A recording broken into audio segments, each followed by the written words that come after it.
Disclaimer: the information and education material contained herein is meant to promote the general understanding and dialogue of GAN's processing. Such information is not meant or intended to serve as a substitute for a healthcare professional's clinical training, experience, or judgment.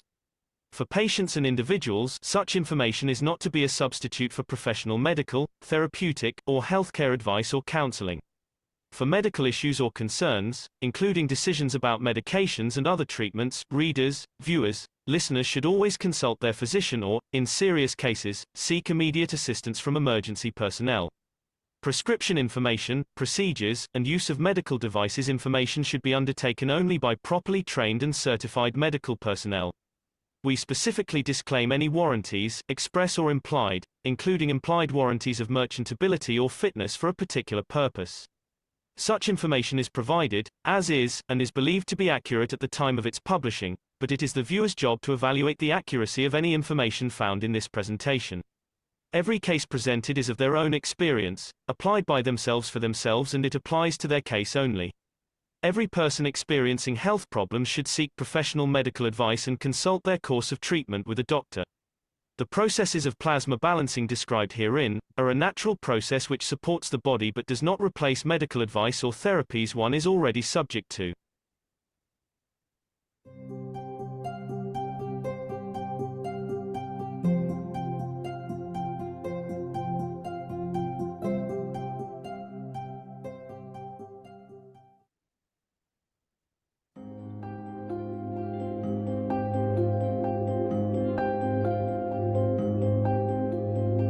The new Horizontal Enhancement Spaceship Unit.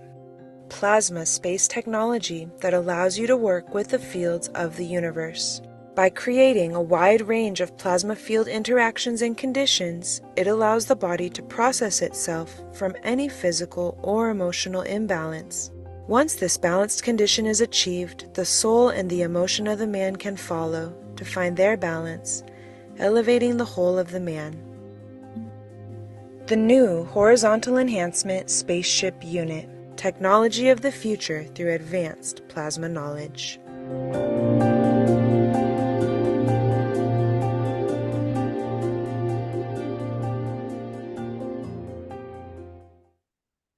The new, what we call the horizontal system. This is a breakthrough for the world of science and technology, where we can hold the soul and the physicality of the man in the same condition and operation for decades.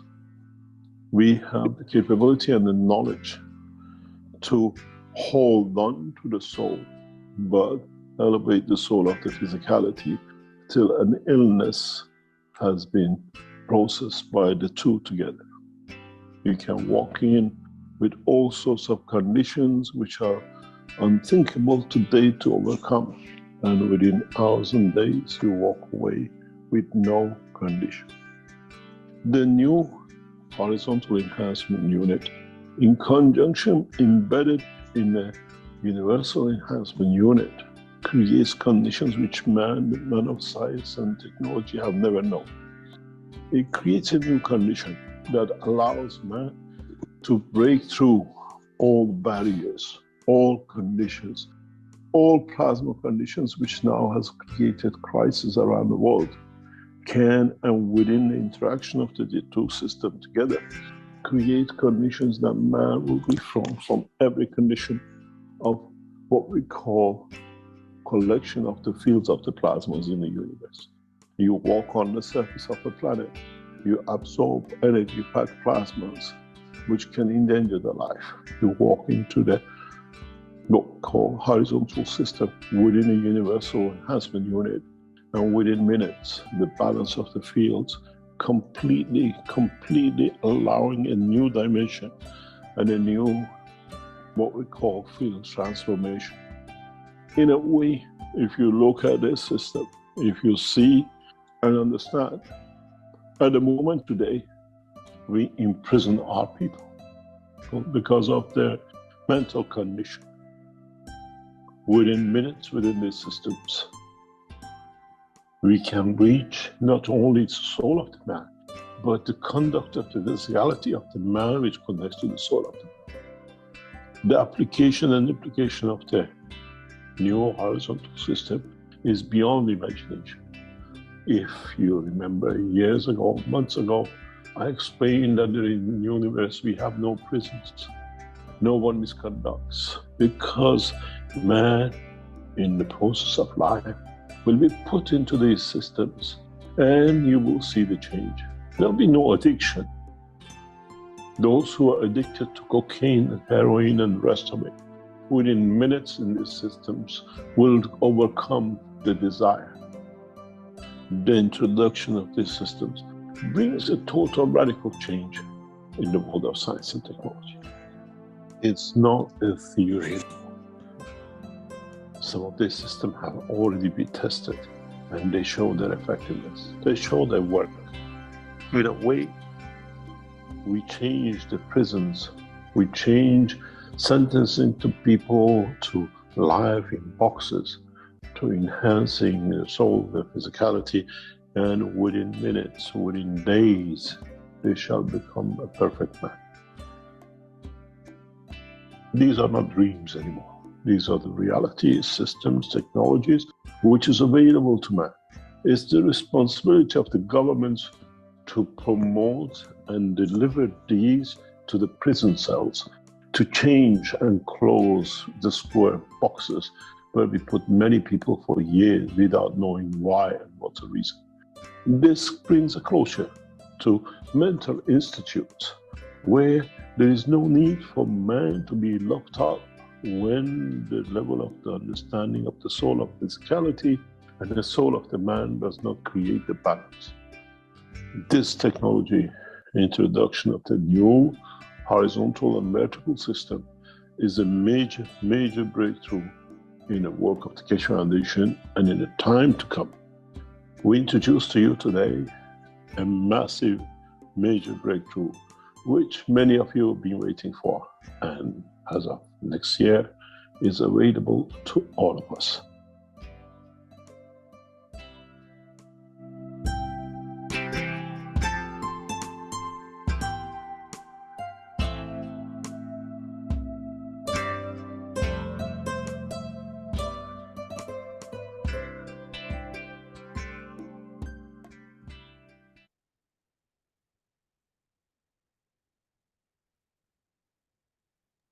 And we welcome you to the Keshe American Knowledge Team for April 14th, 2024. I'm your host, Mark Anderson, along with Alex Skoric, and along with each and every participant on this panel, and those who are here in the dimension of energy as well. I'm sure we're all contributing in certain ways to this beautiful new technology, this new science, this new ethos, and this new language being introduced to this planet slowly, step by step. Yes, we're all very anxious to see systems come in the marketplace. That was one of the questions Mr. Keshe responded to from the Eleonora Fanny interview, and said how excited we are and how enthusiastic we are about these systems coming into the marketplace. But there has to be some very fine details worked out, and Mr. Keshe is a master at that, and he's conducting all these things in the background. So we welcome you all to this beautiful meeting that we have together, where we can share the knowledge of the universe with each other and with others as well as we continue on this place. There's so many beautiful things breaking out in this 533rd workshop that we'll review some today. There's a wellness system opening up in China. I guess it'll be announced in the next couple of weeks. And of course, we heard this very big splash where Mr. Keshe addressed the stripping of the Tesla cars and removing batteries and motors and the rest of it, putting in some systems where the shock absorbers go, and creating the hovering car. So this is something else in the works. He spoke a lot. We just heard about the horizontal unit, which is embedded within the Universal Body Enhancement Spaceship Unit, but he also talked very much about the vertical units and some of the ramifications, which we'll cover today, which is another big splash. I mean, you put one human being in on one end, and if they're a beautiful person, you may get 2, 3, 4 5 or even more individuals manifesting in the physicality. So this is a huge splash for humanity, as well as some consternation for the religious people, the psychologists, I think he referenced, and also family members. How would they accept this? Then, of course, in Sanya, we saw again the physical demonstration of the gas system, the creation of CH4, methane gas, out of the fields. But we all thought it was burning, for burning. Mr. Keshe says it's for flight. I'm sure you can burn it, but the main reason was for flight. So the Chinese government has confirmed this. Now we have, in a way, 2 governments on board with this technology, the Iranian community and now the Chinese community. Even though the scientists, the diplomats, the military officials did not understand how this gas is being produced, they confirmed it was being produced. And then, of course, we have the demonstration of feeding remotely in Gaza, which I'm sure we're going to hear more of. So many, many things going on in the background. As Mr. Keshe said, converting amino acids in the air that can be used as food. And then, of course, the store, which will start to grow and grow and grow up to tens and thousands of different products. And this is one of the ways that the technology will be accepted by mankind, is that we start using the technology. But of course, if it's not in the store, we can't use it yet. But there are still many, many products in the store, and we will cover a little bit of that in just a few minutes, or maybe later on in the program. We'll just kind of float along in this this workshop we're conducting today. So as you can see, there are many, many things going on in the background of the Keshe Foundation. We know about, we haven't even really talked about material enhancement, creating in some of these units, which is called a material enhancement unit, where metals such as copper, aluminum, gold, silver, steel, many of the materials that we usually have to mine for will be created. This is another whole dimension of work in so many ways. But he seemed to be concentrating on the cosmic rays and the ramifications of when they interact with the soul of the man, whether it's out into space or within the womb of the mother. And we can see this causes a splitting of the soul, but the vertical units seem to be able to allow that split soul to manifest itself within its own physicality. Again, this is something beyond even the imagination, but it's something we'll be seeing, and this is why he's bringing it up. So we want to welcome you all today and thank you for being here, and hopefully we all learn and understand a little bit more about this technology.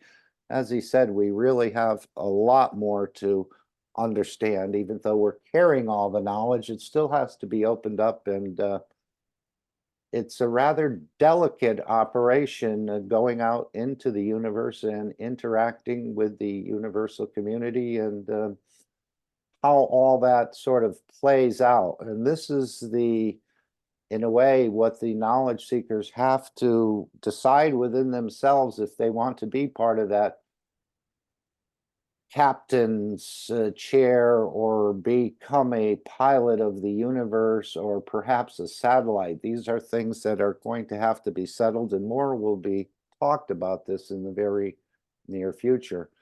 As usual, we always start out with the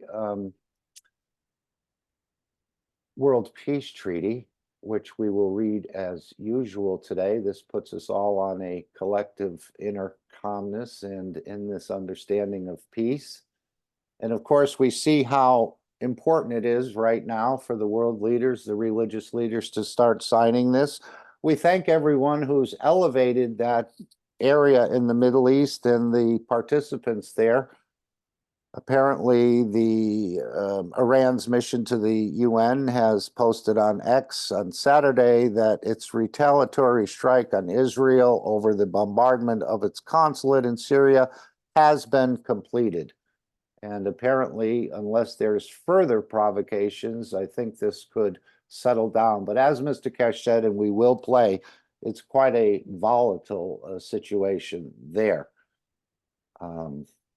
So the World Peace Treaty is front and center for everyone to look at, and we're all part of this World Peace Treaty. As we know, this killing and eating of other entities is also part of the World Peace Treaty. We don't think of an apple as another life, but apparently it is, or a banana or a cow. We see it as a life, but a life we can easily take and take its energy and destroy it to maintain our own. And of course, this is not part of the ethos of becoming a man of the universe or a man of space. So we have the World Peace Treaty, which you can find on the Keshe Foundation website. You can download it, print it out, sign it, and display it. But more importantly, it's for you to find that inner peace, or to go inside yourself and create that condition of peace within yourself, and then of course within other entities on this planet, whether it be the food you consume or the neighbors that you live next to, or your coworkers or your immediate family. And then of course finding peace with the universal community. So unless anyone wants to read it, I will read it. Any volunteers? We, as citizens of the earth from this moment on, except to lay down all tools of aggression and war. We shall never think about getting involved or incite war, or develop or use any tools of war on this planet or in space. And to this we all agree and swear with our, and you can delete as appropriate, whether you're standing in for your nation, your territory, your council, your religion, your city, town, or yourself, or perhaps another soul, the soul of this planet, for example. Simply put your name, signature, date, position held. It's pretty self-explanatory. Again, on behalf of your nation, the territory, the council, a religion, a city, a town, or as an individual. Have it witnessed, and after signing this treaty, be proud to display this certificate wherever you consider being important to you, that everyone can see and know your ethos to fellow men and the mankind and other created beauties of the Creator.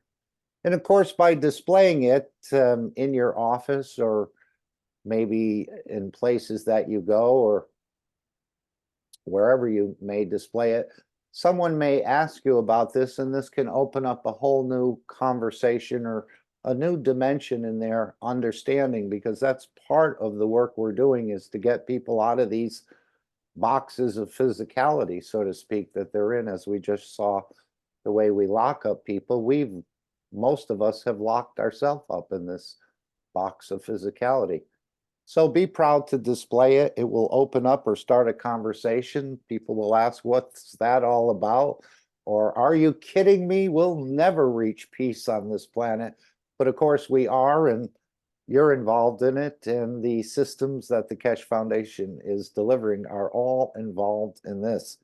So we can see many things coming to the forefront, maybe even in a simultaneous manner. This would be, I think, one of the best things, where you see the wellness center starting to open up, the Tesla announces a new hovering car, the vertical system showing manifestation of other entities out of one entity, and so on and so forth, and of course the remote feeding and the rest of it. So there's many, many things. As Mr. Keshe said, we're going to release so much technology simultaneously that man will become drunk on it in a way, and hopefully move away from this idea of killing and destroying each other to get a few pieces of the matter state, some oil or some minerals or some exotic materials needed for batteries and the rest of it. And this is one of the reasons, and of course the elevation of the soul of the man. So perhaps we'll go into the workshop, or if anyone has anything they'd like to bring in regards to this technology.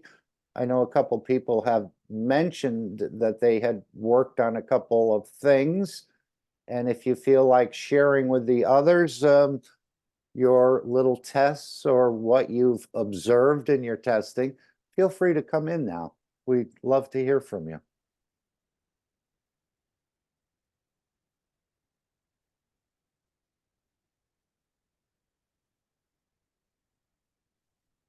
I thought Gail was first, but maybe I should be share Okay, hello, at the Joseph. beginning. Hello, I'm Joseph from Austria, and I have a little testimonial. It's about we are the reactors. I'm driving with a guy. It's not a friend of mine, but we have the same way into the same city where both of us are working in different places. And at the way back from the work, we met again and we were sitting in proximity to each other. And I saw him going into sleep. He closed his eyes because he was very tired. And after some minutes, it's a long way, maybe 40 minutes with the bus. And then he got wakened up, and he asked me to wake him up if because he wants to sleep a little bit if we reach our destination. And I thought, and I told him, yes, I will wake you up. But he was not telling me how I should wake him up. I decided not to push him. I just tried. My first try was to send him a thought. Please wake up. And I had my attention focusing his head. And then I waited maybe 20 seconds, 30 seconds, and we had 2 or 3 minutes left. Then our destination was there. Yes. And my second try was I'm just it was like I was talking to my soul to send his soul, that his soul should give energy down to the body. And in 10 seconds, his eyes were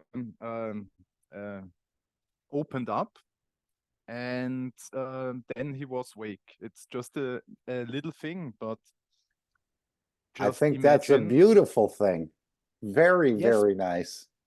But just imagine that if you are thinking about somebody, it might be somebody on the other end of the planet, but your thought will reach this somebody.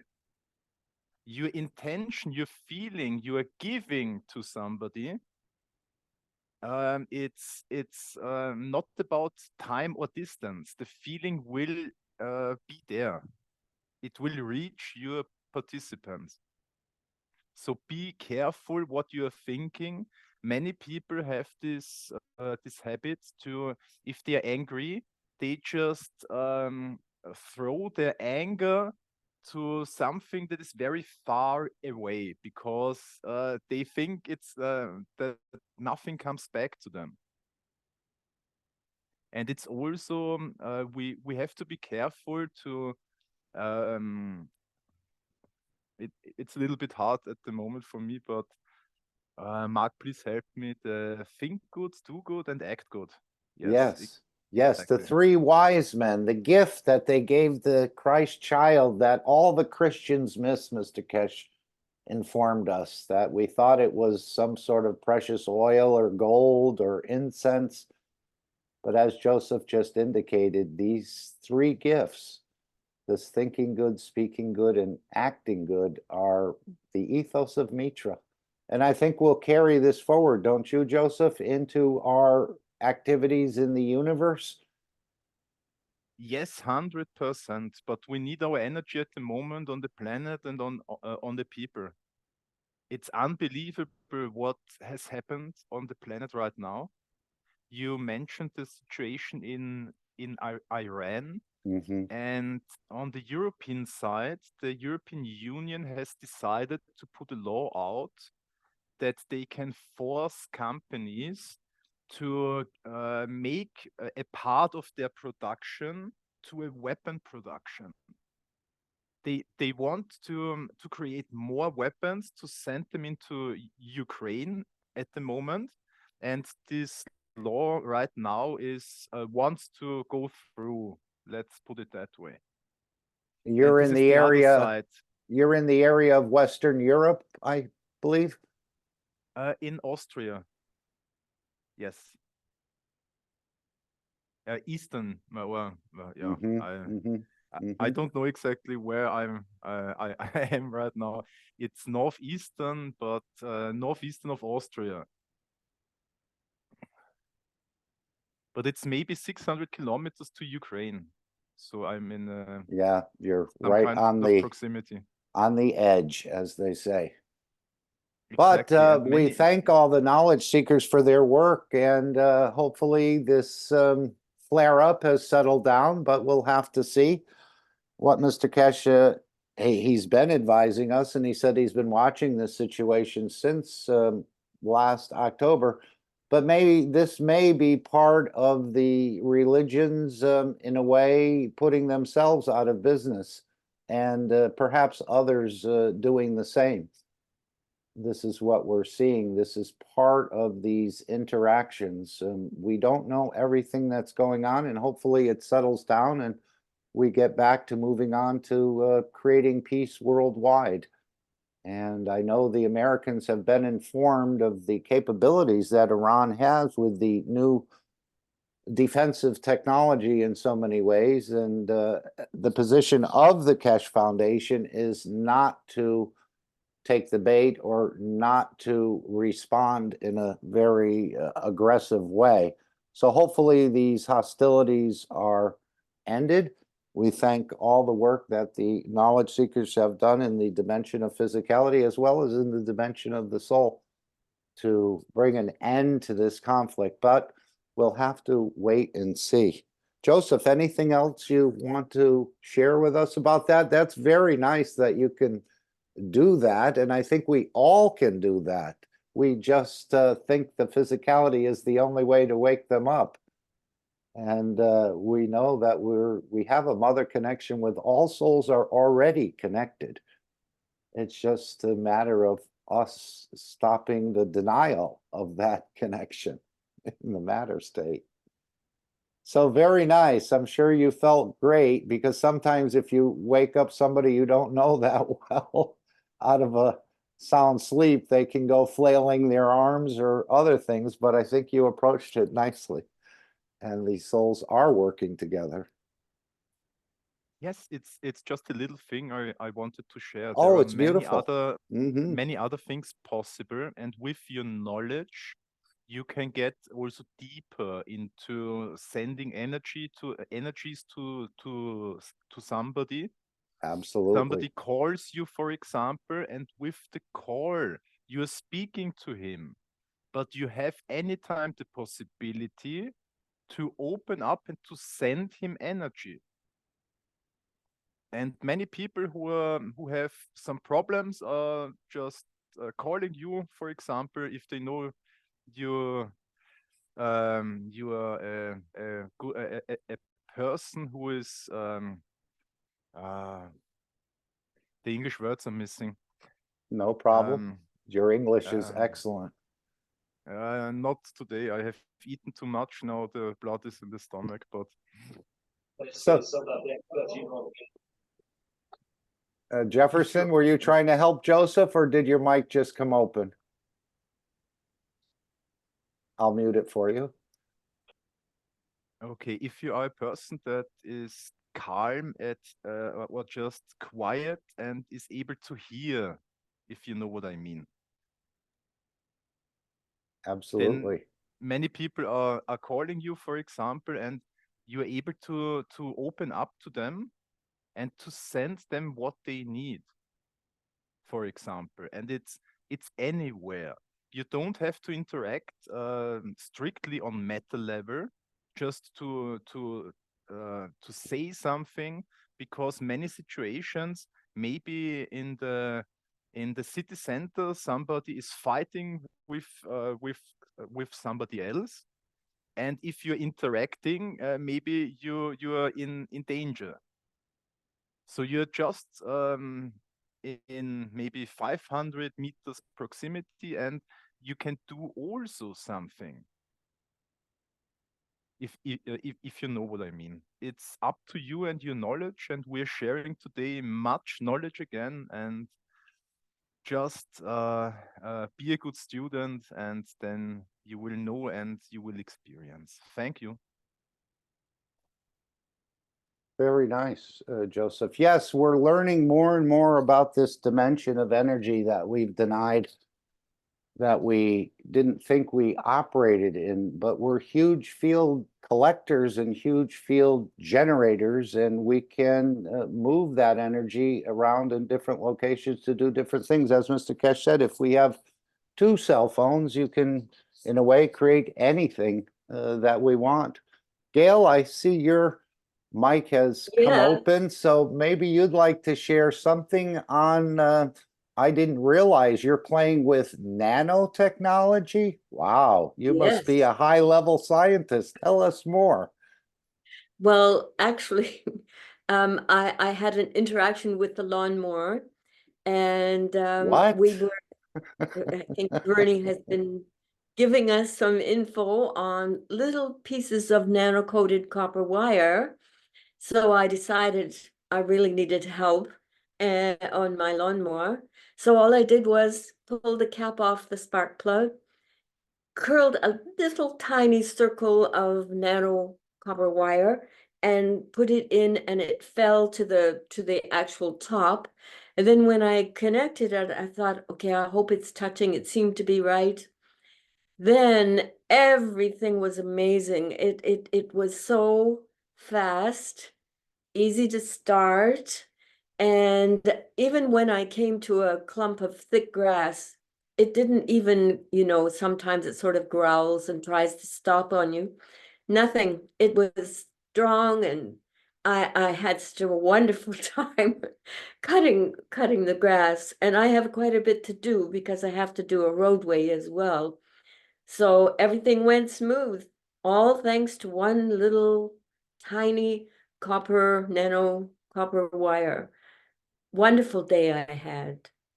So Thank people can you. use Yes. this on their, obviously on their yard tractors or their lawn mowers, or perhaps even their cars. I think you've been working with the taxi crowd there in your Yeah. location and trying to bring them a deeper understanding, or maybe help them to gain more mileage, have the cars, taxis run a little bit better, and most of Yeah. all is open them up to a new science.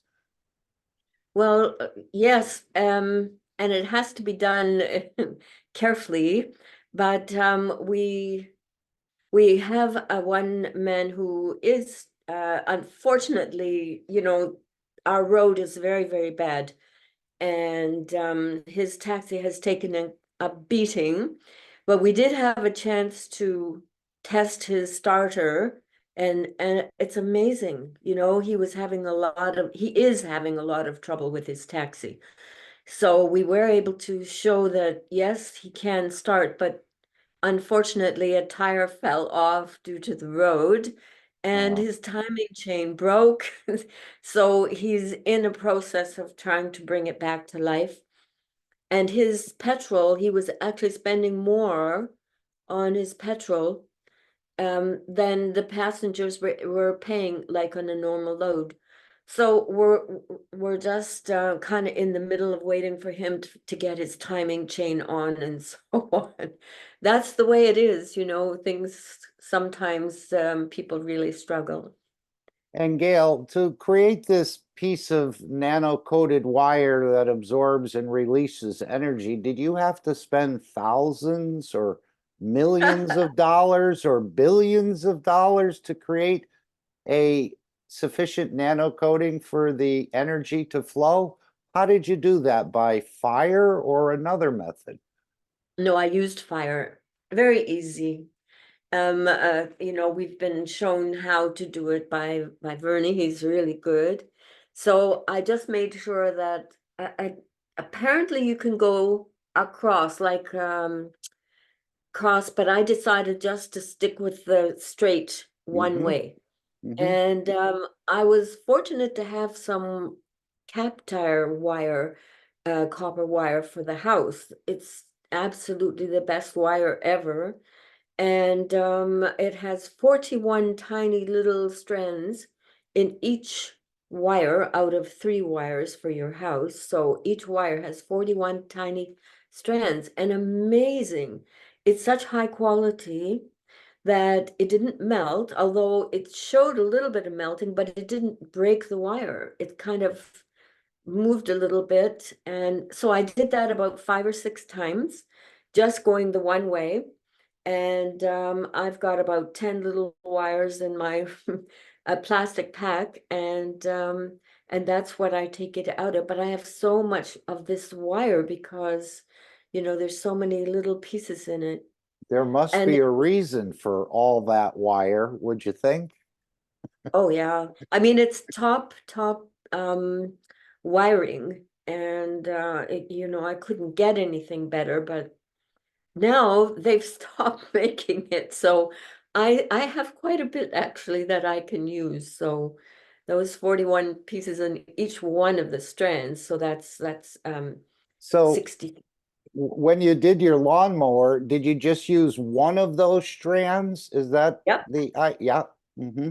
Very small, I made a tiny little circle so it would fall into the top of the cap. And then when I put it on, it would touch perfectly, and it did. So, That yeah. piece, so that piece was no more than a few centimeters, if that. Oh, not even a centimeter. Wow, Um, yeah. I made sure it was small enough to fall in, and go right to the bottom, so I get a good perfect, connection. Yeah. perfect. And when we did the taxi for that test, it was about, I had to make a little circle because the bolt was kind of fused.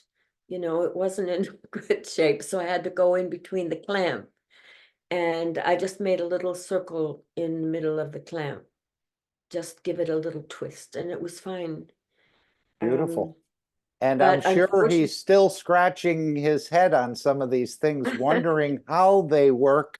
You may find taxis coming over to your location for tune-ups pretty soon, Gail. wouldn't that be something? Yeah, we have taxi ranks all over the place. They find their spot based on the groups that they're going to be taking to certain places. So, Yeah, and I um, find taxi drivers to be quite intellectual most of the time because they have to talk to so many different people about so many different subjects. They're kind of in the grapevine, so they're open to hearing things that other people may not hear as people engage in conversations or whatever within the taxi. That's what I found. They're quite talkative, let's say. They can hold many different yeah, conversations. Yeah. yeah, they do. And I'm the only white one in the area, so they really want to know a lot. But some, there's a few that give you trouble, but most of them are pretty good. And the gentleman that I'm trying to work with, he's amazing the way that is intellectual. He's not from a university or anything like that, but he likes to hear everything and understand Mm-hmm. everything. Mm-hmm. So I he's think very, you've planted a seed, a nano yeah, it's copper true. seed. It is unfortunate. There's a lot of taxi drivers, they're scraping the bottom of the barrel because of the cost of petrol and cost of everything, really. And his taxi had some serious problems. One was the timing chain broke, and it's a pity that I didn't uh get to him before, but somehow the time is right, I think. And yeah, it's happening. At least he's doing everything he can to get it together. Mm-hmm. And that's all it takes is to share a little bit of knowledge. And of course, Gail said she used the fire coating, nano coating method. And isn't it interesting that Mr. Keshe has told us that man has been nano coating ever since he discovered fire and was Yeah, well, not aware of it, that you were opening up the atomic structure of that food to make it easier to digest. It was almost pre-digested in a way. Not fully, but we opened up. So man has been nano coating for the longest time.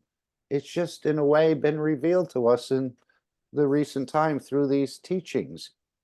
I've never no, heard anyone else say we were nano coding for thousands or millions of years, ever since we discovered fire. Isn't that interesting? that's I have what brought us a question. forward, I guess. And I mean, when you look at South Africa, it's it's the place of having a braai, you know, braai. Everything is all about the braai. So yeah, that's been going on. Although I hope that, you know, as time goes, we don't have to go into the killing of the animals and so on. Mhm. That will happen, but takes time. Yeah, Okay, I so see Alex opened his mic. He may want to add something here. Alex? Actually, I wanted to ask a question of Gail and yes. tune into your expertise. Uh, I completely forgot that I had put coils in my spark plugs, and but I didn't nano coat them. I just put them in raw, and the reason I thought was because with the spark uh, activated inside the plug, that it would nano coat the copper wire. Uh, but you nano coated it before you put it in, right? Yes, yes. And so small, such a little piece. So I'm wondering if there is a difference between nano coating it the way you've done it, or Mm. having the plugs become nano coated in the process of firing. What do you think? Did you ever take them off and look at them? No, I don't want to get my Okay, hands dirty. I think that that would be a good question for Vernie, Gail, the next time you interact Alex's question about would it plasmatically nano coat with that spark? Um, I just one of the things that we're learning is really it's such a small piece of nano wire, and it's instant the way it starts to work. So I don't know, did you have a period of time where you were watching and waiting to see what was going to happen, or did it automatically work pretty quick? Sounds like he just said it and forget it. Well, What? no, I didn't. I did not notice the sudden change like that. But I did add some coils to the batteries as well. Um, and see that I was going back to the Coca-Cola bottle experiments, and the interesting thing there was the nano creep that was occurring. In other words, the wires were in the Coca-Cola bottle experiment, and the nano In the coating, cost? yeah, in the caustic solution, and the nano coating was actually creeping along the wire, even through Mhm. the uh, underneath the insulation. So I didn't take the insulation off, and Oh, you so left it on? Okay. yeah. So I wanted to experiment on that just to see if the wires would then nanocoat. I imagine they would. The thing is it as uniform as the way you've done it? And I'm wondering if see the reason I wanted to do that was because I was afraid that the mechanic would scratch the wires as he put them in. And with your solution there, you just dropped it into the hole, right? I did twist it, and I'm wondering, you know, I was when I put it in the taxi, it was we had to touch it a bit, and didn't affect it at all, because I'm not sure, but when I nanoed, I didn't do it just once, twice, I did it at least 6 times. And this is very, very thin wire.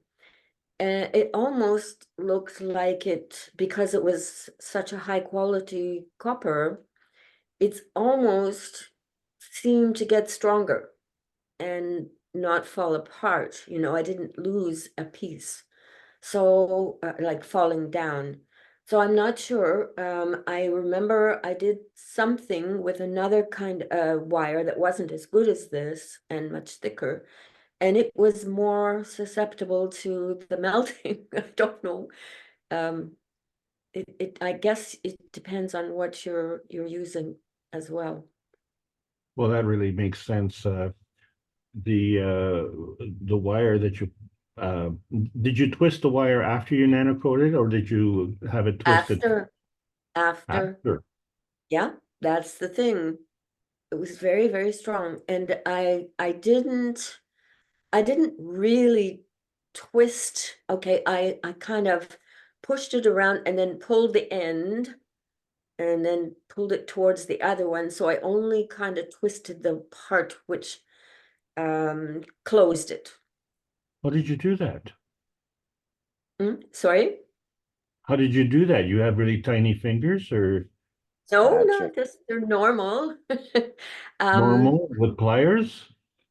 I held the one side of it with the plier at the beginning, but then I finished with the fingers. Excellent. It just quick, you know, kind of thing. Excellent. And And I'm just showing here the Coca-Cola cola bottle experiment, which we put in the chat. You can find it on the Keshe Foundation wiki. And again, this is a universe in a bottle. It shows the creation of materials. You just follow the simple instructions. You get the ionization of hydrogen. You'll show energy being produced. You'll show materials being plated and connections being made where it's not a closed circuit by the energies of the copper. Also, cosmic rays within this bottle as well. Very simple, but yet complicated for those scientists who have not understood this technology and the different aspects of. So it goes right through it, and it's beautiful, and it goes through the observations and so on and so forth. So all starting out with a nano material, a Coke bottle with some potassium hydroxide and some lemon lime soda as sort of a counter in a way to the, or the catalyst in a way of starting this process. So you can all read that article. Again, this is something Mr. Keshe has done in maybe 2004 or shared it with us then.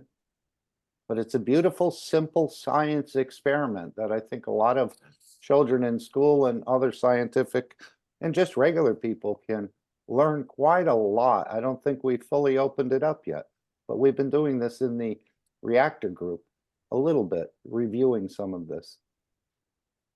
I'm really glad you brought that up because it is a hydrogen reactor.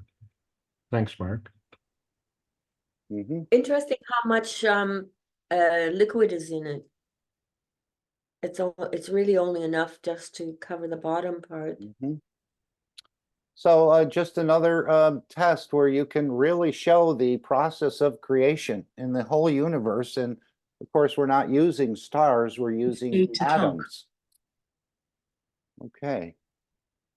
One way you guys could figure out what's going on with the cars is if you take a V8, put new spark plugs in each side and put only the nanocoils in one side, drive the car around for a day, pull the spark plugs out and look at the color versus one side versus the other side. And you should see something quite interesting with the colors of how the fuel burns. Yes, Is that putting the nano wire?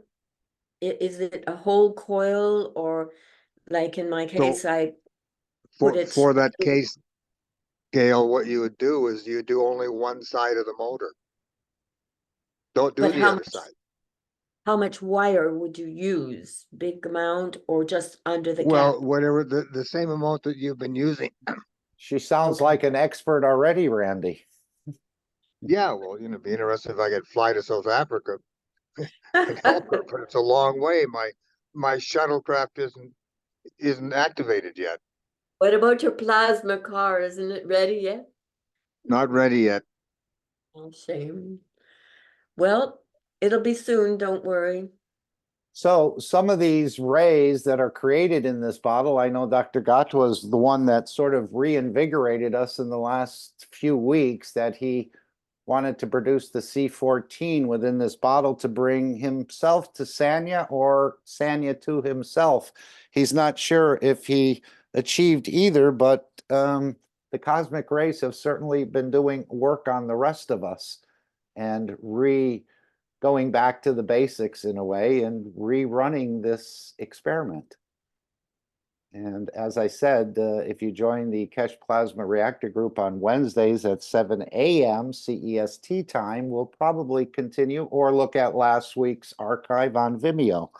You'll hear more about it. I think we spent a number of hours just everyone giving their thoughts and understanding of what was actually going on in this bottle. We didn't have the article brought up, but this week we will. Okay, anything else you'd like to add, Gail? Very nice work. Just how happy I am at the way everything went today was so fast. The lawnmower was so much faster. Even when it was new, it wasn't this good. So I was like, wow, this is amazing. And yeah, I was just really happy. Okay, so cosmic rays are created in this bottle, and that's what Mr. Keshe was talking quite a lot about in this workshop, were these cosmic rays and the interaction and what happens. You know, he's always told us that there's almost nothing that can interact with the soul as far as causing its demise, but now we see in space that these energy packages he's talking about, or these plasmas, or what we call viruses, it's the same thing. He's calling them energy packages. We're calling them viruses. It's basically the same, can have an interaction with a captain, as he gave the example of the astronaut seeing flashing lights and different things. But if that cosmic ray goes through the body of the soul, then apparently you can cause a splitting of the soul. And this is what he was talking about quite a bit in this, as well as the beautiful people as well in this workshop number 533. So I thought what we would do is go to the end and hear his last 10 minutes of conclusion, and then we'll go back to the beginning of the workshop. And we will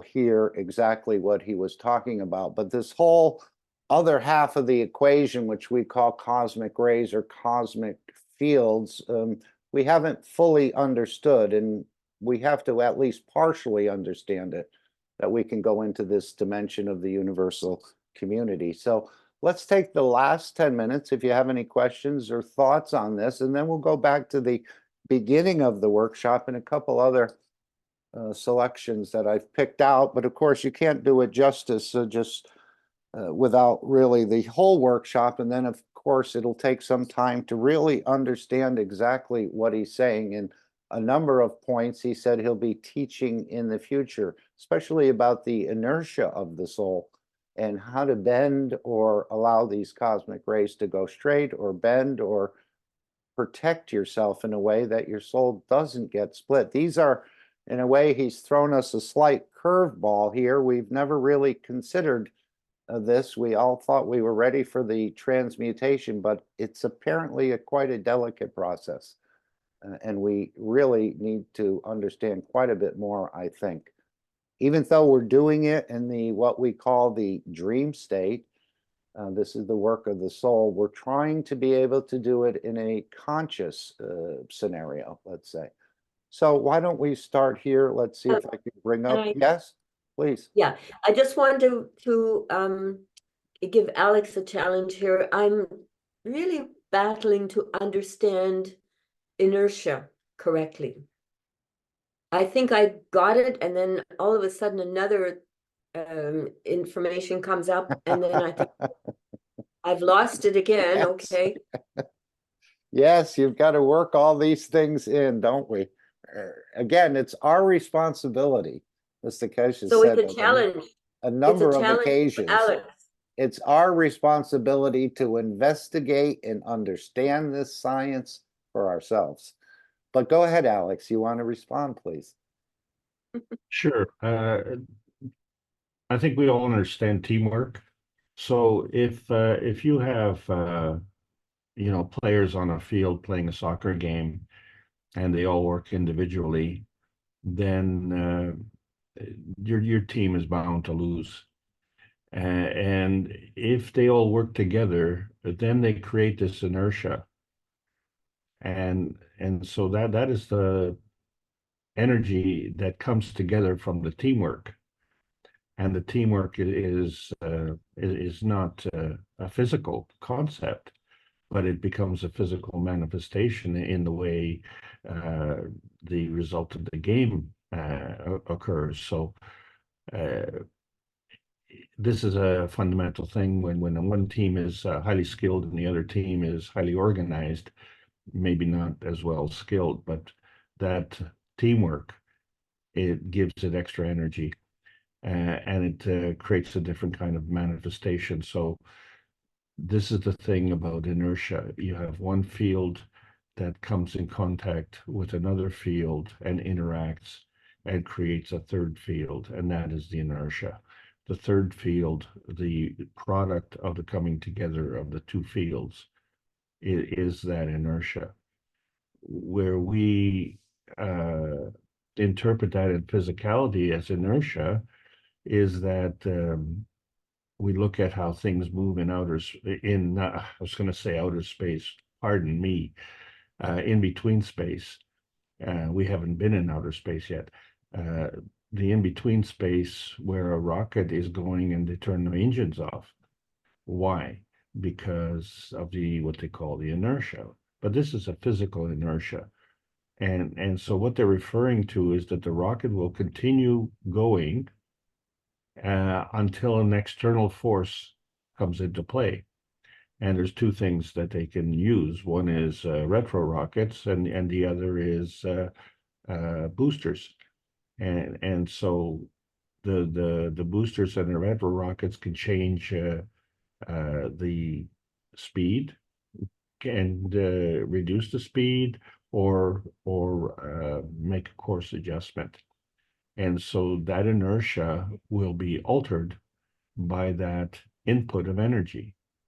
So if that energy, and we liken it as a field,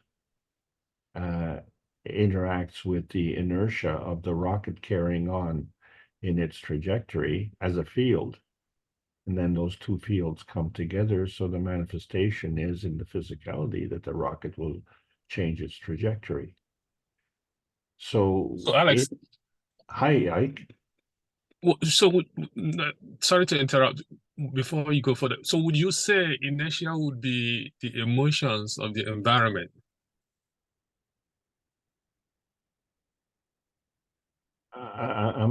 Please repeat that.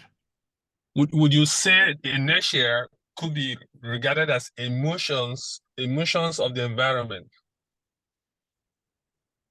The emotions of the environment can alter the field manifestation, which is the inertia.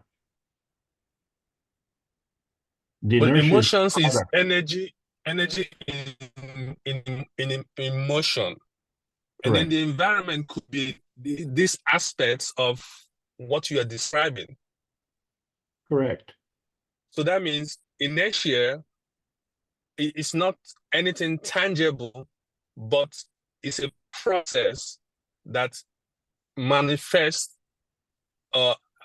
result to an outcome. So that process is the energy in motion that affects that environment. So in NFL football terms, that's a touchdown, Ike. Oh, great. Thank you. Actually, Gail, in soccer terms, that would be a goal. Did I answer your question, Gail, or did Ike answer your question better than I did? Well, I mean, at first I thought if I'm thinking of movement of something, that if it comes to Earth, for example, it could hit a rock. And so to me, the inertia is caused by the rock, a matter state. Mhm. But Is now that we're wrong? learning the soul has its own inertia in there. This is what he Yes. said he'll Correct. get into and open up in the future time more and Yes, But it yes. does have matter. It has a Mhm. matter state, Mhm. as well as the transition and the soul of the man state, so to speak.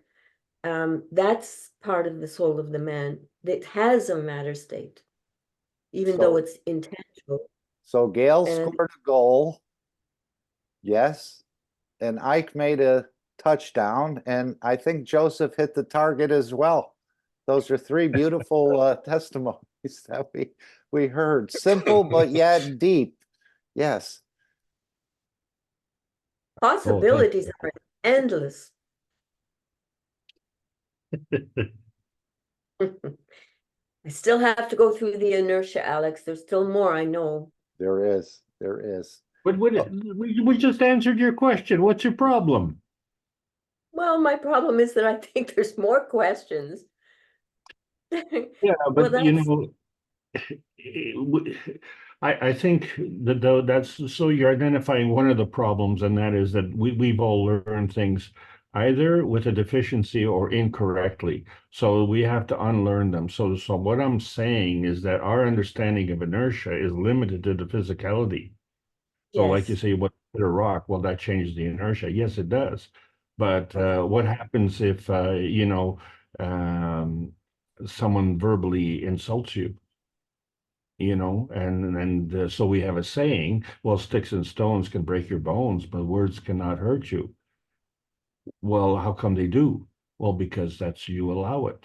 So you absorb the energy that comes from that intention, and it alters your inertia. So what is my inertia if nothing is altering it? Okay. Your inertia is whatever you allow to be interacted with. So if I'm detached, I don't have any inertia.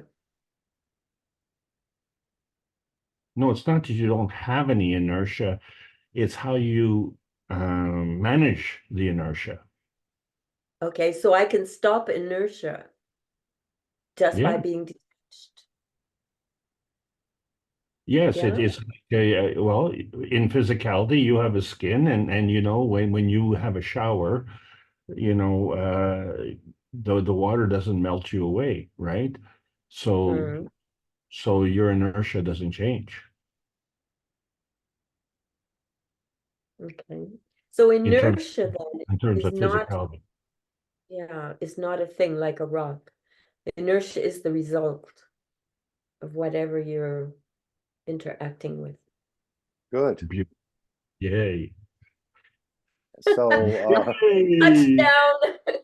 Gail, no, that's Ike. He got the touchdown. You scored a Oh, goal. sorry. Joseph hit the target, and Alex hit a home run. Oh, what's the rugby term?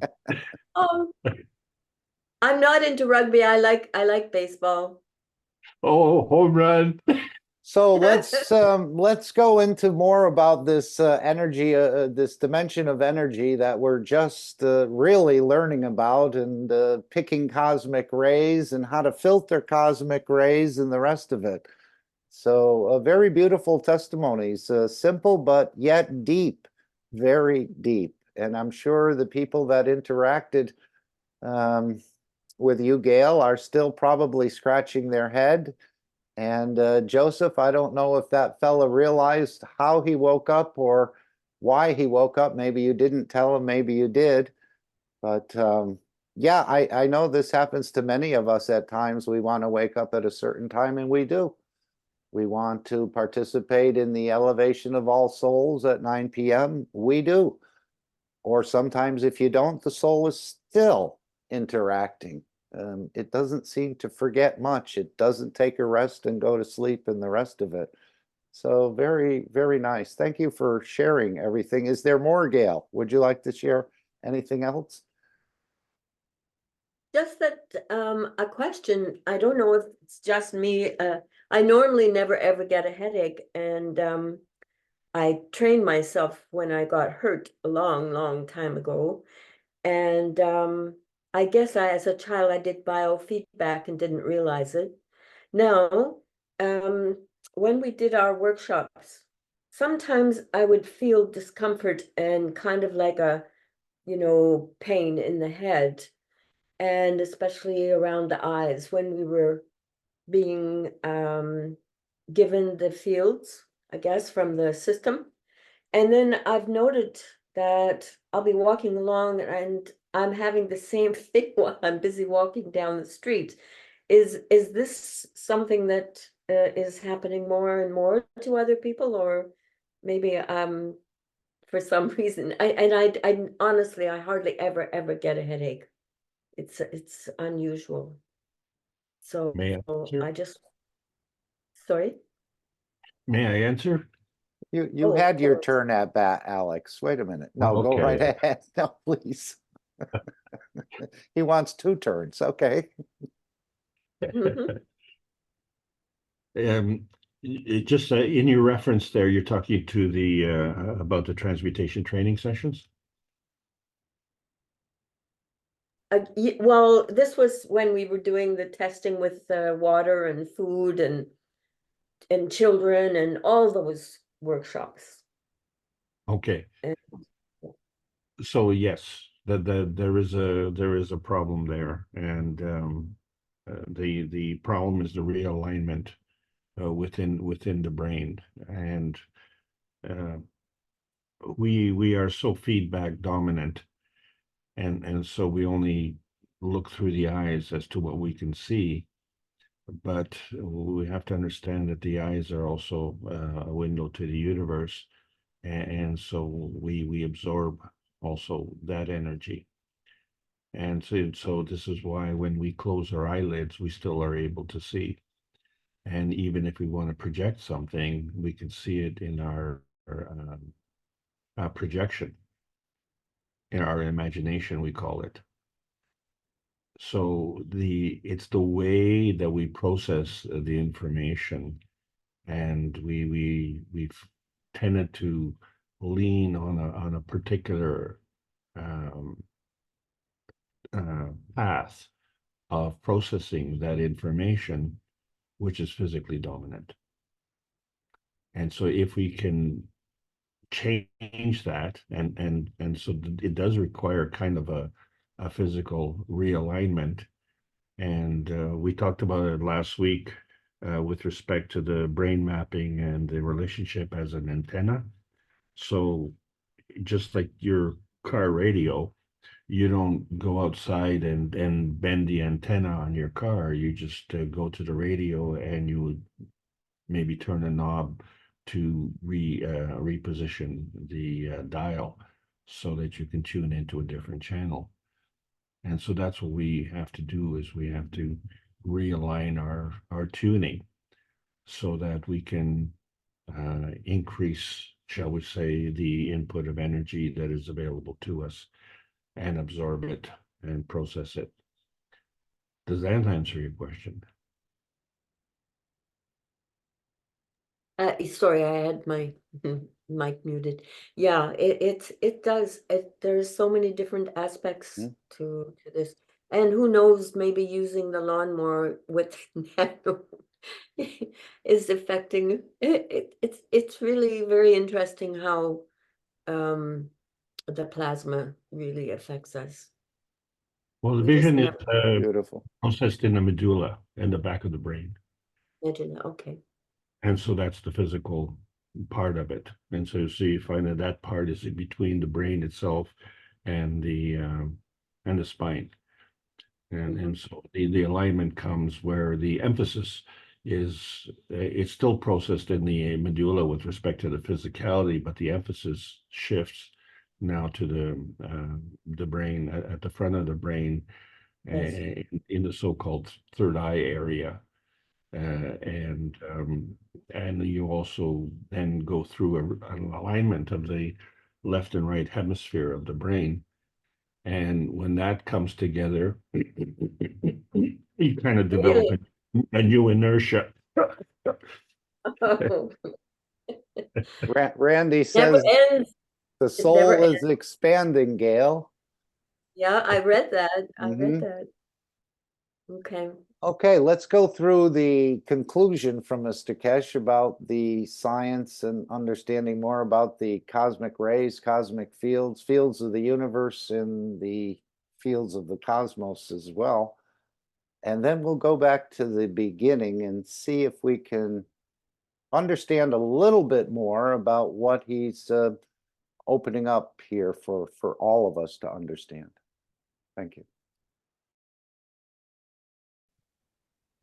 This science of what we call cosmic fields, fields of the creation, fields of the universe, which come from cosmos, the rays from the cosmos, has to be understood by man at least partially, that he can in a way learn slowly in the dimension of the universal community through them to understand what can be done, what cannot be done, what are the possibilities, and what are the opportunities.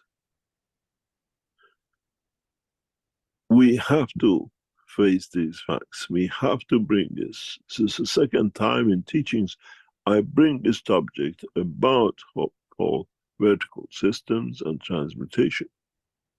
Because sooner or later, in the first couple of hundred, we'll see a few numbers which go through this process.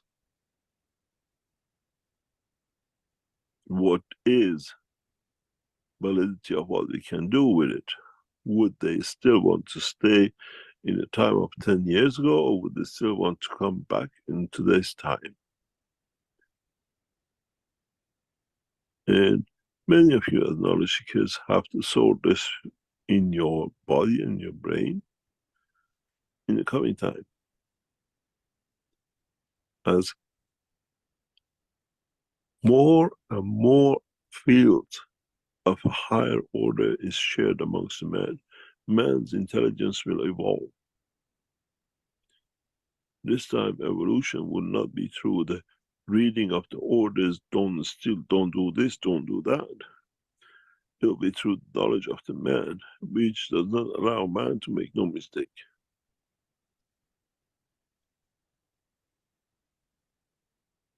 I hope I have managed to bring or to open your eyes to a new dimension in teaching. And I hope this knowledge can be used fruitfully by knowledge seekers.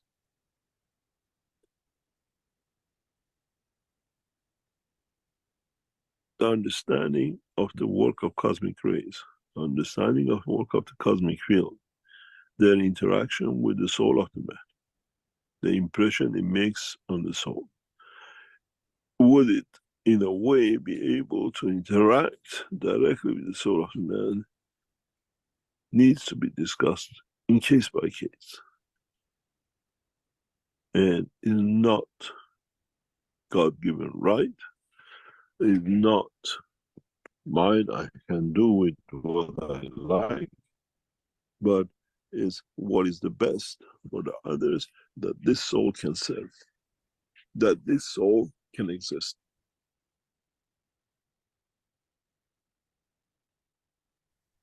That when the process of existence does not harm another soul, does not create another condition that another soul can be in danger, can lead to the demise of another soul.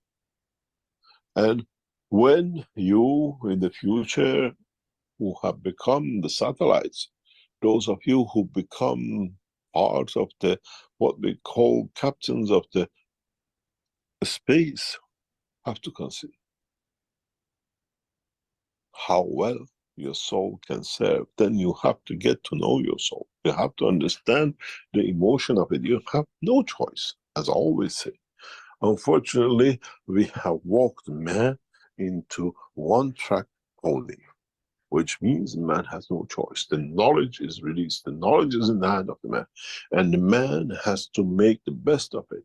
And there's no room to say, I didn't know. I'm not guilty.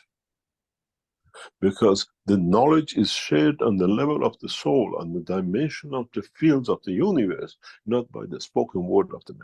And then you understand how, from the beginning I explained in all teachings, we do not teach only to the man that hears the voice, but the soul of the voice, the soul of the emotion of the teaching is what is shared with the rest of the universal community. And then you understand how much man needs to do, and how much man needs to understand about his own soul, about the operation of the fields of his own creation. Then we go to the next step. Then we take steps to understand the evolution of the soul of the man, the strength of the evolution of the soul of the man, the possibilities that the soul can have in interacting with the fields and with the rays of the universe, and the possibilities and the opportunities and the conditions which will be created for it and by. And then you understand why we set up the structure of what we call satellites, the soul of the satellites, where interaction comes within and through once the setup of the system is complete. I hope, as I always say, open your eyes to a new dimension. And slowly, as we've done in Sanya, we bring systems for you to see, to feel, to understand, and to follow. And one of my biggest wishes is that we can recognize that the soul of the beautiful people before we put them through transmutation. That in truth, in totality, we can do justice to them. That when they manifest themselves in the dimension of the physicality, those who we call the brothers and the sisters and the parents are truthful enough with themselves that they can accept the manifestation of the souls in the dimension of physicality as they do when they manifest themselves on the moon and in other positions in the dimension of the universe when they go to transmutation. That's my only wish, that us become mature to understand truth about our own soul, the operation of our own soul, the operation of interaction of the fields of the universe with our souls, and the possibilities of the change, elevation, and manifestation of the physicality through the interaction of the field of the soul of the man and the soul of the planet. Space and time does not matter, has to be in physical dimension or in the translucent dimension of the light of the universe. I hope you understand, knowledge seekers, what is to come and what is, in a way, putting his foot through the door. That when the door opens up, you're ready to face the truth about the creation and the manifestation and the creator. We go through a break and we come back and try to answer if there are any questions that shows how much you as knowledge seekers are maturing towards them. Rick. So it seems like he wants to put the beautiful people through a system before transmutation. This is what it sounds like. Where did he say that? But that's what I heard here. That that we can, before we put them through transmutation, so apparently they will have manifested the other souls within them, and they will then take up their own physicality. Anyone else have something they'd like to share about this? Let's go back to about minute 22. I think we're going to start there from the beginning where Mr. Keshe talks about this interaction of the cosmic rays with the body of the soul of the man. And apparently it can cause a splitting. As we said, there's nothing that can really touch the soul other than certain energies, energy packs in the universe, as I understand it at this point. And I didn't think that was so common, but he seems to be indicating here that it's maybe much more common than we realize, especially traveling the universe. So let's go back to the beginning here where he poses this question about the cosmic rays and interaction. And they have to hit right on. That's what he said about the nanomaterial. It doesn't reflect anything unless it's hit right in the center of that plasma with a cosmic ray, and then it will reflect that. So let's see if we can gather a little bit more understanding. Again, it's like we think we're ready for transmutation, but I put you in there and there's all these other things that you hadn't considered yet. So as he said, we need to know quite a bit more before we actually move into this dimension of the universal community, as I'm understanding it.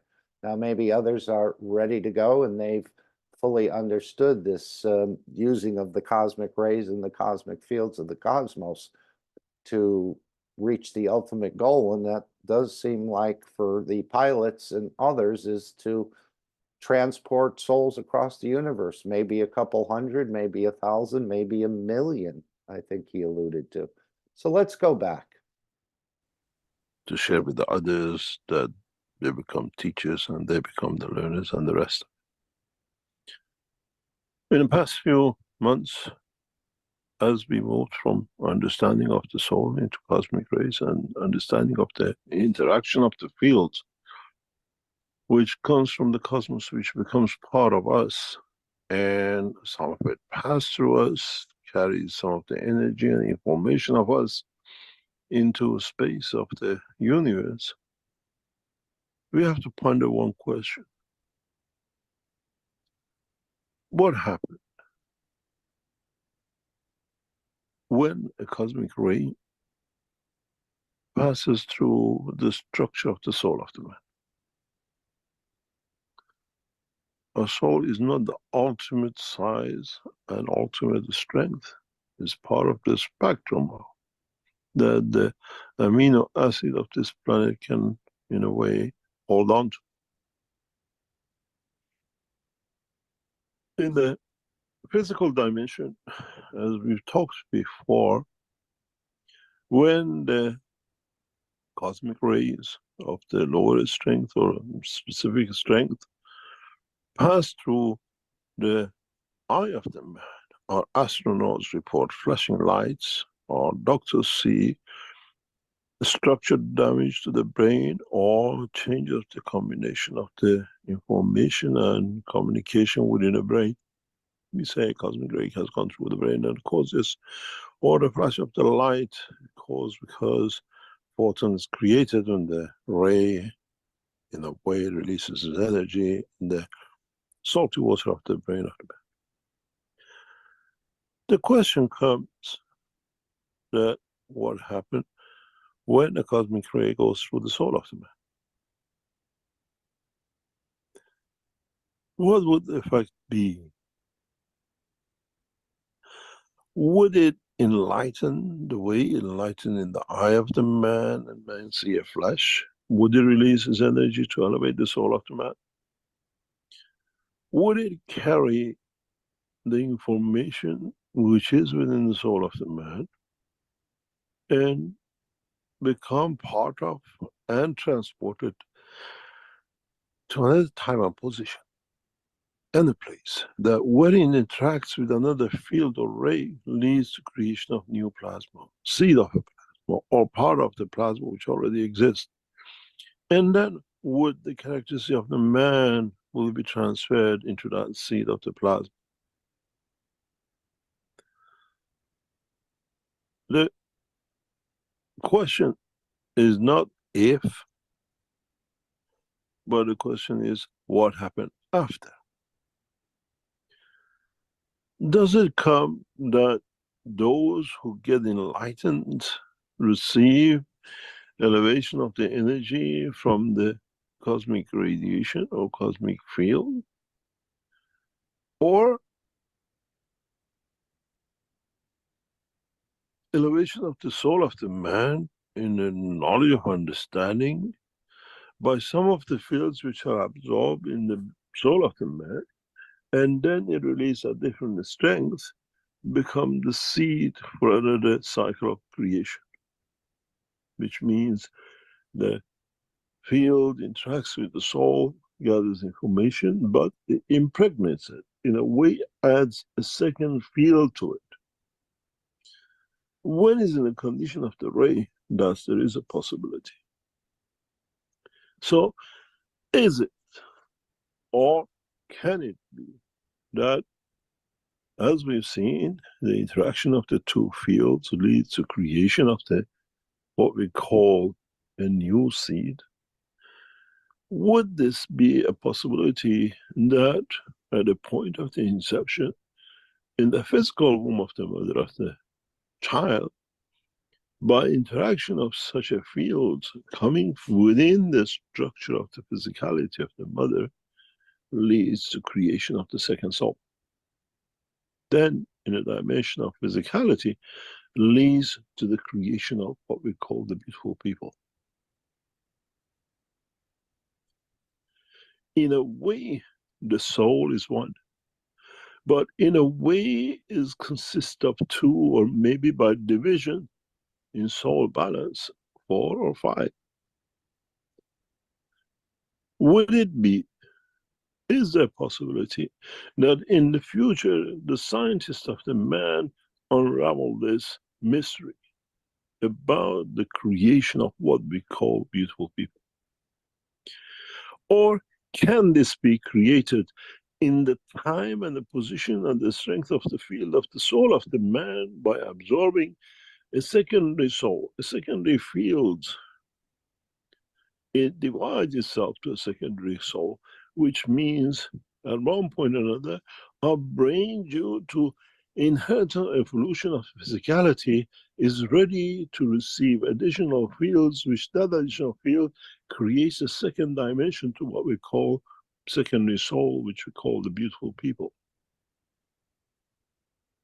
This mystery of creation has to be solved in one way or another, because this will lead to further understanding of the work of the cosmos.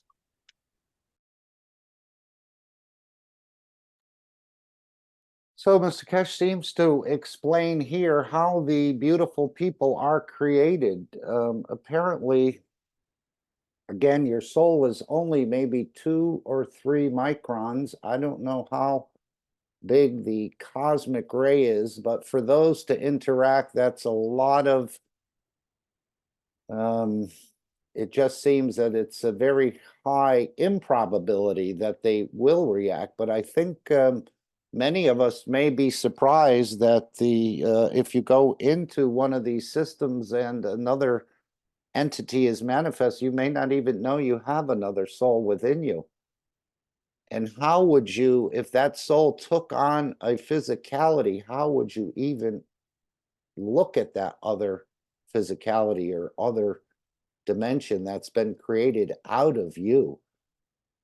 But he seems this will help us to understand more of the work of the cosmos when we understand how this process happens, or could we create conditions to prevent it? And this is what I think he goes on to say here a little bit more. Would we be able to bend these cosmic rays, these cosmic fields, or would we allow them to go straight out? So let's continue this another couple minutes. Anyone have any thoughts about these cosmic rays and the way it splits the soul into another soul in a way? And this can be good, but also it does create new life. Even the cosmic ray passing through it apparently carries that memories of yourself or some sort of dimension of you into another part of the universe and interacts perhaps and creates another entity there. So there's a lot going on in here. Shall we continue this? Can I just Yes, say of what course. I was Anyone. thinking?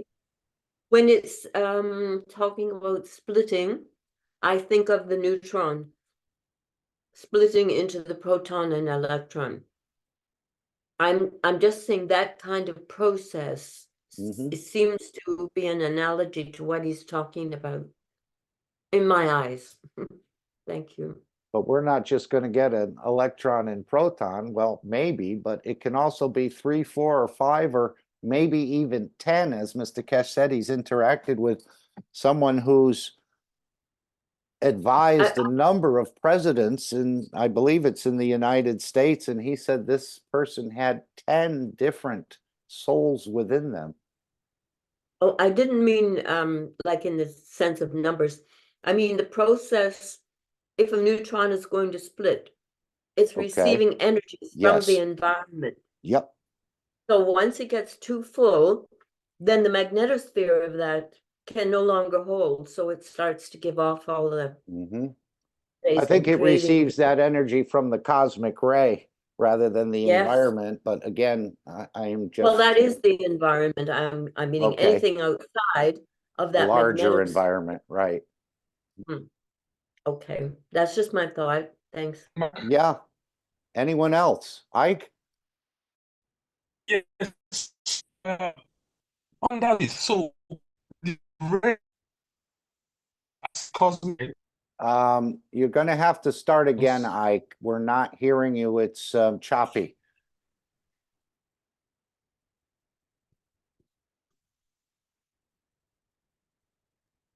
Ike, we're not hearing you. Can you start again, please? Yeah, can you hear me now? Much better.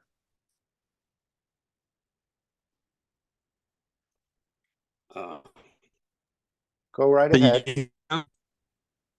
Nope. Yes, can you hear me? A little bit better, but it seems to be, but yes, try.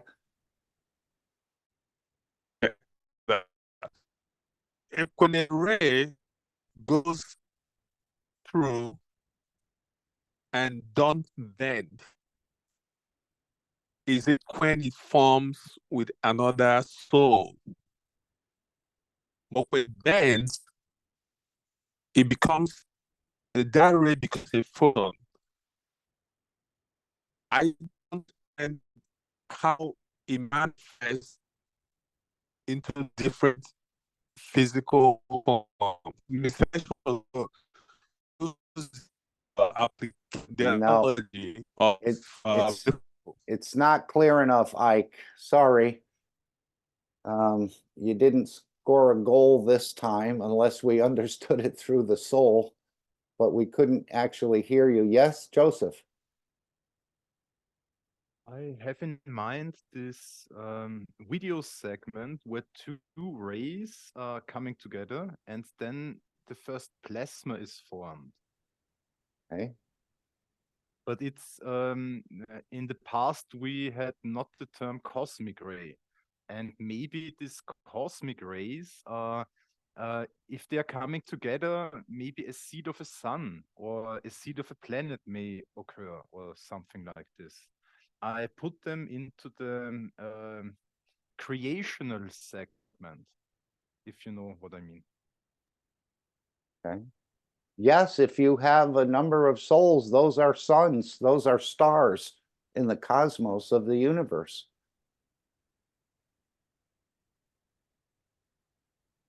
And this is just beginning to get opened up for us. As he said in that 262 about the C14, this is the other half of the equation we haven't really understood. It's almost like the hydrogen atom. He said it's really a half an atom because it doesn't have a neutron in a way. But this is the other part of the energy that we'll be interacting with here or in the universe, especially in the universe, it seems. They may be more prevalent there or somehow, but this is a very small bullet in a way, hitting a very, very small target. So I wouldn't think it's that common, but it does sound like it's not uncommon for it to happen either. Let's continue unless someone has a further comment. Again, this is just additional knowledge that it's being shared with us so that we can be able to operate in this. Again, he said it's a very delicate process. So we're going to need to know a little bit more. How we travel, how can we divide ourselves, how can we carry the essence of the creation within us and manifest ourselves at the same time in two places, in two different dimensions of physicality. So the question for the world of science, which most probably will be answered in the coming time, we don't see any pattern of dual characteristics, and suddenly at a certain point, we find out there is a second character within. Has this been through the interaction of the cosmic rays, which... So I think many of us may find that we have another soul within us. It may not be dominant or something else, but he seems to say here that we may suddenly at a certain point, we find out there is a second character within. Even the person may not even be aware of it. So this is something for us to really think about, and hopefully we understand this process fully.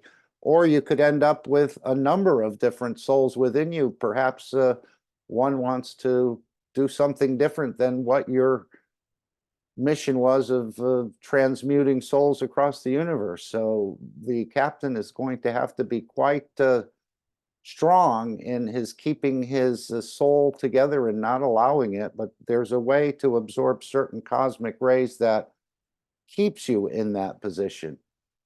Again, I don't understand it fully, only very partially. As I'm fond of saying, I know 1/1,000,000th of 1/1,000,000th of 1% of this knowledge. And it's probably less than that. We continue. Soul, and in that process have led to the creation of the what we call two separate souls, or three or four, as it happens in the womb of the mother when the sperm and egg come together. And at a certain point that I mentioned, these fields as the plasma, in balancing themselves within each other, lead to common denominator information, and then separate addition to manifestation of individuality. This topic, the reason why we brought this discussion up today, is extremely important for those of you who become what we call the pilots, those who become the trustee souls by receiving another soul within the soul to transmute across the universe as one stronger. Would by receiving that soul within you create a second dimension of life?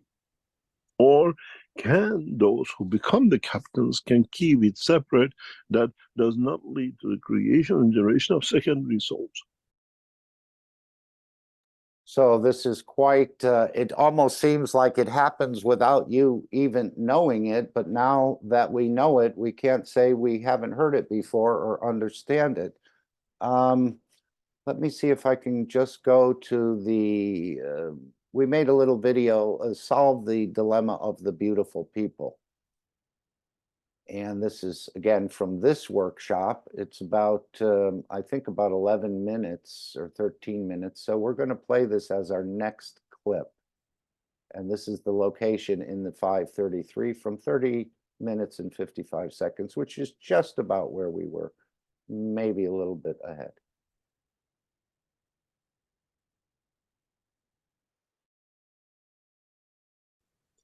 Now we understand the story of what we call manifestation, the story of what we call transmutation. As I said, for man to become the man of space, man of universe, man has to understand the pitfalls of this transmutation, the possibilities of the failure and possibility of success and possibility of things going right too much or wrong too much.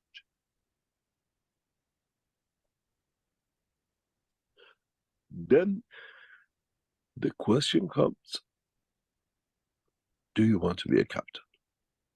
Or do you have a strong strength soul enough that no soul can lead to division of the soul or impregnation of the soul, that your soul or soul of the one who you trusted or trusted with become to split, to lead to creation of what we call double entity.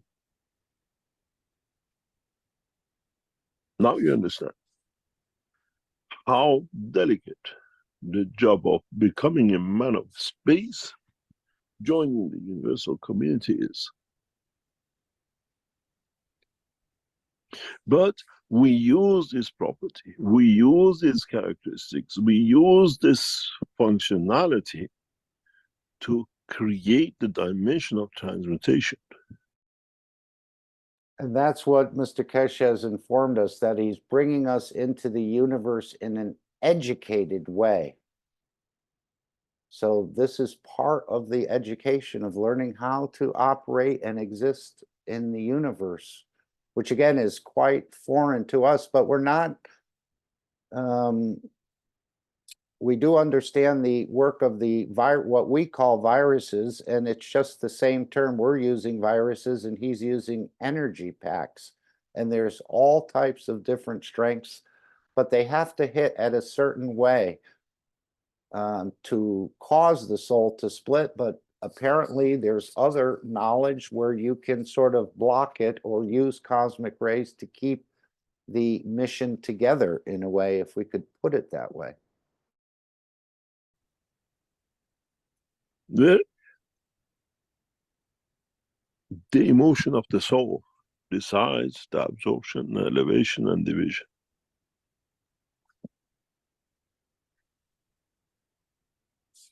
In the past times, we have spoken even how this emotion will interact with the soul of physicality, which the interaction of the two leads to manifestation of psychosomatic,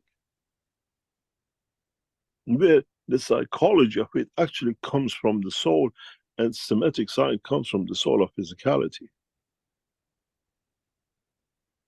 And then the interaction of the two in respect to its environment creates, manifests what we call the physicality.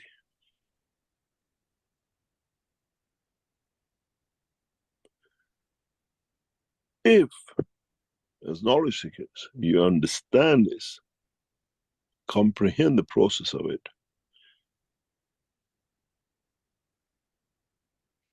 many of you will soon realize, if you have the capability of becoming a captain, to carry millions of souls, thousands of souls within you, without their interaction as a fields and dimension of plasmas, overcoming or splitting or dividing your soul or packet energy or theirs, to lead to the manifestation of what we call diversity of the physicality.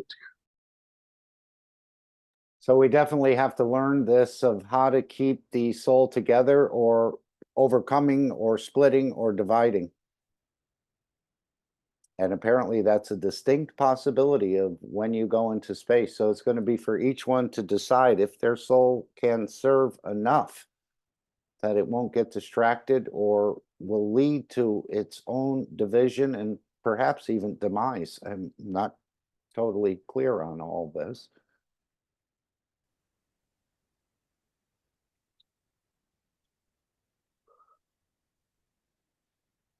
In the past few weeks,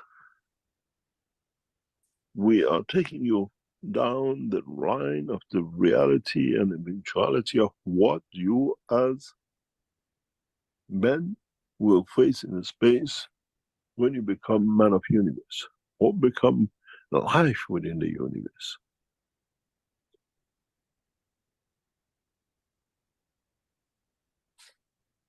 This is why in the past few weeks' discussion, I spoke about bending the fields, or do the rays go straight? Can you assess the fields which are given will play the bending job, or would they go straight through that they carry the dimension of your soul? And if so, would they lead with what we call changing the balance of the fields within you, who were up to now the KAKT?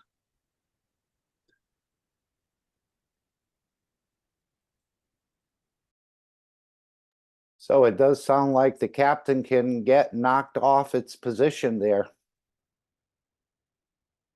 The changing the balance of the fields within you, who you were up to now a captain. So apparently you can become distracted or split in some way that causes a problem. And this is what everyone's going to have to decide about, you becoming a pilot, a satellite soul, or again, a captain. This is something I don't think any of us have really contemplated as deeply as he's suggesting we do. Creation of the fields of universe. Creation cosmic rays in the strength of the universal strength is not a difficult job.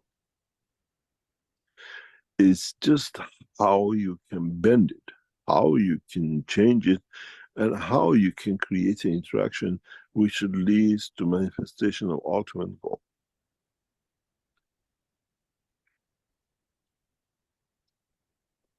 Then you understand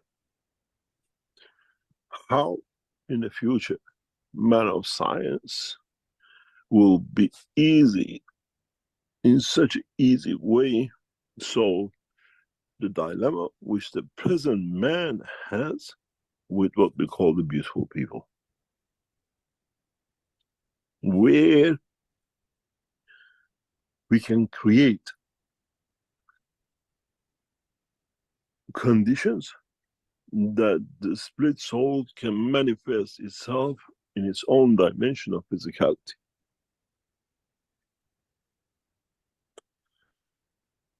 In a way, we bring a new dimension of the fields, which leads to creation of physicality through interaction of the field of the soul and soul of physicality of the man.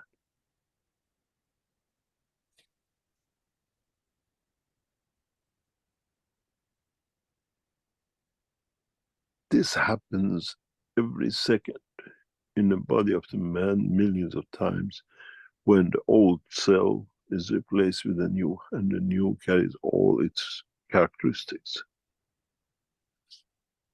Now it's time for man to understand this. And for man to understand how to work, to manipulate, to what we call control, and to bring a position of strength, knowing which cosmic ray is used to bring the condition of diversity in the field of strength of the soul of the man, which leads and will lead to creation of new life and or new dimension in the soul of the man, or any energy pack which comes across the life of the man. In the near future, through the systems which we have developed and gradually will be brought into public, we will be able to create conditions for those souls who have matured or split or received cosmic rays or another field strength, that they carry within them a dimension, a division of what we call growth of the energy of the central point of the soul, to manifest themselves in the dimension of physicality of their own. But this will create one of the biggest problems with the world of creation and the man and the world of science. And this will happen inevitably in the first few months when the transmutation systems, like the vertical systems, will manifest themselves. And I know a lot of knowledge seekers want to make systems or roll up their sleeves and get their hands dirty, but what Mr. Keshe is talking about here of creating a system where you can actually manifest the physicality of a soul that has split in a way into 1, 2, 3, 4, or 5 different souls or energies, and give them each their own dimension of physicality.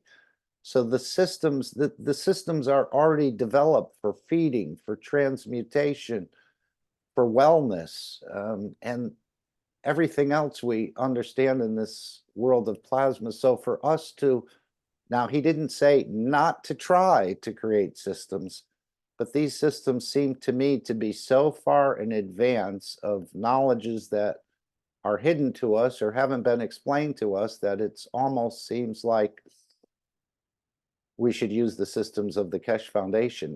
They're already developed and we just need to bring them into the marketplace. And this is what Mr. Keshe is working on in the highest levels, I believe, on this planet.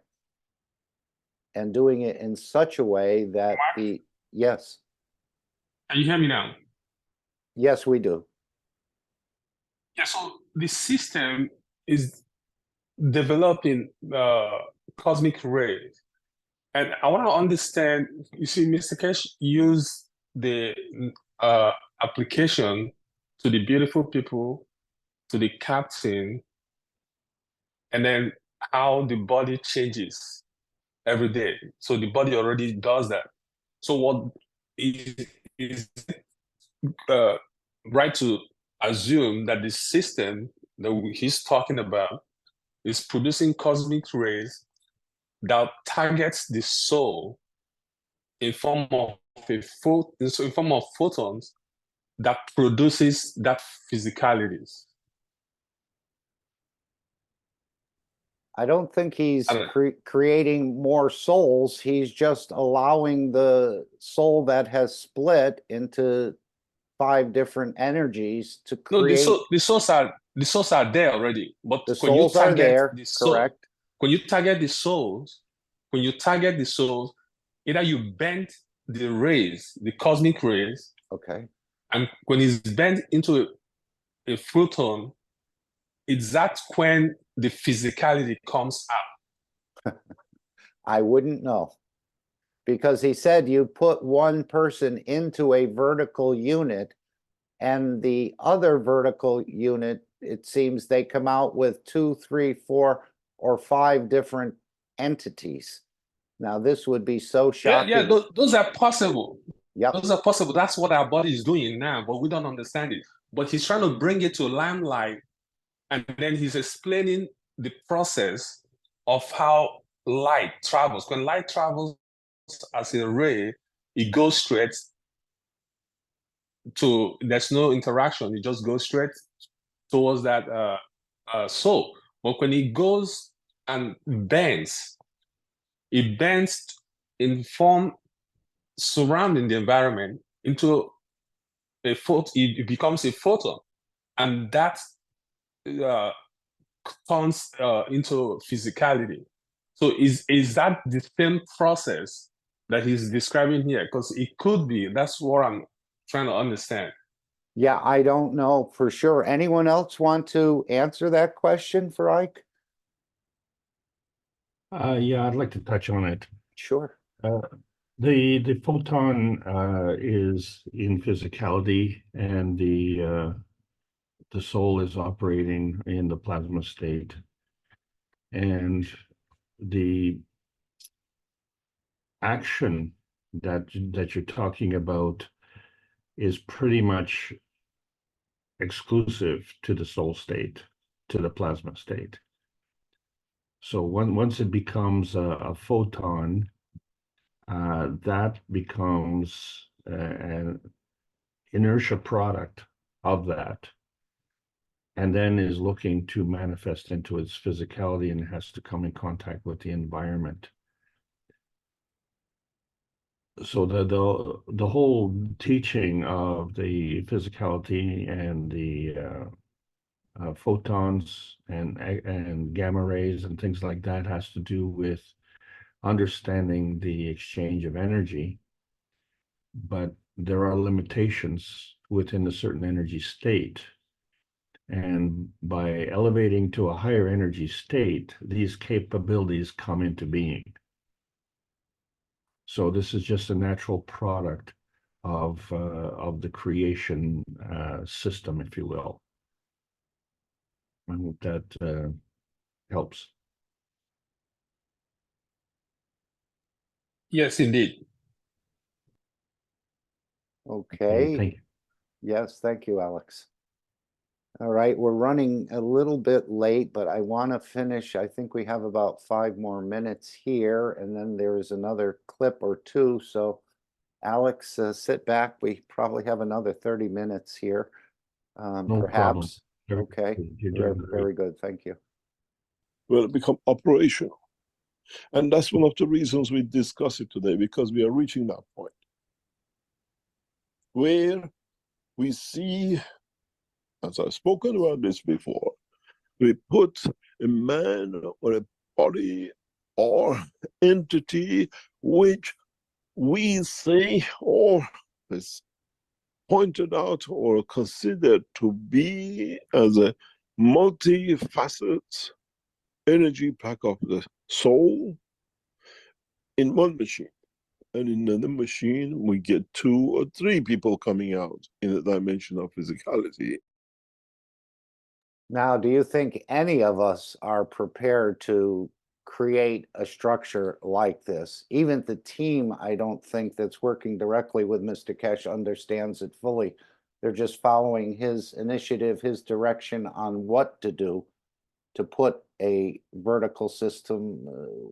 The person goes in one and comes out as 2 or 3 people coming out in the dimension of physicality. Could anyone other than Mr. Keshe on this planet possibly create this sort of system where what we call schizophrenic people are now allowed or given, create the conditions where they can all have their own separate physicality to manifest themselves in?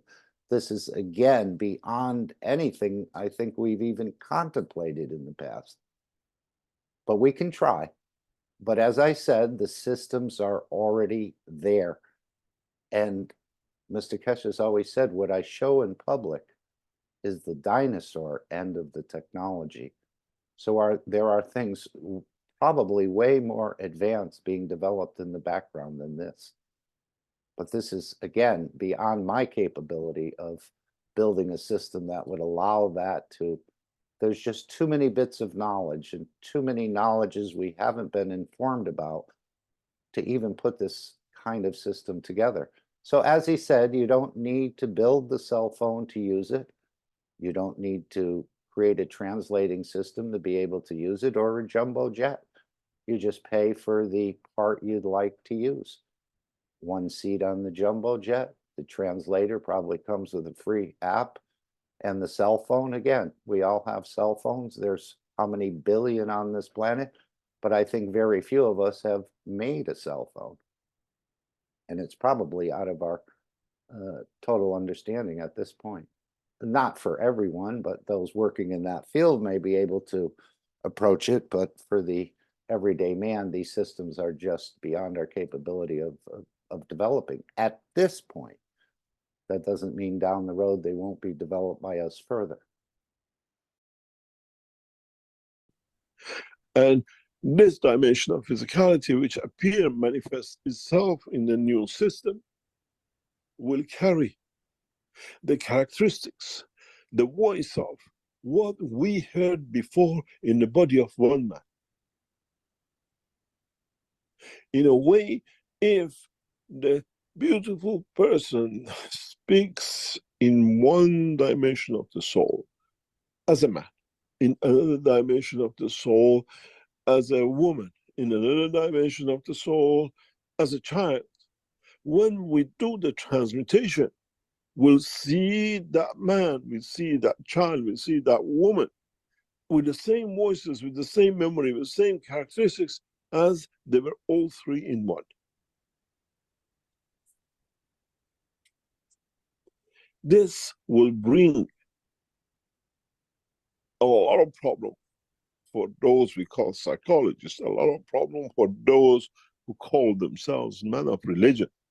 And then we understand a lot how the new generation of life in the space shall be. How we can put many souls in one soul to transmute one soul to the point of destination, and at the point of destination for it to transmute to so many bodies which they trusted themselves with that soul. It's very hard to transmute 200 people going for a wedding on planet Zeus, one by one, and getting everybody right to the right place with all the arms and legs and dimension of planet Zeus in. But it'll be easier if we can put the 200 in one and transmute one single soul, one single pack of energy, very much like one aircraft, but this time, instead of having the body and the seats, in energy packs of the soul, which carries within it. Then you understand why we start talking about this in this position and time, because we are approaching that time. The world of science of the Keshe Foundation and development is reaching that time, that when we do it in the coming... Go right ahead, please. Yes, what he just said. So it's the same way the beautiful people harbor different physicalities within them. Is the same way a pilot can, the captain can have all souls within it. So what he's trying to show us now, how those physical beings from that beautiful people can come out. And it's the same process that we already know that's happening inside our body, all coming from the light, from the cosmic rays, whether it's bent or it's going straight, coming from the universe. Mm-hmm. I'm sure he's going to open it up more and more, but I can't see anyone putting a system together like this to really understand how this actually works and how the souls decide to take their own physicality in a certain condition that's created, perhaps. I mean, this is more than amazing, past the science fiction movies even. Can I jump in? Sure. This manifestation of the beautiful people is kind of done naturally and by accident. The transmutation that we're doing now in our dream state in many ways is also done by accident. With the new technology, we will be doing this purposely. So what we want to do is to achieve that without having an accident. Because if we don't know the cause of the accident, then how can we implement prevention? So getting back to the original question that Ike asked and the original answer, which I try to differentiate between the plasma state and the physical state, this occurrence, and what I'm going to call an accidental occurrence, is only possible in the plasmatic state. And so if we're doing transmutation, then we are taking physical manifestation, which I call materialization, and moving it. But in the process of moving it, we're going to have to do that via the plasmatic state. And if we have an interaction on the plasmatic state of a variety of souls, this may set up a condition which is similar to the condition of the beautiful people. And this is not the intention. So what it means is that if we are traveling alone as we do in our dreams, we don't seem to have too much of a problem with respect to, shall we say, the multiple personality type thing. But if we go as a collective, some of us may be susceptible to that. And it's not like something that someone would do necessarily willingly. It's just that there's an ingrained susceptibility for that, or the conditions may have been set up inadvertently, and there's an unawareness. And so we're just going to call that an accidental interaction. But the primary thing is that the captain mustn't fall into that, because then the souls won't be able to be delivered. Ike says, "That's it, Alex!" Exclamation point. Oh, Ike is on the ball today, boy. No, you are actually, you made my point, because I was trying to understand it. It looks like an accident because we're already doing it in our body. We have it going on we just don't know it. But Mr. Keshe is actually coming to demonstrate that this system can actually make us do it consciously now. And that's just what you said. I was able to relate that to what you said. Appreciate that. 100%. Thank you. How do you hit a home run every time you get up at bat, Alex? This is what I want to find out. And that's why you're here. I've had 30 years of practice, but I won't tell you how many times I struck out. Okay.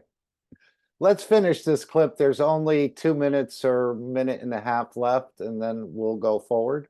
Time, we tell you, we have told you before. Now you see it. But at the same time, that energy field, which separates different souls from each other, has within it inertia of the soul, which man has not even understood that. I've talked about this before, where my soul has its own inertia, what we call field transformation. The body of the one next to me has its own. And would they all match? And would they all be able to transmute it and transfer back to what is the manifestation of physicality in time, place, and position?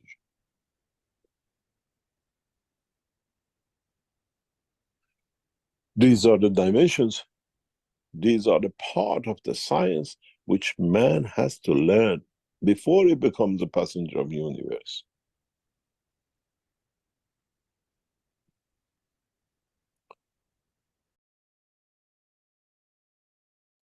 Okay, so there is still a little bit more, another week or two, and I think we'll be ready. No, it's probably going to be a little bit longer than that. But as I said, these systems are already made for feeding, for wellness, for transmutation, for this new space endeavor. So the systems have already been made. Are you going to reinvent the wheel? We don't carry the full, we do carry the full knowledge, but we have not had access to it.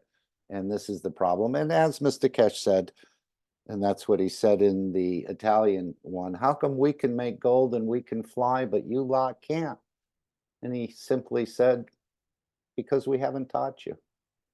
So this is the process we're going through, to be taught more about this mysteries and opening up these mysteries of the universe for each and every one of us. Again, it's your own responsibility to investigate and understand this technology for yourself. He's talking about your soul and the things you need to contemplate about being a captain. And he said many cultures, because of the dogmas within their cultures, will not go for this. So maybe that's where the pilots or the captains or the satellites come in. I don't know for sure.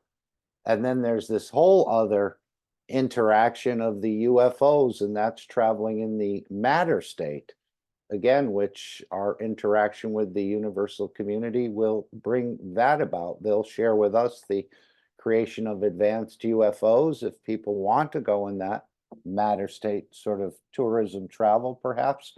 And then we'll be teaching them about the transmutation, getting back to the mother and moving in the strength or the speed of the creator rather than a matter state craft, even though they're way beyond anything we could replicate at this point, in my understanding.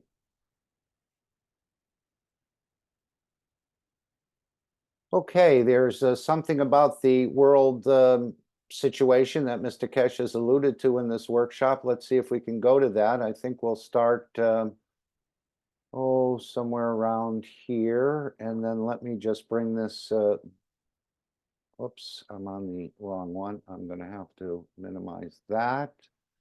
And let me bring up this one. And we're going to go to about 105 in this teaching, where he talks about the situation in the, and this will lead us into the Dome of Peace. How's this? Okay, let's try it about here, perhaps. Very probable. I mean, it happens very much so. But you have to understand, it always what is filtered, in essence, still carries the principle of field.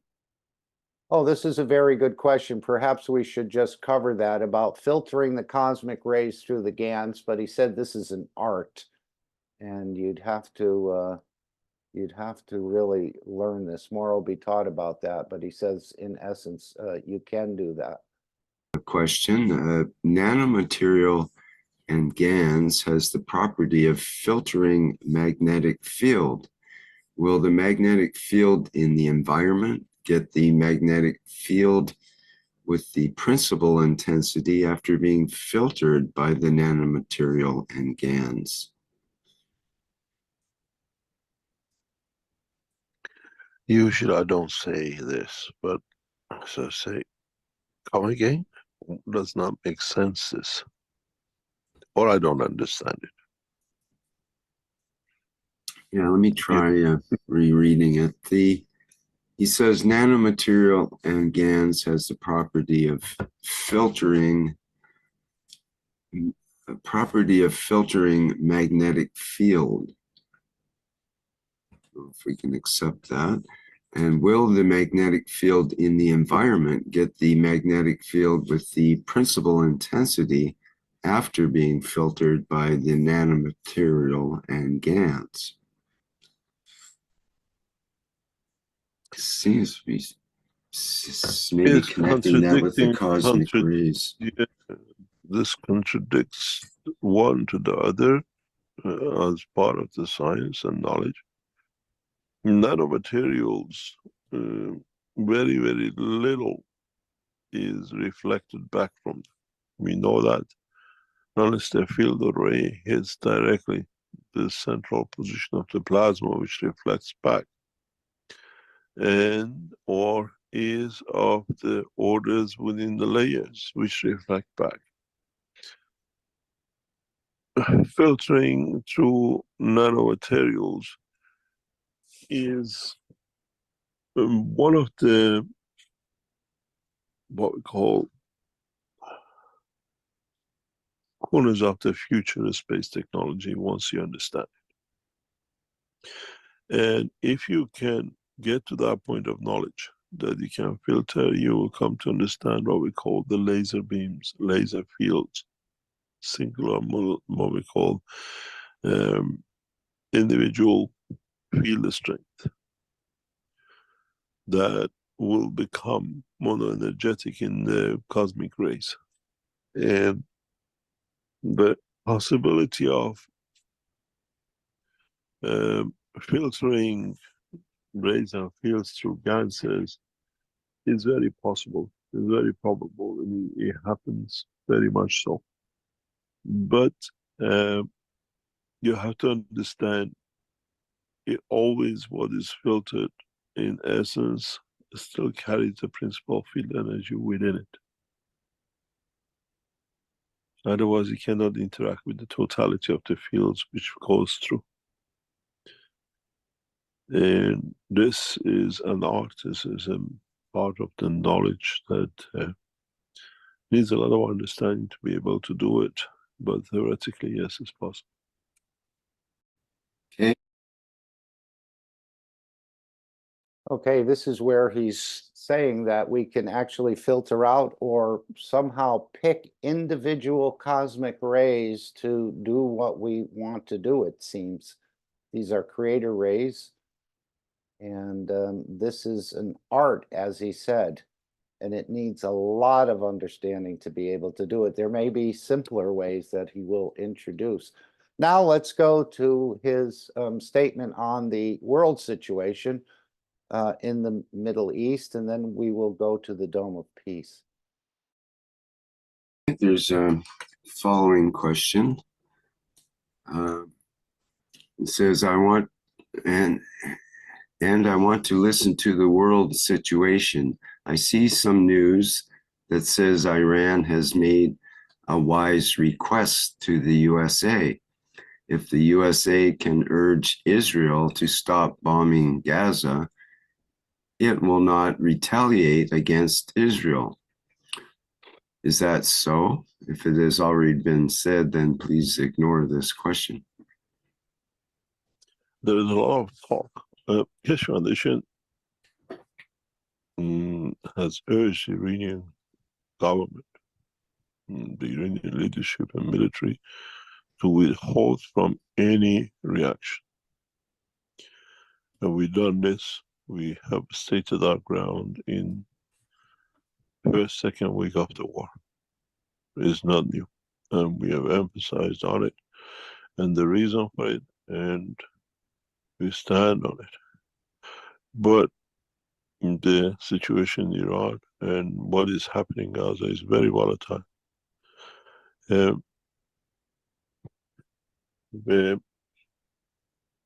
It's a very interesting point, risen even in the past couple of weeks.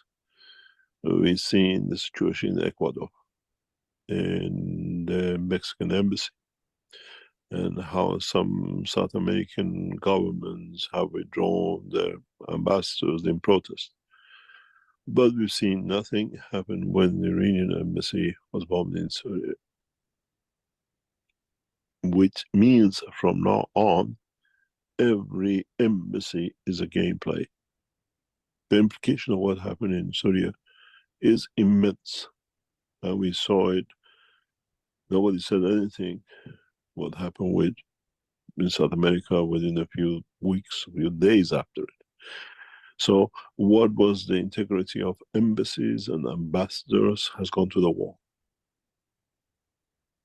This has huge implications in the coming time,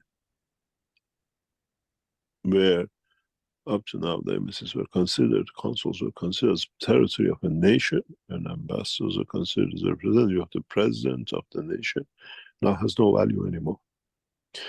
And we will see a lot of things with this coming up. And we have extensively requested from the Iranian government to withhold. And we even in the last week, we have emphasized to secure the borders, but do not take revenge, because it's very, very, very interesting what is happening in that dimension. We still sit on a lot of talk, but what comes out of Iran, rhetorics and facts, are very different. We have to see to how long they can hold on to and how much more. I was thinking about this morning. If you remember what we call some years ago, when the Arabs attacked the Israelis during the fasting time, 24 hours fasting of Yom Kippur, what game was played? And Israelis done the same last week or this week, shooting people in rabbits and even lining for food for breaking the fast.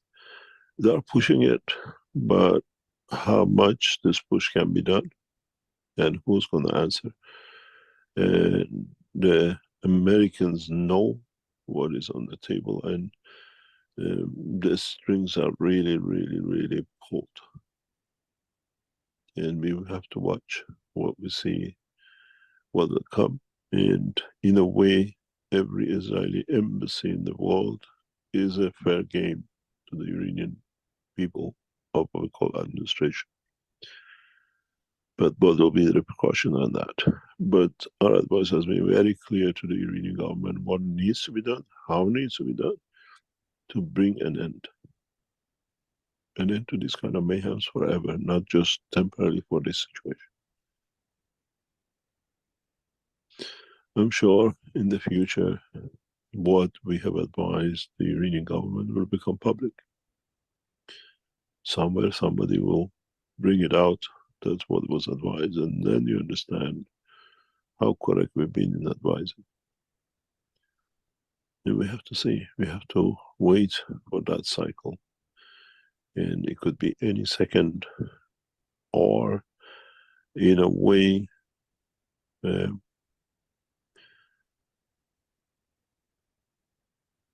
if you look at the fear of America, is by precision that Iran, what we call long-range missiles, can reach Israel.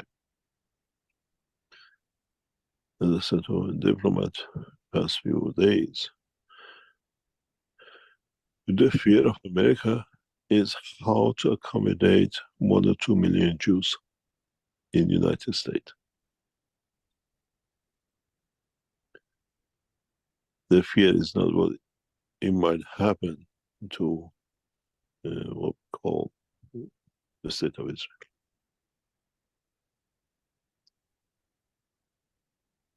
And there's one thing for a fact, Iran will not use nuclear weapon on Israel, that's for sure, should not be, at least, as it needs to be what we call relived by the Palestinians in the same areas.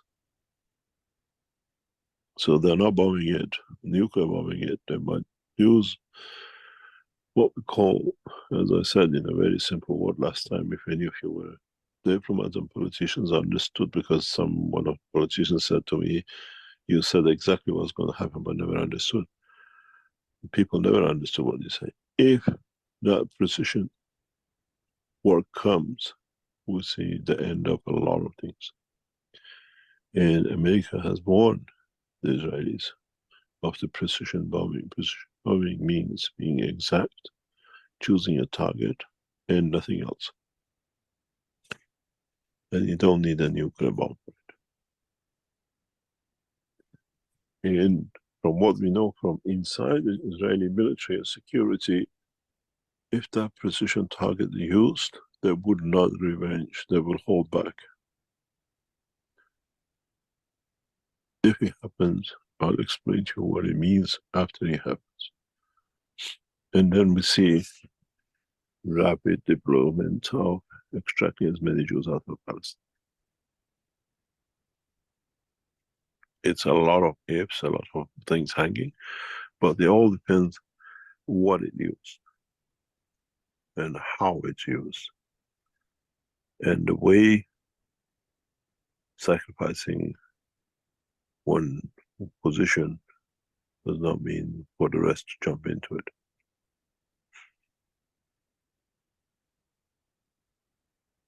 And world of politics is very different, but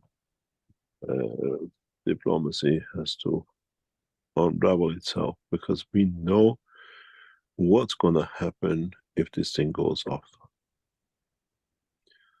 We all know about Marshall Island, what happened to them, and how what I call the boat of death were put and were tested by the Americans through hydrogen bomb. If you ever go into what and how American tested the hydrogen bomb, And this is an inevitability of what will happen in what we call Palestine or Iran and Middle East. It will become unlivable. Even now, nearly 70 years later on, we still see islands that nobody can live in it.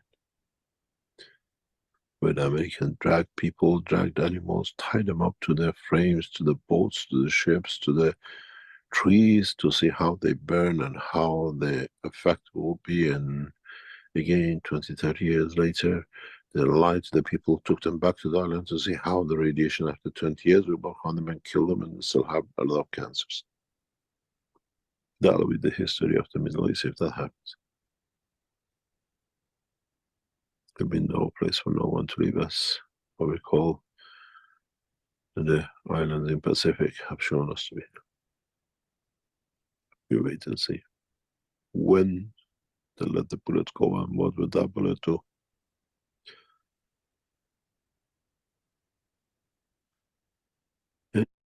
Any other question?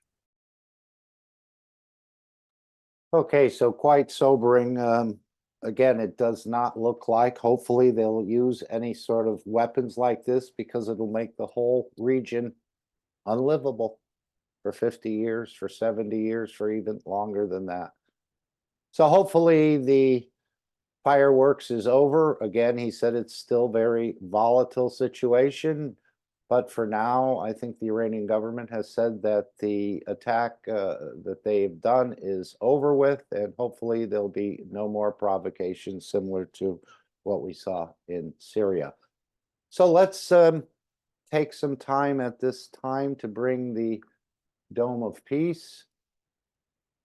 Again, you can use the GANS waters to do this and create the Dome of Peace. The Brazilians are doing this, as well as the Chinese, and in many other countries, every Sunday at 12 p.m. and 6 p.m.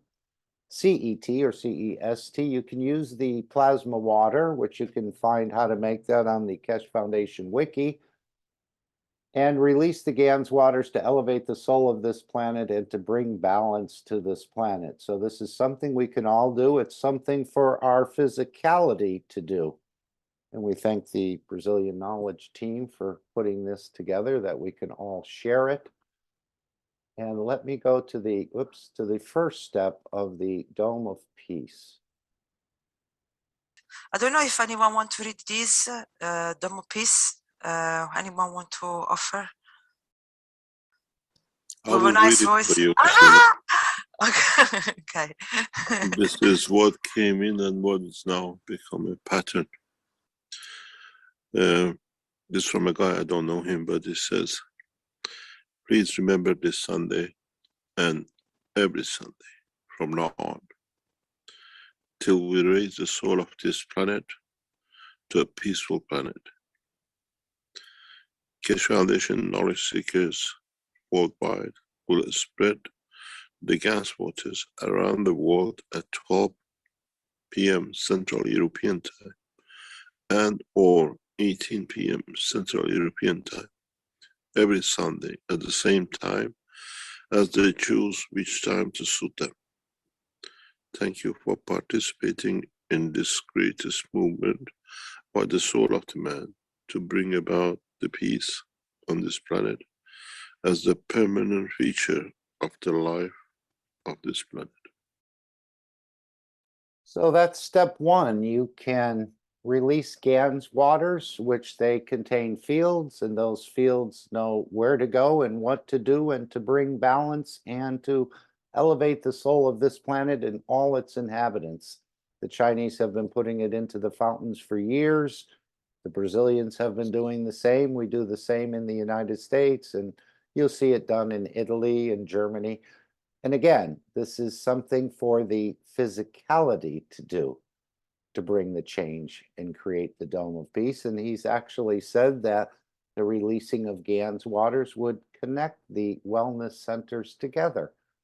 Now, Mr. Keshe has asked us to take it to a new level while still continuing the releasing of the GANS. And you can do this at any time you'd like, but collectively, we release the GANS waters Sunday at noon or 6 p.m. CEST time. Now, this is the second step where we're using our own plasma reactors, our own energy fields, as Joseph demonstrated, where he woke up the person riding on the bus just by using the energy of his soul. He asked his soul if it would do that. Now, collectively, we're much stronger. This is the second part of creating the Dome of Peace. And of course, you can meet physically every day for the daily intentions, and on Wednesday at 6 p.m. for the elevation of all souls and the negotiators in Linz, but they've expanded that into encompass the entire world, the elevation of the world leaders, the religious leaders, and others. So this is a physical meeting that goes on at the same time. Well, I mean, in a different vein in a way, but still on the same thoughts. The Universal Council invites the Keshe family and the Universal Council family in unifying at the soul level every day at 21 p.m. CET for the elevation of all souls and the protection of the physicality in the universe. How relevant is that to what we see in the 533rd Knowledge Seekers Workshop? So calculate whatever 21 p.m. CET or CEST means to you in your time zone, and you can join us on the soul level, whether you're there for a nanosecond, 1 minute, 5 minutes, whatever you'd like. And as Mr. Keshe said, don't do it once a week, do it all the time. So you can join that intention, you can join this intention, you can join both intentions. Now this one goes on every day. It says 1 a.m. or 2 a.m. CEST for the daily intention, Wednesday at 6 p.m. So there's two different meetings in a way that is going on here, but it happens every day. Feel free to join that. Whoops. So now let's continue on with the second step of the Dome of Peace.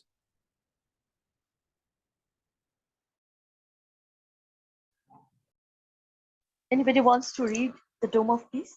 I mean, beautiful souls. Here.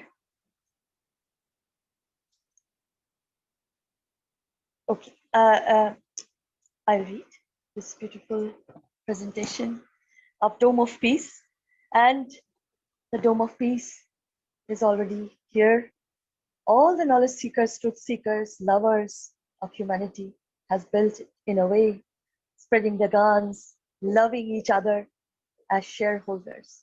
So I will read this as please remember, every Sunday from now on until we raise the soul of this planet to a peaceful planet, Keshe Foundation knowledge seekers worldwide will spread the Gans waters around the world at 12 p.m. CET and or at 18 p.m. CET every Sunday at the same time, as they choose which time to suit them. Thank you for the participation in this greatest movement by the soul of man to bring about the peace on this planet as a permanent feature of the life of this planet. Mr. Keshe suggests we add the next step to create the Dome of Peace with power of the souls, as we have already going through this with the 2 eyes. And we ask you to spread the Gans waters each Sunday. Now we give you a new path. Now try to unite each other's souls. Try to elevate the souls of humanity, soul of humanity, through your own soul to a level that no one can touch the embodiment of the human race. So beautiful. Choose a time where all of you come together on the soul level in a state of inner calmness. At that time, don't spread the water of Gans, but spread your soul. Unite, and in time, we will make a new race out of the soul of man. And then, instead of doing it once a week, do it all the time. MD Keshe. Okay, so I think we have a broader understanding of creating this Dome of Peace, which is not a day job. We continue until we've reached that step, and that's only a step to get to the next step. which is meeting and interacting more and more with the universal community. So let's take 5 minutes, use our own reactors, uniting our own souls together. And the beauty of this is no one fails this test, even though it might be your first time. If you're hearing this in the future or whenever, we all have unique fields that we carry, and we can release those fields and to elevate other souls, specifically the world leaders, the religious leaders, and anyone else who's involved in this process of creating wars and destruction and killing on this planet, which would include really all of us. We're not creating wars here or doing anything like that, but we still have wars with the vertical and the horizontal people, as we all know, and those of you who know those terms and what it refers to. So let's take 5 minutes. I'll just bring up the background here. And again, this was the original intention, but now it's expanded again to the entire soul of humanity and this planet, and even going across the universe. So let's take 5 minutes of silence, collectively join together in a state of inner calmness, and bring the change through the dimension of energies, of cosmic rays. This is what we've been talking about. We'll start now.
And thank you all for continuing this process. Again, it's not a day job, but we keep working in this dimension. Alex, if you'll allow me, I just wanted to bring up one more piece of information from this workshop where Mr. Keshe announced these stores.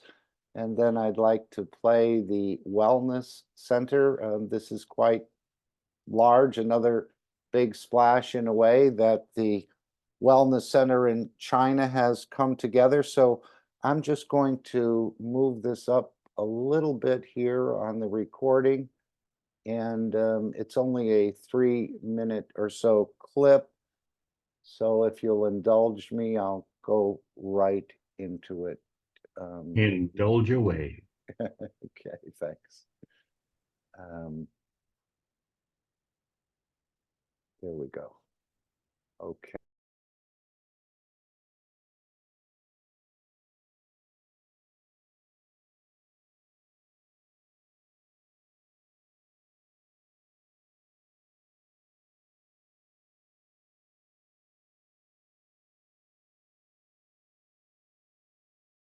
Action that might be appropriate. Okay, Leon in the Q&A asks, hello, Mr. Keshe, is it possible to... Yes, there's something you said I forgot to mention. No, something I forgot to mention. I was told yesterday, I cannot forget to mention it today. As you know, Keshe Foundation has, we have closed the exhibition center in Austria, but now there are 2 or 3 locations, like shops, in Austria and Germany that knowledge seekers can go to buy Keshe Foundation products from. These addresses will be released on the Keshe Foundation website, and if anyone has shops who wants to put a section of for Keshe Foundation products, we have started this process, and is in restaurants or in what you call businesses which now running have added a section of their part to Keshe Foundation products. Their addresses and their what you call locations will be released very soon. It's already started from this week, but I don't have the details to give you exactly for the 2 or 3 shops in Germany and Austria. And very soon we will announce, hopefully within the next week or 2, the first wellness center in China, where the knowledge seekers or anyone can go to the hospital. It's a private hospital which will use what we call the new headphones and what we call the new plasma units of Obisos. This we will release the name of the clinic in China, which will bring this situation forward. Any Chinese or anyone from outside who would like to go through the process will give you the name and the structure that you can go to. In a way, it's a position where you go to and you get connected to the systems in what you call in Europe. But now it's like literally a clinic. You go and use different systems for wellness. This is part of their wellness that this center will provide in the next few weeks.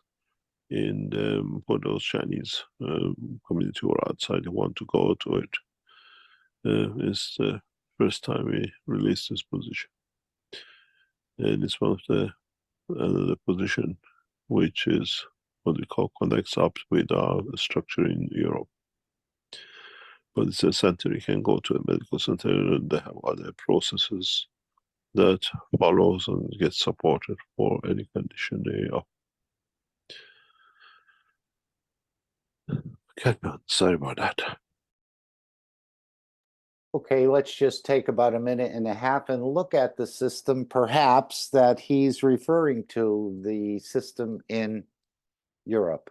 And perhaps this is a representation of that system that the Ubisos is connected to.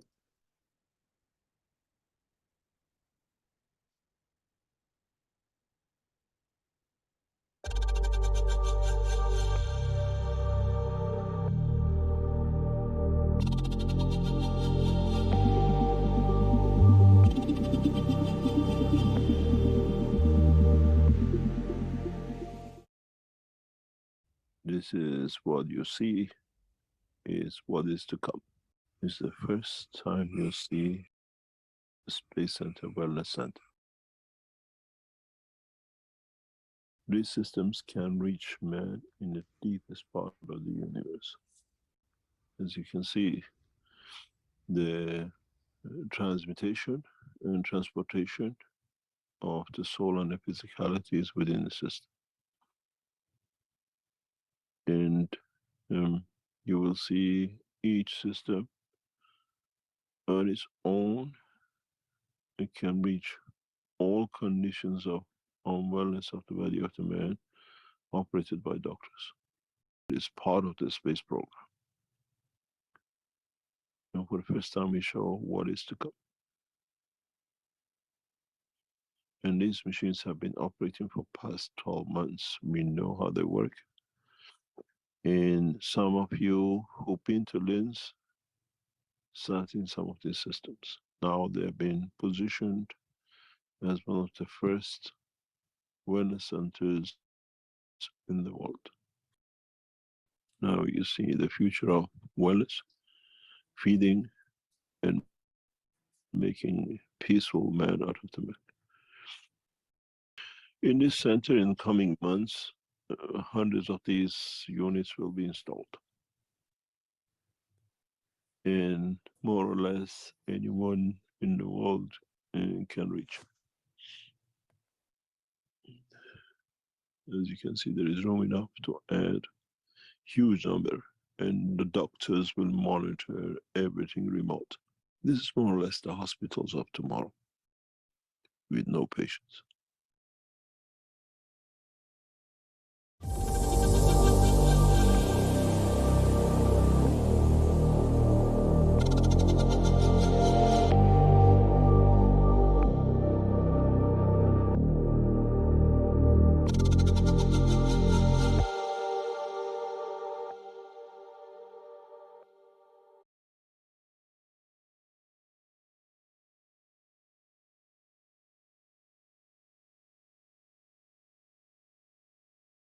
Okay, thank you for that indulgence, Alex and the rest. But hopefully we got a bird's eye view of what a wellness system that you connect to remotely may look like. And apparently this private hospital in China has again picked up the flower, the technology of the Keshe Foundation. And I'm sure we're going to hear testimonials coming out of that hospital as well. So Alex, this is the part we've all been waiting for you to come in and to show us or explain to us or transfer to us through your soul some of this new knowledge, this new energies, these new cosmic rays and the rest. I don't know exactly what you have lined up, but it's always very beautiful every week that you're here, that you're supporting the foundation and you're sharing the knowledge. So we welcome you in. Thank you, Alex. Well, thank you very much, Mark. I really appreciate you bringing the troops home here, because we need to have a leader. You know, who would we follow if we didn't have a leader? And leading into this presentation, before everyone settles in and fastens your seatbelt, let's do the important disclaimer, please. So please bear with me on this.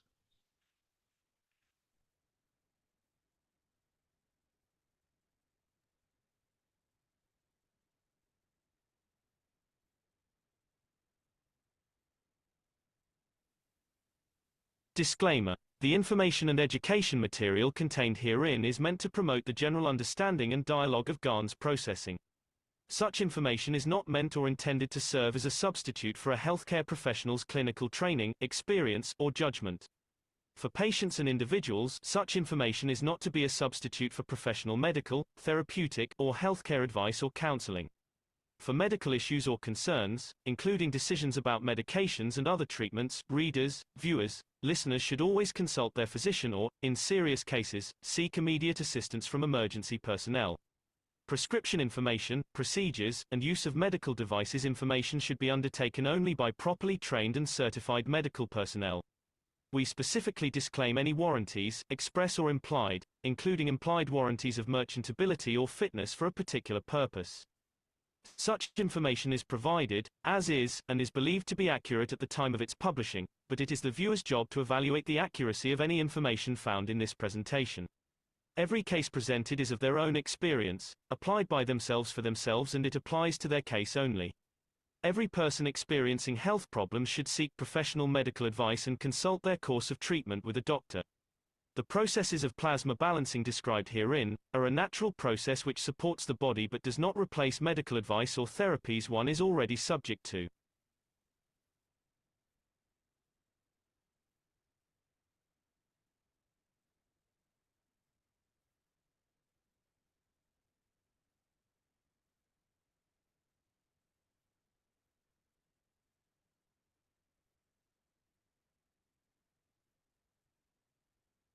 Okay. Welcome, everybody. Thank you very much for participating in this session. This is the Keshe American Knowledge Team gatherings. And we gather every Sunday in this very important event. And the reason for it is because we're bringing together many continents that are coming together to discuss the findings that we get every week from Mr. Keshe and see if we can understand it. So please fasten your seatbelts because we are entering a new era. We are in the post-Sanya conference era. As we all understand now, it was a truly fabulous watershed moment. And this is the Keshe Foundation Spaceship Institute Teachings on Plasma Science. Yes, we're carrying on. We are discussing basic transition. Today's subject is X-axis orbitals. My name is Alexander. I am from Canada. It is April 21st, 2024. The 14th, I think it is, but no problem. Well, One day yeah. blends into the next without a problem. Well, that is totally unacceptable. How does that happen? I guess you looked at the wrong date, which I've done many, many times, Alex. How is that? The marvels of graphics. And it's April 14th, 2024. This is the Keshe Foundation North America Plasma Education Series. So let's not race too far into the future. We are continuing on a basic series that we started 4 years ago. And we've gone through various sessions. Just a quick review. The last session was the basic transmission series, and we looked at the x-axis dimension, perpendicular rotation, perpendicular motion, field capture, nearness, and field release. And so today we're looking at basic transition, which is now a continuation because we're trying to condense the thousands of hours of teaching and make it easy for newcomers to get introduced and kind of follow the pattern, and also helpful of the mature students to be able to explain things in their own way, the new developments that are coming along. Terminology is a really important thing. Not only do words have meanings, but these meanings mean different things in different contexts. And so we're going to introduce a little bit of confusion today because we're going to be talking about x-axis orbitals. And later on, we'll be introducing other subjects to carry on this basic transition series. So as we move along, we understand that we're still stuck on this hesitancy highway and, you know, what we call the donkey technology, because that's at the lowest energy state. And, you know, that makes us feel good, right? It gives us that warm and fuzzy feeling. But it's not always the same for everybody. For many, life is hard. And so we say, well, life gets a lot easier when you get up on the horse. And so we just have to exercise a lot of caution because as we move ahead into outer space, which we've never been into, things could get a little bit nostalgic. And I think we all understand that because the gravitation towards the nostalgic is always to a point of pleasure and good memories. In book number 1, Mr. Marin Keshe described the universal order of creation of matter. And in book number 2, he described the structure of the light. And in book number 3, the origin of the universe. 3 very important subjects that have, for most people, no relevance, except for the fact that they were born. But that's a minor point, because as we're seeing, in many cases, people underestimate the value of life and have no respect with respect to it. Well, when we're booking these transmutation training sessions, we have set up a framework of 6 months to do some initial preparation. And this month we will be going through the next session on April the 19th. It may be delayed another week, but the thing is that that'll be the 4th session of this transmutation. And like school, you don't have to go through every class. And if you miss some classes, it doesn't matter. You can join at any time, and you're welcome to do it because none of us is a master at this. We are in uncharted territory. And one of the real uncharted territories is peace on this planet, peace on a world scale. And we've been trying for 321 weeks in a row to deliver this through our One Planet, One Nation, One Race for Justice seminars that have been every Tuesday. And we keep going. And the reason for it is because we are helping the members of the Universal Council to do what the members of the Universal Nations is failing to do. And we are in the process of searching for outer space, but we need to get on that plasma highway to that little pie in the sky. But there is a beyond, and there is a bigger pie. And our universe is just that tiny little red dot in the bottom right-hand corner. And proportionately, when we're looking at the rest of the universe, we see that there's a long way to go. And there's a lot of go to. So understanding the structure of light becomes really, really important because that helps us to get from here to there. And of course, we need to pick up the speed. Sure, riding a horse is faster than walking, but you know, until we get to the plasma highway, this is going to drag on. And we are really, in some cases, we're very close. But generally, as a population, we're still on the transmission highway and still having difficulty understanding that. So now we're exploring the transition highway because we have to elevate and we should go step by step. And the reason for that is because it's a lot easier to go 1 step at a time than 2 steps at a time. But it also has to do with stability. It also has to do with choice. It has to do with direction. And it has to do with everyone that's on this planet. So what is the transition highway? And so we're beginning this series to discuss this, because what we were faced with in the transmission series is this universe embodiment range, right? So we got our little tiny perfect world, and we look at the rest of the universe and we say, well, how are we going to get there? So, it would really be a lot easier if we could travel at the speed of light. And since the speed of light is purported to be the fastest transmission, and we wondered if that was true, well, it doesn't look like that's true.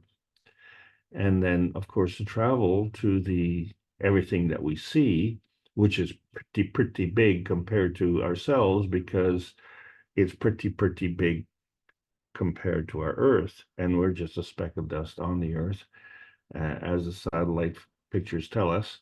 And so to go faster and to achieve that size, it means maybe we have to get bigger as we go faster. Well, I would say, please check your baggage in, because we have a new universe embodiment pie chart.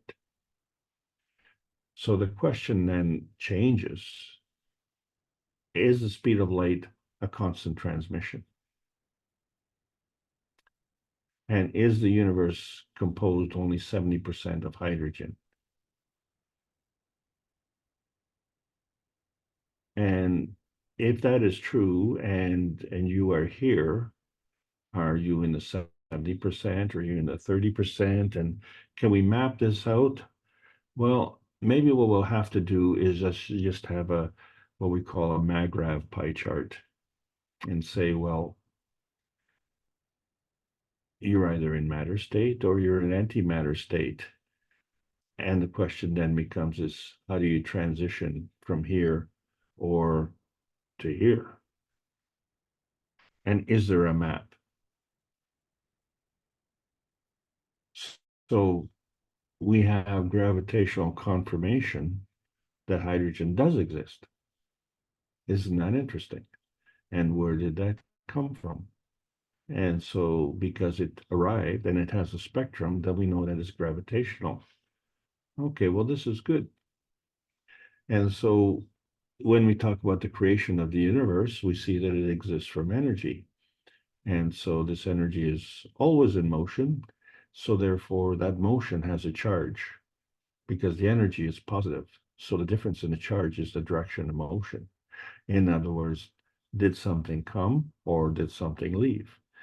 And if it did either one of those things, then it had to engage something else. So all things are working in combination.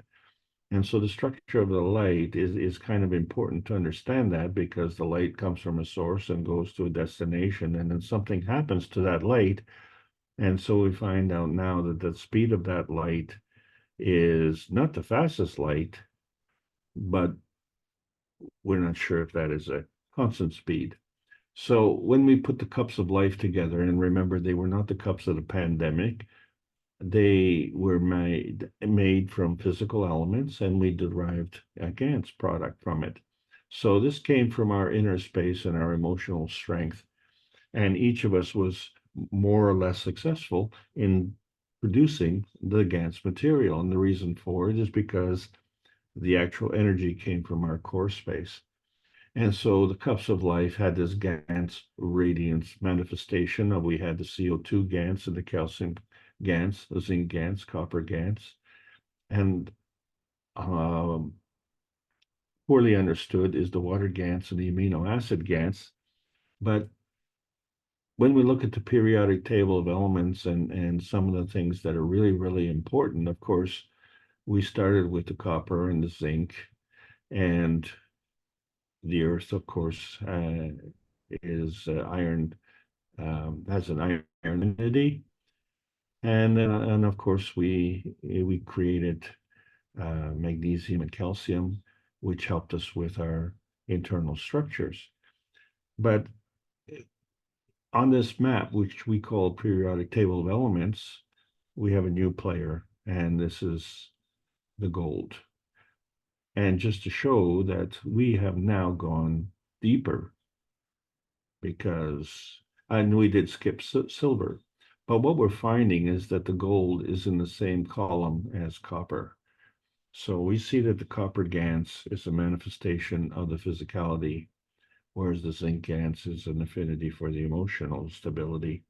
So copper and gold are very physically specific, and the gold is certainly much more dense. And although the method of producing the gold GANS, this is another GANS that can be produced in the cup of life.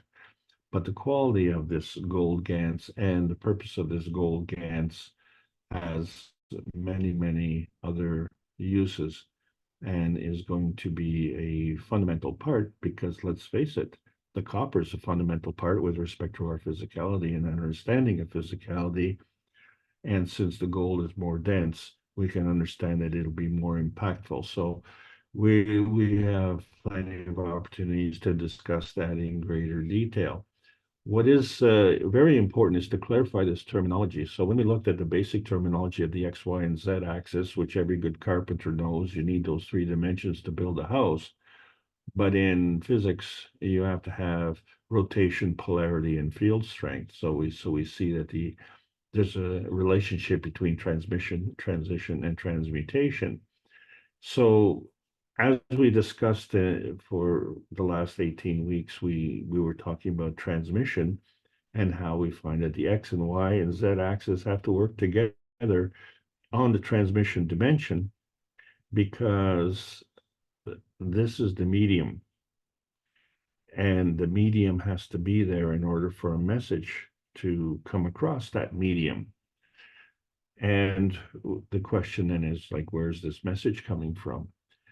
So we really have to change the dimension. And today we're going to change the x-axis transmission dimension and get into the x-axis transition dimension. And so, how can it be in 2 dimensions at the same time? Well, we're talking about a concept. And we're talking about the terminology and understanding that the x-axis is only one of the dimensions of the 3 dimensions when forces come together. And so we say, well, 2 forces come together. So we have an x-axis dimension and a y-axis dimension. And so there is a transition. So we are talking about coming from one dimension to another dimension. But within that dimension, we have the formation of the X and Y dimensions. And if we understand the plasma rule, the higher strength field feeds the weaker strength field. And we see, of course, that when these 2 fields come together, basically, we're seeing a conflict point. So what we have to understand that this conflict point is also a point of deflection. But there's also a point of containment at that point of deflection. And so something is causing a transition here to change this transmission. So if the point of conflict is derived from the x-axis transmission, and this conflict point manifests, how does it become a point of containment?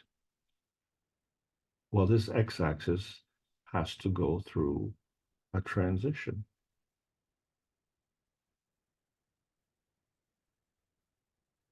This is the basis of energy binding. And energy binding is very important because we all need it. We all need to bind our energies. It's a very self-serving point of view and very necessary.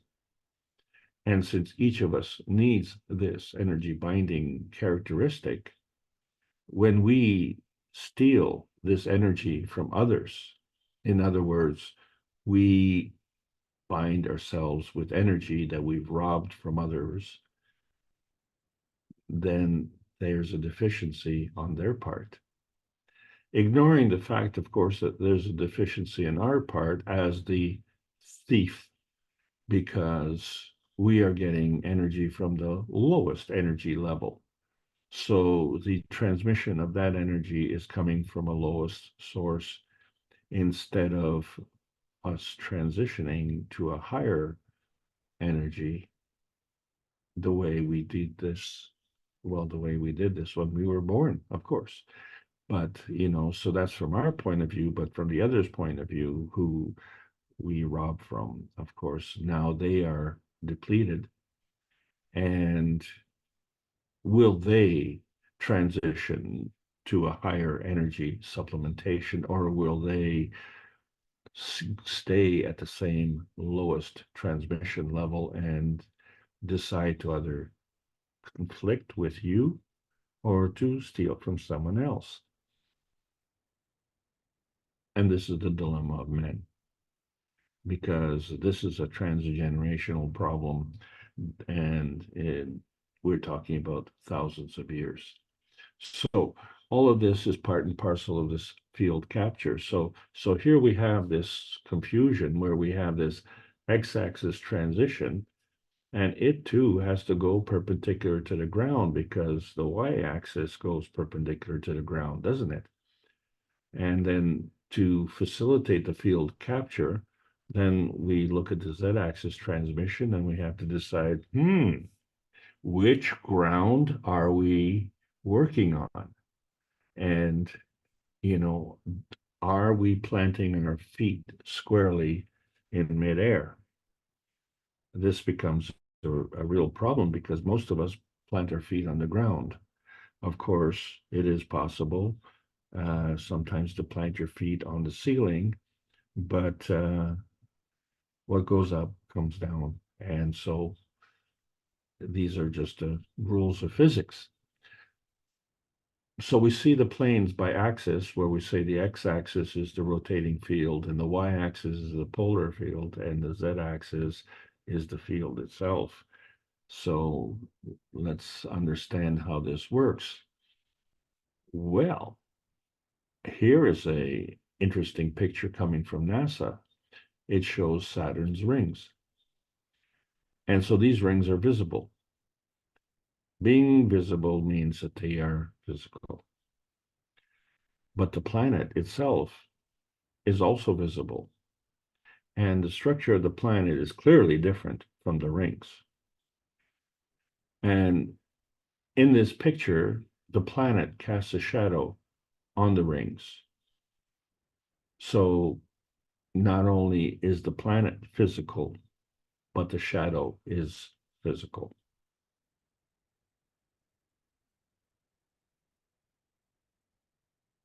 It's a manifestation of the absence of light.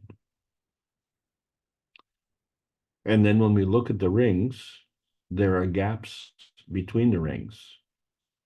And within the rings themselves, well, actually, there are layers. And then there's this huge gap between the rings and the planet itself. Let's look at Jupiter. And this is very interesting because we have two pictures here. And what we're looking at here is between the top and the bottom pictures, it show a mosaic of images of Jupiter's rings. This was taken by NASA's Galileo spacecraft, which of course was traveling through in between space. Never ever traveled into outer space, but that's another subject. And so the planet itself is to the right of this mosaic, and you see the different brightness scales, how they accent different parts of the ring system. So the whole system of rings is called a ring system, and it has three parts. There's a flat main ring, a halo inside the main ring, shaped like a double convex lens, and the gossamer ring outside the main ring. So in the top view, you can see a faint mist of particles as it's seen from above and below the main ring. And this vertically extended halo is unusual in planetary rings and is caused by electromagnetic forces pushing the smallest grains, which carry electric charges out of the ring plane. Pretty good explanation. So when we look at the Earth-space orbitals, we now understand that energy is coming in and it's absorbed, and that absorption manifests from the fields of attraction. So energy comes in and more comes in. So we call this attraction gravitational forces. But when we look at the repulsion of energy, and which we call emission, then that energy is emitted out. And more is emitted out. We call these field forces magnetical. And then we find beyond the magnetosphere, there's a vacuum.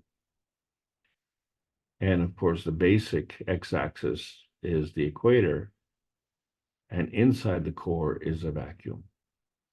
And so the question of where exactly are you in between these two vacuum characteristics are you positioned? And so this is all determined by susceptibility. So we call these susceptibility rings orbitals. But when we look at our motion orbitals on our Earth space, we don't see the travel that we do walking as traveling through an orbital. But let's face it, when you walk, whether you go up and down a hill or into a valley, you're always walking on the surface. So there is an energy that is flowing on this surface, and that keeps you there. So you become a satellite on that walking orbital. And of course, when there's water involved, then ships will float on the surface of the water. Well, that becomes the ship's orbital. So of course, we've now graduated that we can fly in planes, but commercial planes don't fly as high as warplanes. And so the flying in these planes is part of the motion orbitals. And then, of course, we have another area which we call the peace dome, which are the orbitals that the souls travel on. And beyond that are satellites. And those satellites stay within the motion orbitals of the Earth space. So if we were to go beyond that, well, we would get into the in-between space. And of course, there are no orbitals there. And this is where the rockets, shall we say, escape from what we call the Earth's gravitational force. So if we look at the gravitational force of the Earth as series of orbitals, and we see energy coming to the Earth from space, unidentified space, and so this is the principal matter. It's an energy parceling unit. It comes as an energy pack, and it comes to the convergence of all of these orbitals. And of course, it's coming from different directions. And the two primary directions that we're concerned with is the direction coming from the sun, and of course, the direction coming from the Earth. So when we're looking at the principal interaction, we see that there's always energy in motion, so it has to be what we call self-serving. So the sun has its own self-serving energy fields, and the Earth has its own self-serving energy fields. But the relationship between the two is a two-way street, and notwithstanding the fact that they are radically different in size, but in this picture, we want to show the connection and the interaction of those fields. And not only is there an interaction where energy is flowing, but it's a two-way street. And so somehow, some way, these streets have a divider. These streets have a containment. So when we understand attraction orbitals, we see that, well, basically opposite poles attract. So there's a coming together. But when there's a two-way street, that means there must be a repulsion gap. And in that repulsion gap must also be orbitals. Excuse me. And if we flip the poles and we create a new kind of attraction, so we see when you have like poles, there's repulsion.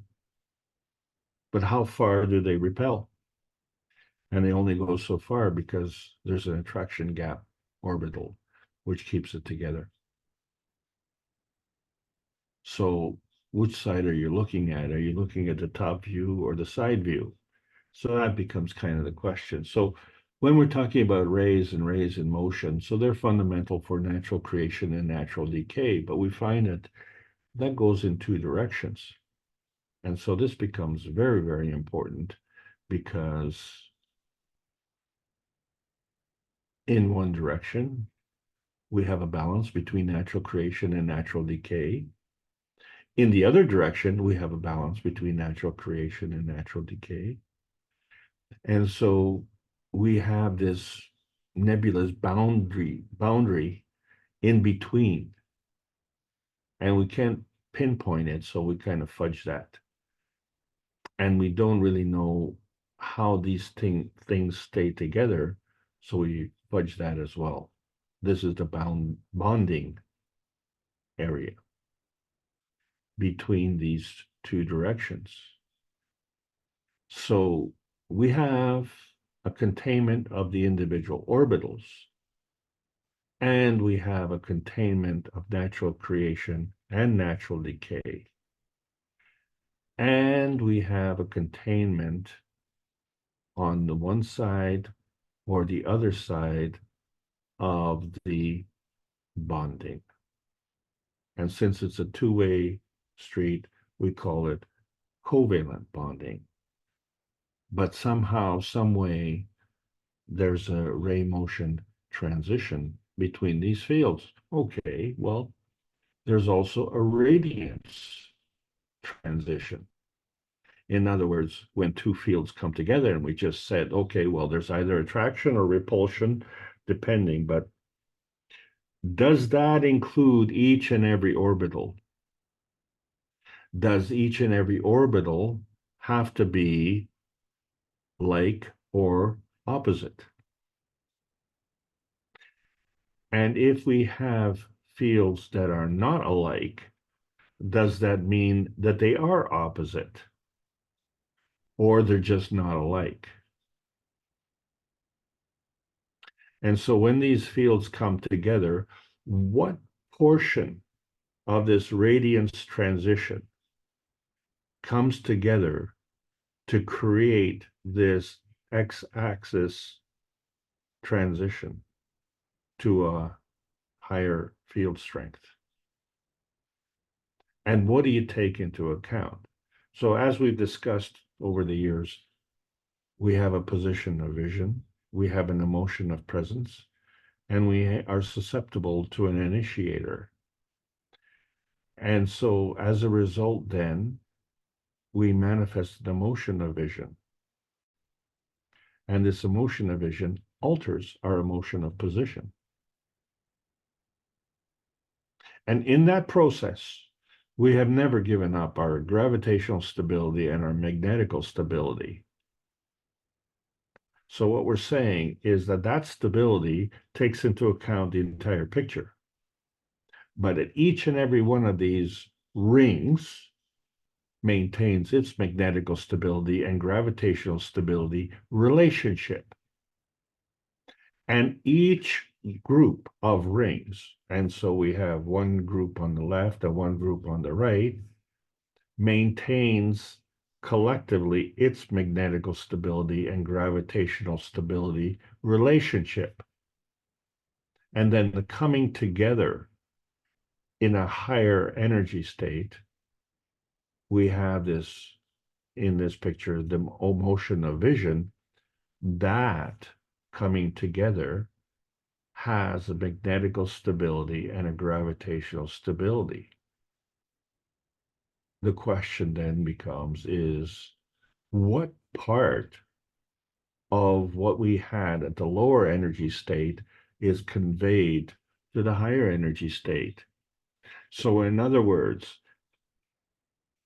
if we look at one ring and we see, well, there's this blue ring, and we look at the other ring and we see that blue ring is actually a red ring, and that's the only difference between the two. So we have a common denominator between these two rings of all the individual rings except for one ring. And so based on that, we assume that there is a common denominator and we're able to elevate to a higher energy state. And since these rings, regardless of the color of the ring, are all part of the x-axis transmission, in order to convey that to a higher energy state, there has to be an x-axis transition.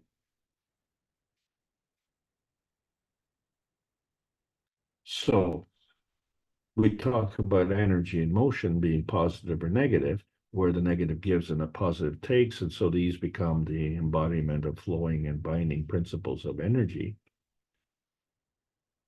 But is that flowing on the x-axis transmission? Or is it flowing on the x-axis transition? And where is it going? And where is it coming from? So we have to understand fundamentally that there are sequence orders. So we talk about the gravitational attraction as being a feedback, and a magnetical repulsion as being a feeding.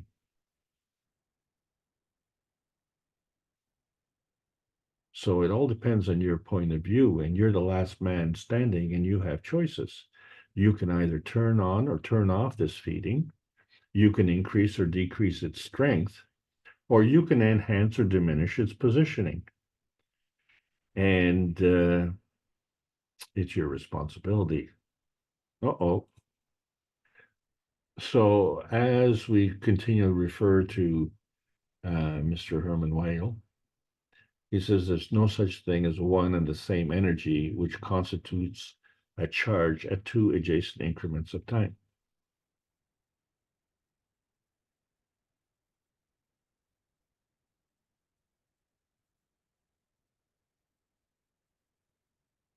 Each energy is different based on its position. So this is the embodiment of the principles of flow and connection.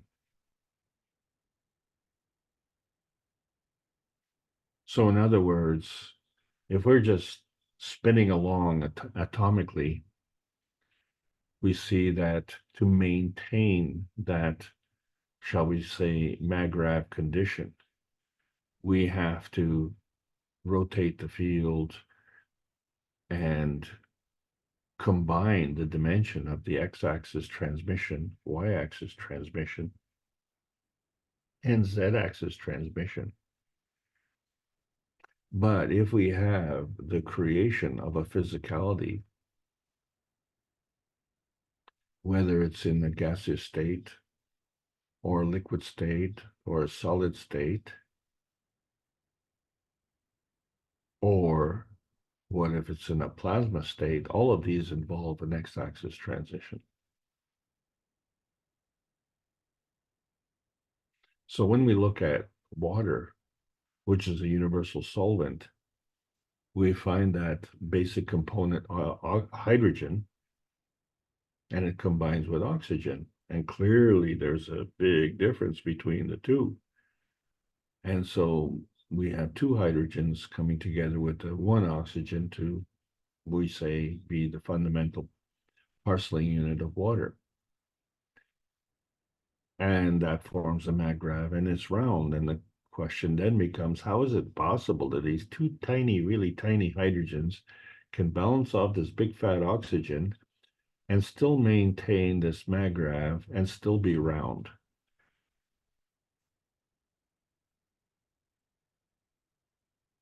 and it could be solid, liquid, or gaseous. And because it's able to shear off one of these hydrogens, which we call an electron, excuse me, that becomes a free hydrogen atom. And what's left behind is a hydroxyl. And now that we've lost some energy, we become negative as a unit. And this is now looking for a home. And it is this particular feature that makes water a universal solvent in every dimension.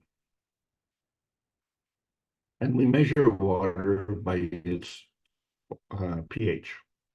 And the thing about this pH is that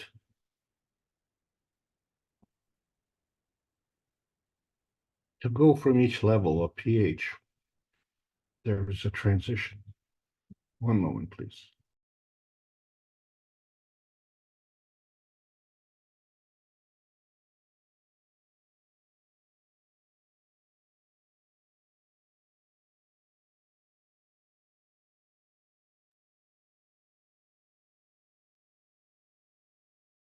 So when we look at the difference between the levels of the pH, since it stands for potentiation of hydrogen, it means that the higher the pH, the greater the affinity for maintaining not only hydrogen, but also oxygen.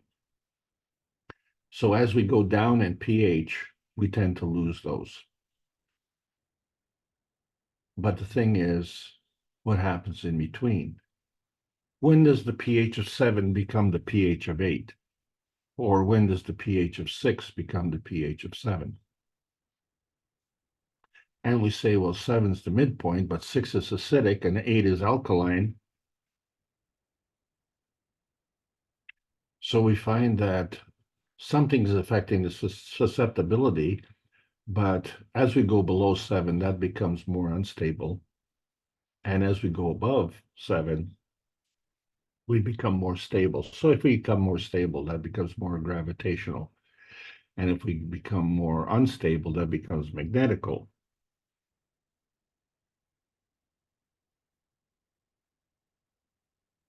But in the process of becoming unstable, we still have to maintain the stability. So it's only a comparative, isn't it? So we could say that's a comparative stability or a comparative instability, but it's still stable. Oops. Well, let's look at the daisy. And if we look at the creation of protein, what is interesting in the daisy is at the center of the daisy, if you look, we have a hexagonal structure. Multiple hexagonal structures within a round field, and they're yellow or orange. And then there's a boundary. And then that boundary, there's a change in the physical structure, and there's a change in the color. And so these hexagonal structures become petals, and these yellow hexagonal structures become oblong. And they're much larger in terms of their totality. And all of a sudden, you can see these creases, which are comparatively straight, and in fact, more than one crease. And so we can talk about that another time. What I want to point out to you is that the physical manifestation of the core, the hexagonal structures, is different from the physical manifestation of the petals. but both are physical manifestations. So there must be a change in the energy, because the physical manifestation of the hexagonal structures in the center are part of the x-axis dimension. The physical structure of the petals are also part of an x-axis dimension. So how do you go from one x-axis transmission dimension to another x-axis transmission dimension without changing something? So there has to be an x-axis transmission. And so obviously in this case, initially there's an x-axis transition to an x-axis transmission of the hexagonal structure in the center. Then there has to be an x-axis transition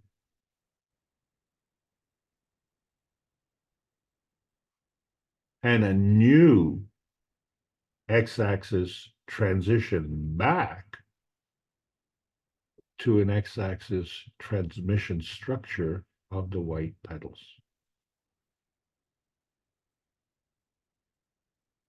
What we're looking at is two different x-axis transmission physical protein orbitals within the physical state, the lowest energy state.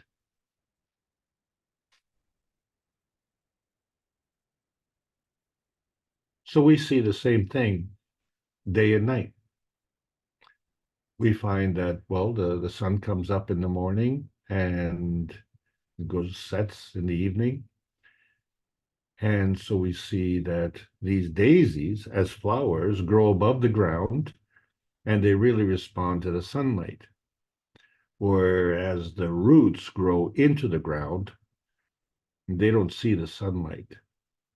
So they grow at night. So the energy that's coming in to facilitate the x-axis transmission comes from the sunlight, and therefore that x-axis transition is reference to the sunlight. The root growth has the same characteristic, but a different x-axis transition, because that is reference to the earth.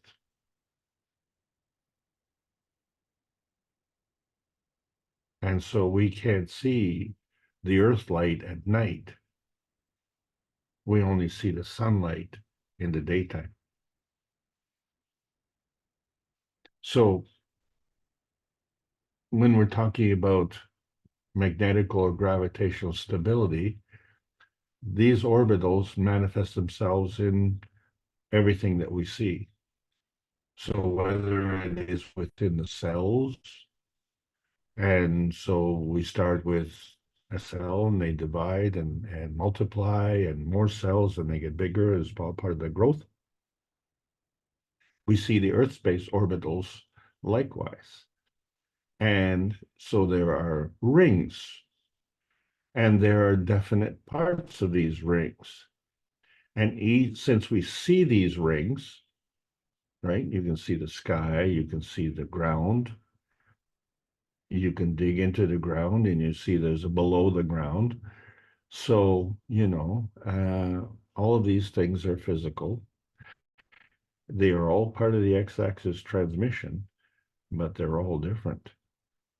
And so in some way, the manifestation of these x-axis transmission zones had to be manifested via an x-axis transition. And this transition with respect to the Earth is between the vacuum of space and the vacuum in the core. And so coming in from the outside, we have our magnetosphere, we have our peace dome, and we have the soul of the Earth body in the biosphere range. This is our range, right? This is the where we operate. And then there's the magma, which is below, and then the soul of the Earth is in the core. And so we find from that core comes the emission of the soul. So this becomes the emission from the Earth space embodiment. And so we have these rings, and they are functioning exactly the same way as orbitals. It's just that on the surface of the ground, we walk along the orbital, satellites float above on the orbitals around the Earth. So we have other orbitals. They don't necessarily walk. We talked about gold and we talked about copper. Don't forget silver is in that category as well. And so these are basic Earth space elements, and they seem to follow an orbital path, but they don't exactly move the way we move. They don't flow the way water flows, and they're in different places. So, for instance, copper might be in Chile and gold might be in Indonesia. But then we have oil, which is not an element, and it's kind of all over the world. And we see the Earth space soul. That's not an element either, but it's all around the Earth. And then, of course, there's humanity, and we're not an element either. We're all around the Earth as well. So these are all overlapping Earth space orbitals, and they all maintain their integrity. So when we're looking at the solar radiance orbitals, they operate exactly like a ring. And so we say that the soul of man, that's the essential you, is the interaction between that plasmagen state and that mattergen state. And the soul of the body, well, that's the surrogate you. That's the interaction between the plasmagen state and the environment state, which is part of the small m matter state. And so one of the most important components is iron, and that iron is in our blood. And so when we look at the somatid orbitals, we see, well, first of all, there are little dots. Those are the somatids. Then we see these rings. Those are the blood cells. And then we see that there is a vacuum condition between the little dots, the somatids, and the big rings, the blood cells. And then we see that there's a vacuum inside the red blood cell as well. And when we say it's a vacuum in terms of not visible.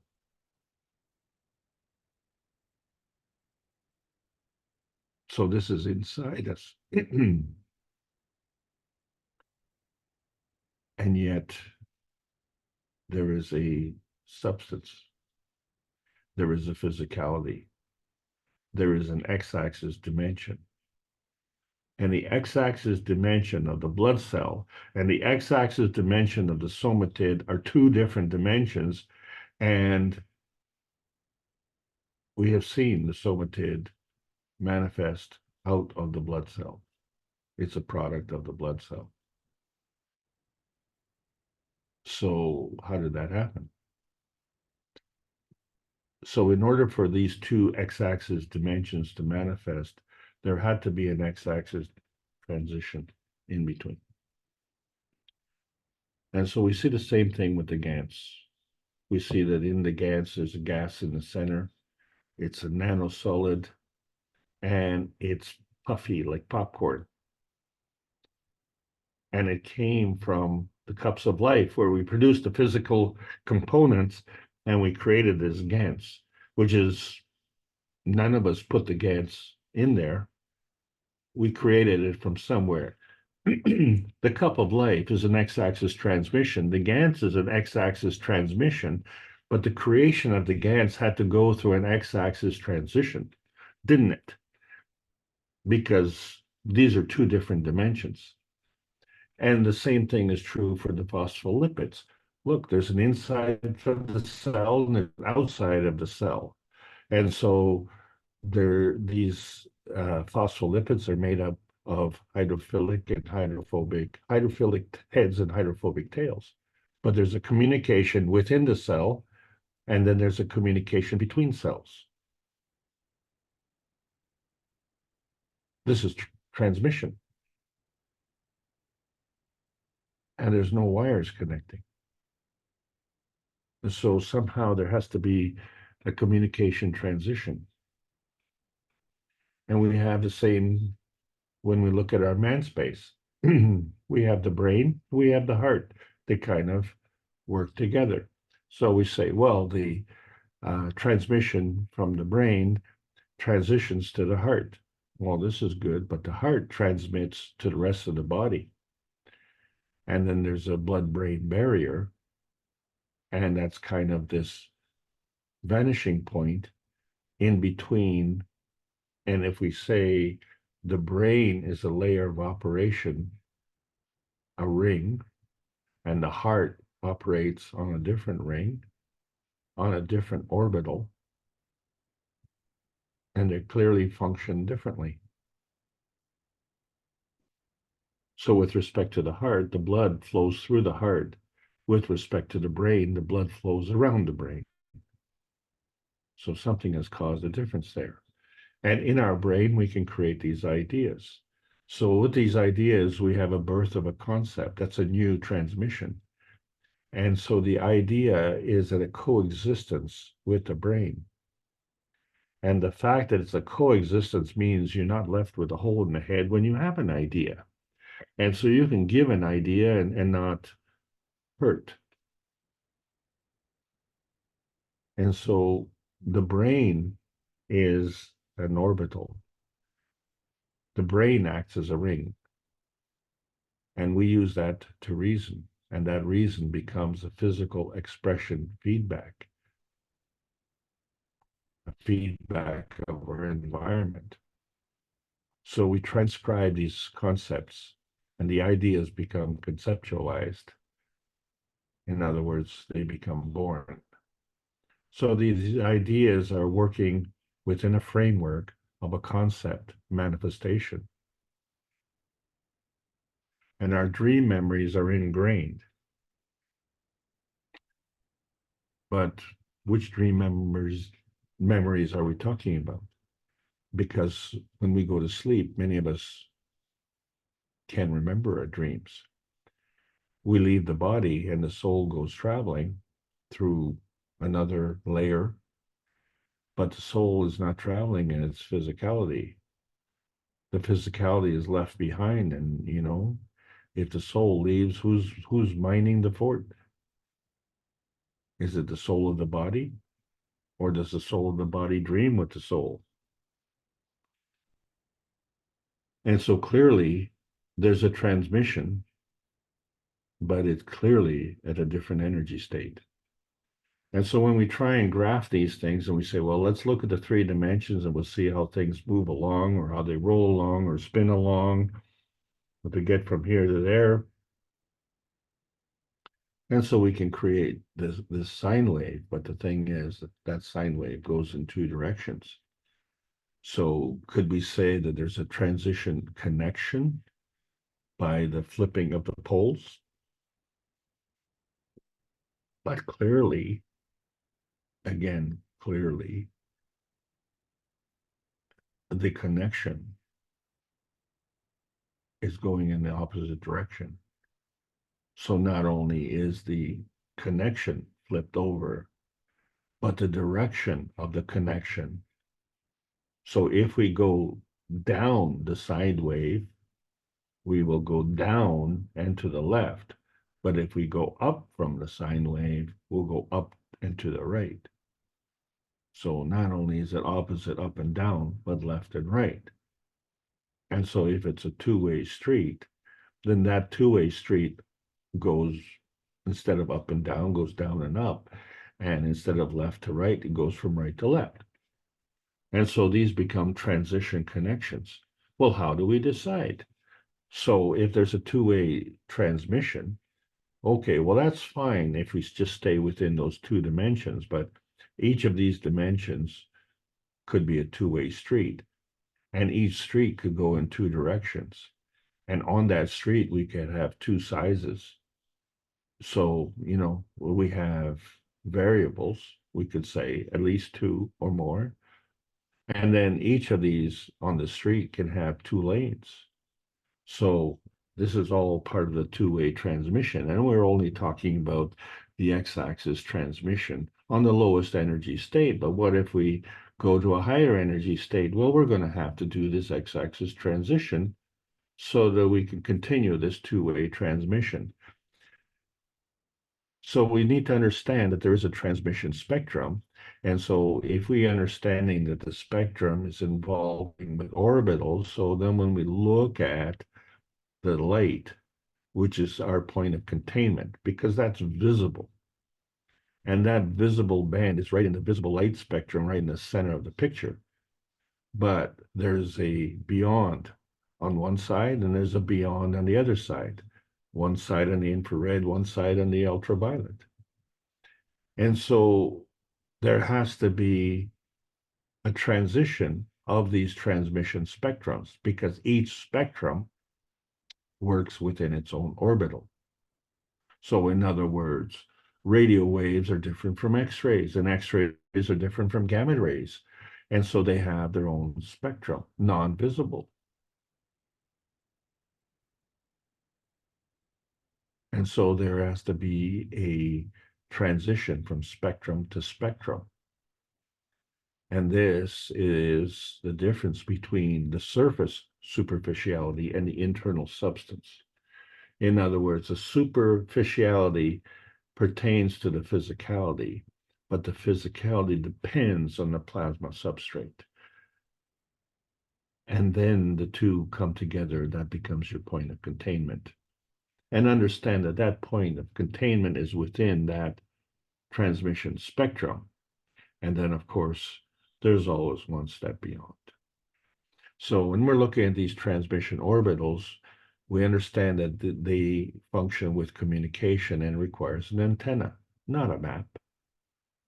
And if we understand the giving and take of energy, then the release of the binding energy has to proceed before the retrieval of the beneficial energy. The field release has to precede the field capture. The giving has to precede the taking. The emission has to precede the absorption.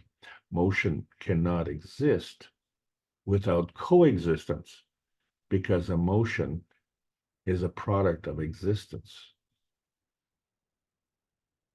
And motion and coexistence reside in both matter states. So the transmission can work in both matter states, and to go from one matter state to another matter state for the transmission dimension has to go through transmission transition. And so we don't do this by bending the antenna or tying it into a pretzel.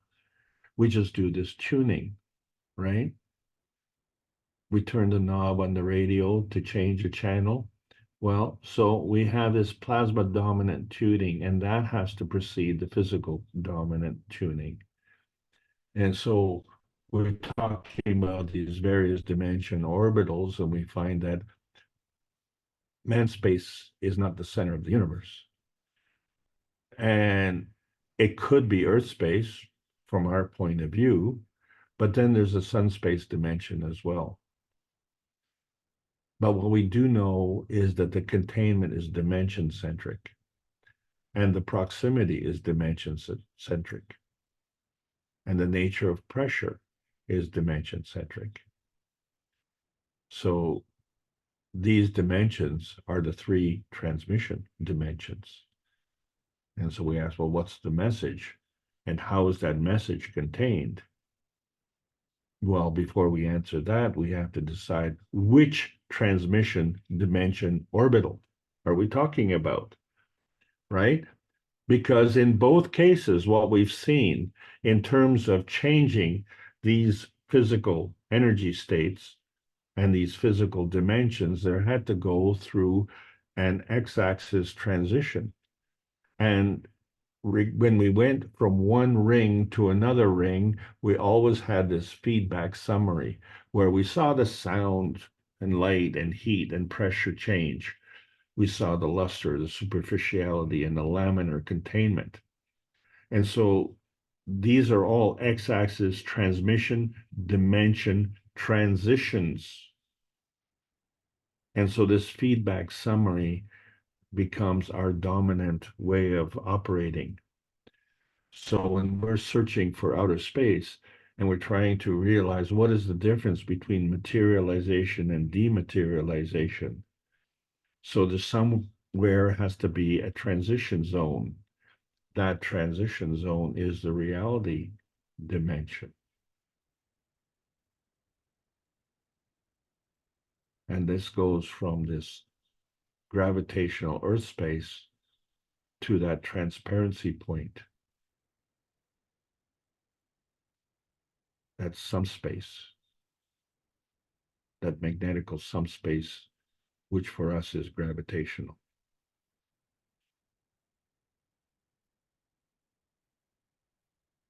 Wherever you are, you have to cross over an x-axis transition.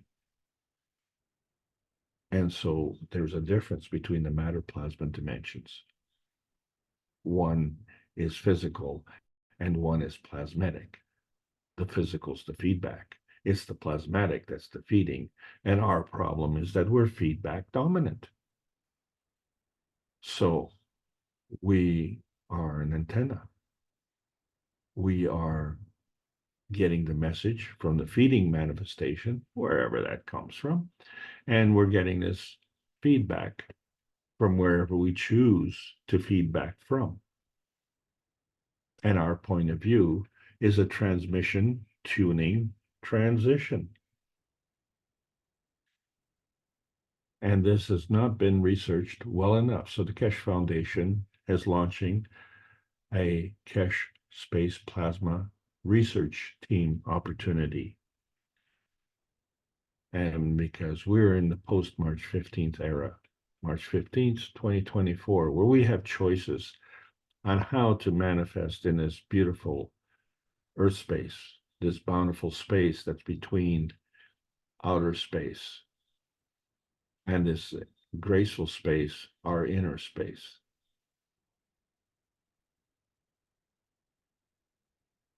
And for 533 weeks, we have been seeking to facilitate this greater oneness in the understanding of these knowledge seekers workshops that transcend the limitations of nuclear science. This is the plasma science. And this is the Keshe Foundation Spaceship Institute teachings on plasma science. Welcome, all the beautiful knowledge seekers. There's gold in them dar hills. I wonder how the subtitles will work with that one. The World Peace Treaty needs to be signed because that is the ticket. That is the ticket to every x-axis transition. Sign it. Sign it with a pen. Sign it with your heart. Sign it with your brain. Sign it with your soul. But sign it with sincerity. And we wonder, is man the reactor of a three-dimensional universe? And can man find heaven through the field transition? Or does man have to go out of his mind to go into outer space, mining the orbitals of the three dimensions of truth? Is what we really have to do, because the message manifestation comes from various orbitals of physical dimensions. The plasma science needs to continue to be delivered daily in exchange for peace on Earth. So welcome to the new outer space age. I hope you enjoyed this trip. Thank you very much for allowing me to present. Well, thank you very much, Alex. Where do we find the gold in them hills? That's what I'm trying to find out. Did you like the gold amino acids Mr. Keshe was showing? I see you have that as a background image there. That's quite an interesting creation, where he said it would not only feed you, but it would provide you with energy. It would also provide you with this emotional balancing that you wouldn't want to seek power. You wouldn't be looking for leadership and the rest of this. So this is, again, a very interesting entity that's been created. And I think he talked about selling it for $1,000 a gram, but I'm thinking they can deliver this, and maybe they already have in the system that they're using to feed or to deliver medicine, energy, and emotional balancing. But he actually physically applied some of this material to the interviewer. And apparently she felt more energy. I know Mr. Keshe said his fingers were tingling just holding on to this. So this is another new, not well, new for us in a way, but there's more than gold in them there hills, huh? So I think all of us have got a little bit of tingling from the nano-coated copper. So because the gold is more dense, much more tingling is available.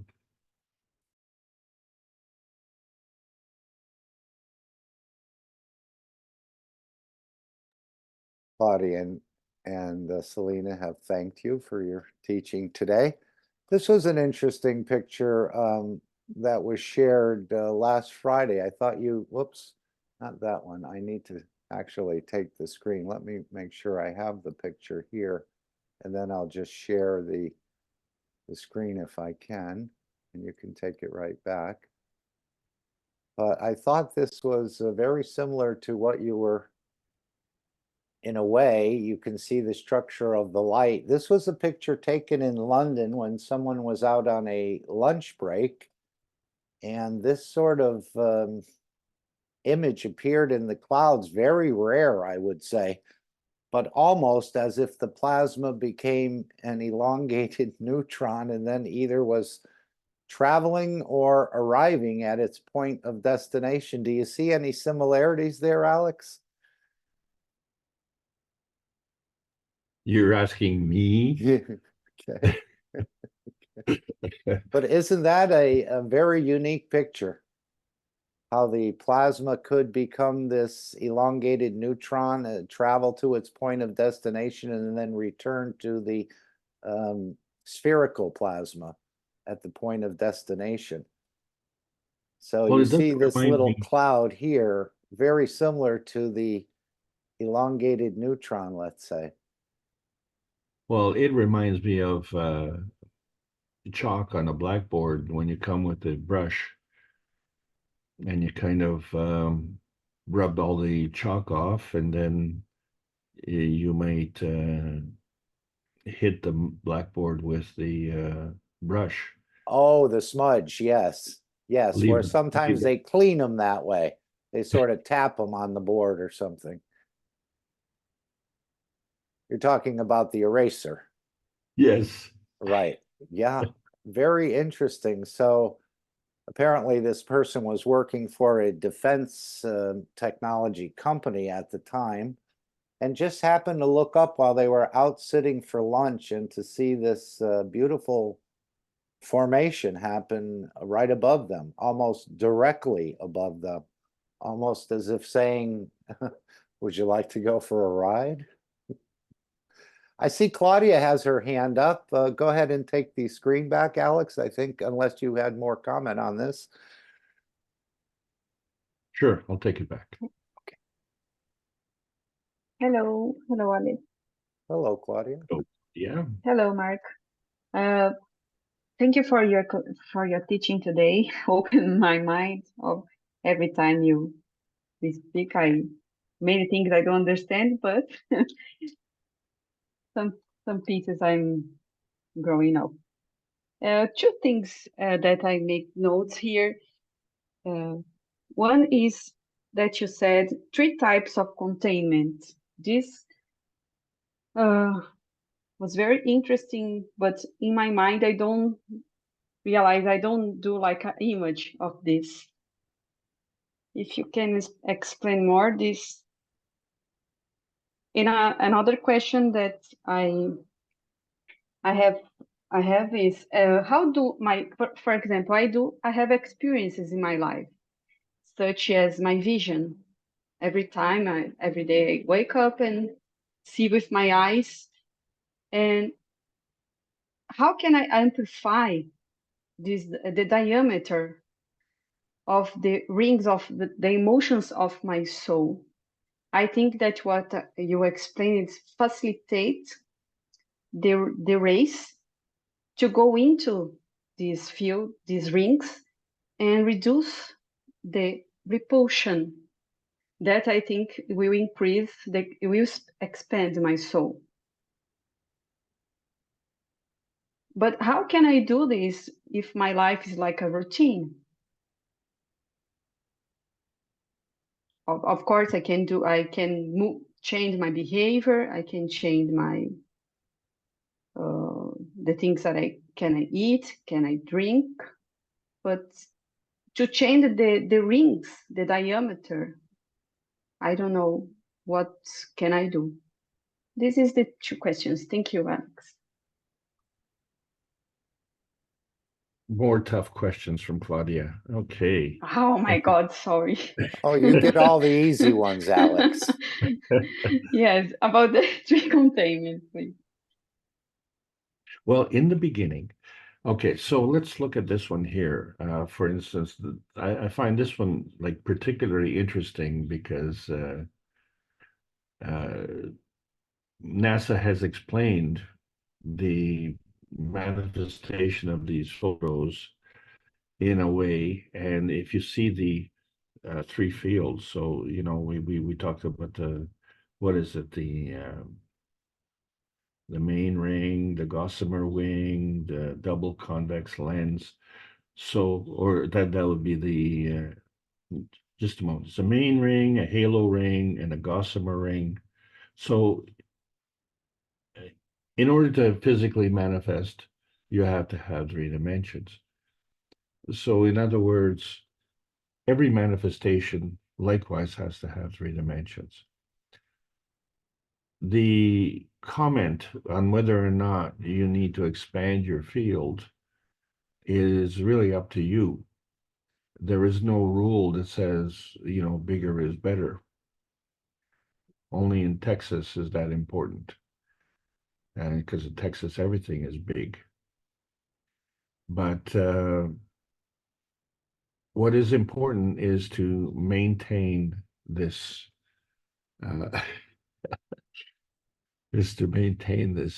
field. And in order to maintain that field, you have to have an end and a beginning. But that end is not rock solid, because if you were to say that end is rock solid, then if you go, say, on a beach or in a gravel pit and you see a bunch of rocks together, each rock is rock solid, but each rock is an individual rock. So the manifestation of that rock is within a containment. And regardless of the shape of that rock, everything within that rock is a balanced field of magnetico-gravitational field forces. So how can that rock nestle up against another rock and still be a rock? Why doesn't it blend together? So another rock that we know is like sugar. Sugar comes in a crystal. But when we put sugar as a cube, where all the sugar is an individual grain, but we compact it together so it makes a cube, and we put it in warm tea or warm coffee, it dissolves. So at that point, it no longer has its containment. What would happen if you took a stone and put it in your tea? Well, it would sink to the bottom and you'd see it. And you wouldn't like that. But we put the sugar in and it dissolves and you can't see it. You still see the tea. Well, the thing is that when you drink that tea, the taste has changed. So that means despite the fact that the sugar is inside the tea, the sugar maintains its sweetness. So in other words, the sugar maintains its containment despite the fact that it is dissolved within the tea. And the sugar obviously was a cube or even a spoonful, and you put that in the tea. So therefore, the tea in the cup was bigger than the sugar because you put the sugar into the tea. Once the sugar became part of the tea, now the sugar became bigger. So the size of the field of the sugar changed. The size of the tea field did not change. The sugar and the tea blended together. So what does that mean? That means there are gaps in the tea to accommodate the sugar. So you now have the two together. And then when you drink, what are you drinking? You're drinking the tea and extracting the energy from the tea. And you will extract the energy of the tea and the energy of the sugar. And you will be able to do that based on its physical spectrum. Excuse me. It would have to be its plasmatic spectrum, because it is not going through, you don't have a mouth inside your stomach. It goes through the lining of the stomach and is absorbed into the body. Then something happens to that energy where it has to manifest into a GANS. So you have this sugar, which is in an x-axis dimension. You put it in the tea, it becomes a liquid. It has to go through an x-axis transition. You drink it, it has to go through another x-axis transition, goes inside your body, and goes into another x-axis transition back into a GANS. And we know that it's coming down because the GANS is in a physical state. But we don't see the GANS until that GANS interacts with the environment. Because at that point in time, the GANS is within the environment of the skin. So it remains in a plasmatic state. So this is the key point now. From that plasmatic state, it can contribute to your overall energy field. And so your energy field then becomes more dynamic. And that field then becomes the carrier for whatever you want to emit. So the size of the field does not necessarily mean the strength of the field. The size of the field is the density of the field, which is to say, a plasma field of gold will have the same will be more dense than the plasma field of copper because it has a greater mass. Will it be bigger? Well, not necessarily. but it certainly will be stronger because it has more of a gravitational field force. So the strength is different from the size.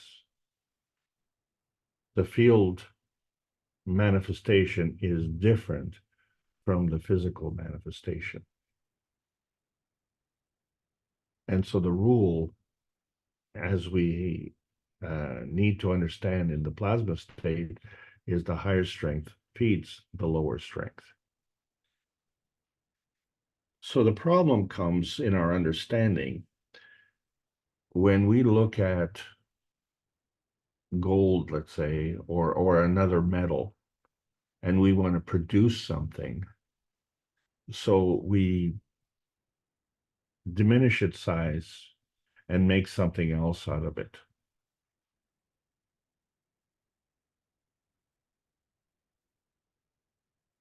We have to go through different energy levels. So if it's a metal, we have to melt it down and then reform it, reshape it, and we take a part of that, just a part of that.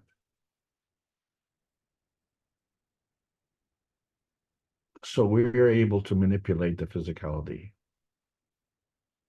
And we say, okay, by applying heat, I can change that physicality into a liquid. And so we say, okay, well, that's an x-axis transition.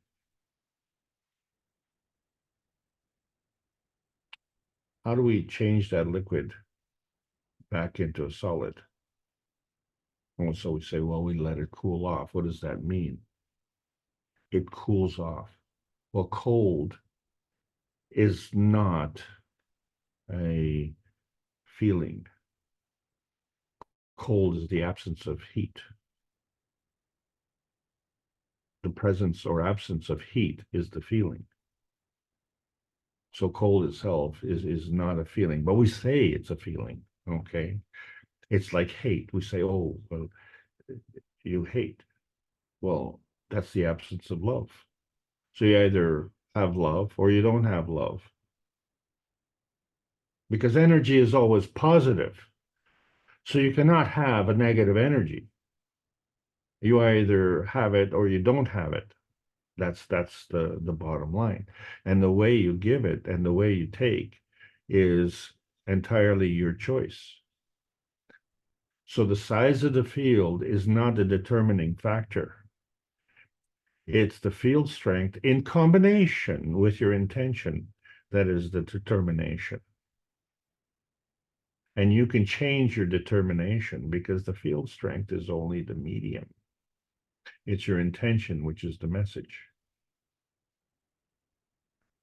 And so we do need these three dimensions to maintain a containment, and our intention is part of that containment. So how does that containment maintain its containment and ride the three dimensions of containment?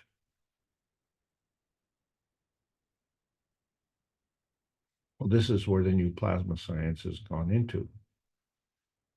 And so, as we said earlier on, the dilemma that we have with our transmutation is that if we go alone, we want to maintain that containment. In other words, when we dissolve into that plasmatic state, we want to maintain our physical state because that physical state is our state. But we don't need to contain the boo-boos because those boo-boos are all part of the interaction with our environment. What we do want to take with us is the memory, the learning, the life's learning lessons, which are added to our fundamental RNA, which comes along as part of the gamma ray, as part of the cosmic ray. So when we transmute, we want to take that additional knowledge and add it to that knowledge that we were born with. If we don't do that, then we will transmute as a baby, like we did to this planet. We were born as a baby. You weren't born as an adult. You grew into an adulthood, but you grew into it within the earth space. And you grew that with your intention. And you grew that as beautiful as you are because of your intention. That was you. That was you decided to grow that way. But there's a reason. There's a reason why. And this is the fulfillment of your intention. And that is yours, not mine. But if you want to leave, you want to go with that full intention and you want to add all the life experiences that you have. So that's what life is all about, is learning those lessons. Now, if you don't learn those lessons, then you have to go back to the basics. And then this is where the problem comes in for a lot of people, because by drawing the energy from the lowest energy state, which is robbing, cheating, stealing, lying at the expense of others, not only did you not get enough energy, but the quality of the energy that you got was the worst quality possible, because it wasn't representative of the original intention that caused you to be born here. So now let's add something to this. In the process of transmutation, are you able to add more knowledge? Well, why not? In the process of transmutation, will you not engage with other cosmic rays? To go from here to there, you have to go through this transition zone. The physical movement or the plasmatic movement, which is the same, requires the interaction of energy, the emission and absorption of energy. And you have to emit before you absorb. So in the process of emission, you create a vacuum in the direction that you're going. And the structure follows. And then once you assume that new position, you absorb the energy that is related to that position, and you keep on going. Give and take, give and take, give and take, give and take until you get your destination. And then what you do is you give to that destination everything that you want. And then at that point, you can choose whether or not to maintain your plasmatic dimension of 3 dimensions, or if you want to downgrade, decay, in other words, to a physical dimension. The difference in our terminology is that decay has a negative connotation, but it is a form of creation. And it is a gift. It is a very special gift. And so if we are allowed to understand that, and we've, generally speaking, only had one generation to discuss this, because the previous generation has passed on. Well, the hindrance of disseminating this information has been a transgenerational thing. But we have gotten this information because this information that we were born with came through our parents, which came through our grandparents. So we actually did get this information in a transgenerational basis, but we are physically dominant. We see that we take our physicality and then we want to create something out of it. There's nothing wrong with that. We're not going to scrap that education. That is a very, very valuable education and a very valuable contribution to humanity. This is all part of the growing and learning cycle. So this is not to be discarded. What is to be discarded is the wrong understanding, the misunderstanding, or the haphazard teaching that has come along, because whether it's willful or accidental, it sends us down the wrong path of understanding, and it creates a picture that then is actually false. And the only time we find out is when we test it. And if you keep testing it and you find, well, it doesn't work, either you're not doing it correctly, or either you're not interpreting the information correctly, or the information that you have received has been wrong in the first place. And we have arrived at that shocking conclusion that that information is at the wrong place. So back in 1991, after my family was struggling with cancer, and then we got rid of the cancer within 8 weeks. Well, guess what? What we were doing for 8 years was not working. And what we did for 8 weeks was working.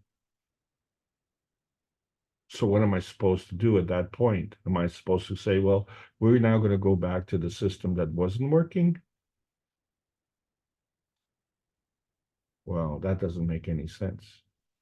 And so we need to break this transgenerational habit and stop doing the things the way they were being done, because that is the result that we have. So if you want to change the result, we have to change the way we're doing things. And the first way that we have to do this is from our soul. So let's reverse this physically dominant thing and understand that we are soul dominant. And from there, we just progress. So thank you for a lovely question. I hope this answer made sense to you. Yes, much more. Thank you so much. Thank you. I will listen again. Thank you.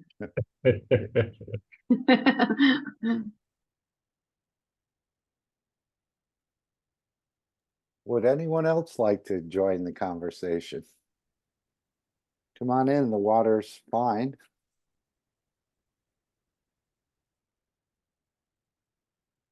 If we're traveling in this dimension of energy, Alex, would we see the rings of Saturn or the rings of Jupiter? It seems like it's an instantaneous travel. Now, yes, we may encounter some cosmic rays or other energy packs as we travel, but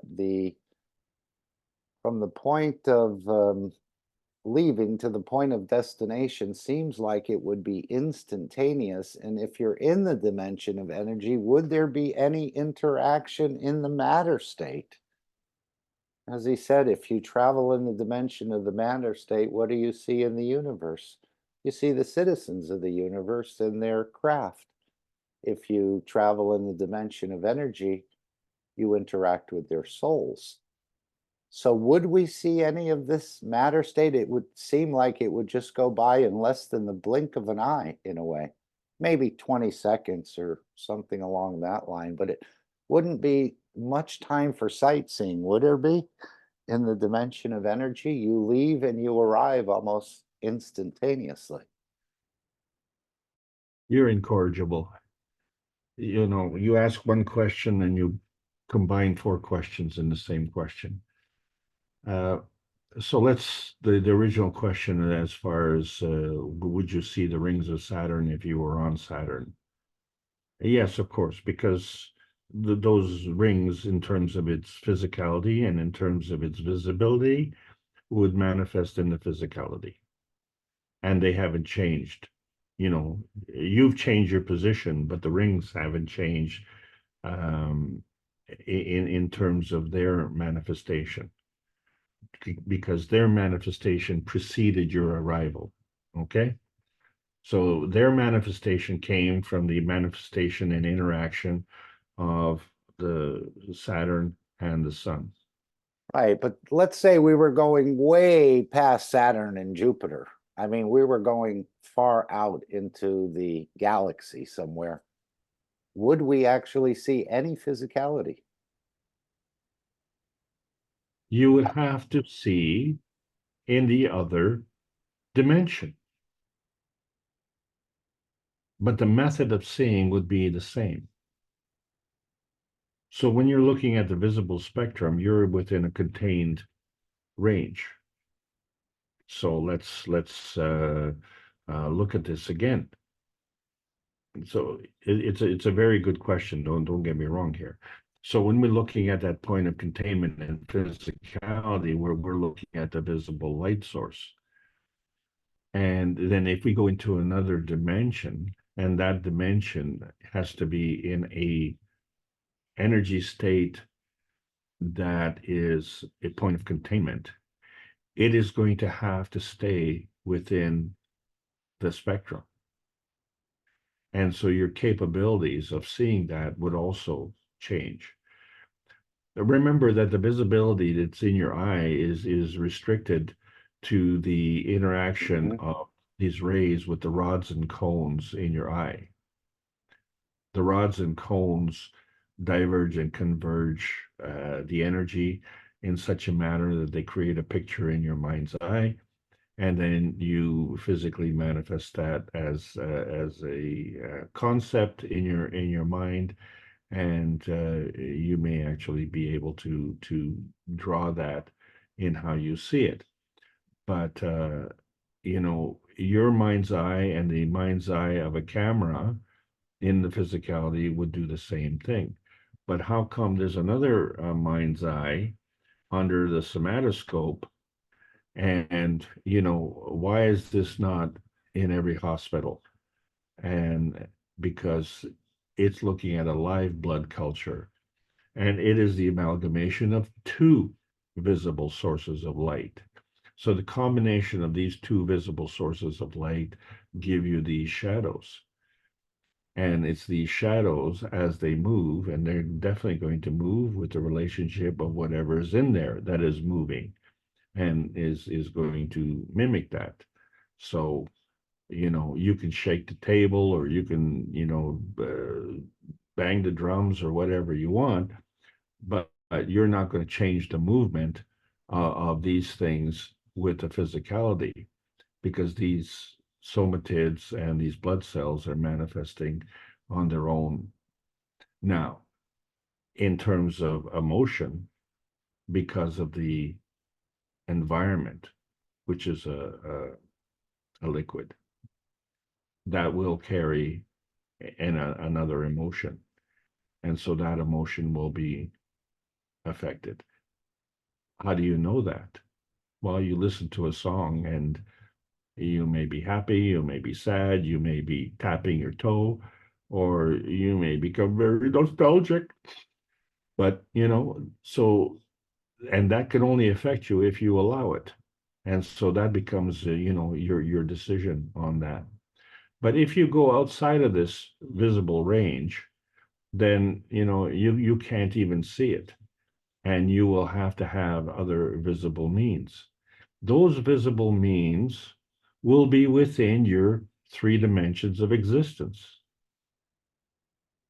So will that existence be in a physical state, or will it be in a plasmatic state?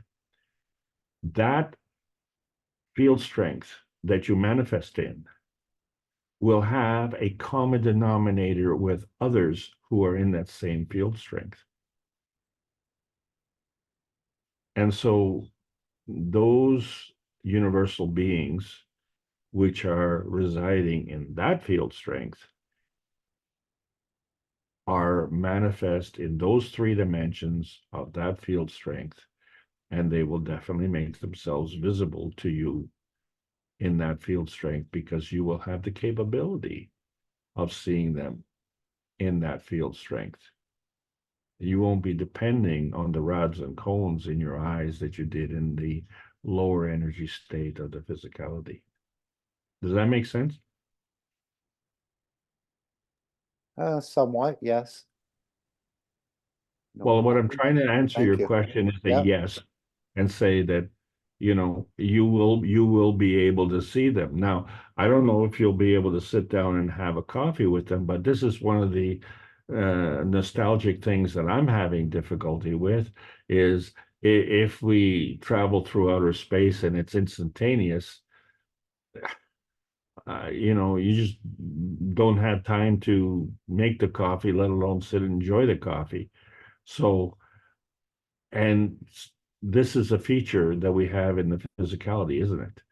you know, where you get together and you go to the cafe, more so in Europe, that it's almost mandatory. So this is a way of life, and it's nice. You know why? You know, you're busy, busy, busy, and then you say, oh, you know, let's take a break and let's go for a sandwich and a coffee, you know, at the local place, and just to break up the routine, and it's part of the entertainment of and interest of living. But if we go into outer space, well, we won't have that thing. So the question that's on my mind, and probably part of the question that you just asked, what are we going to do for entertainment? You know, if we get there and we get there instantaneously, you know,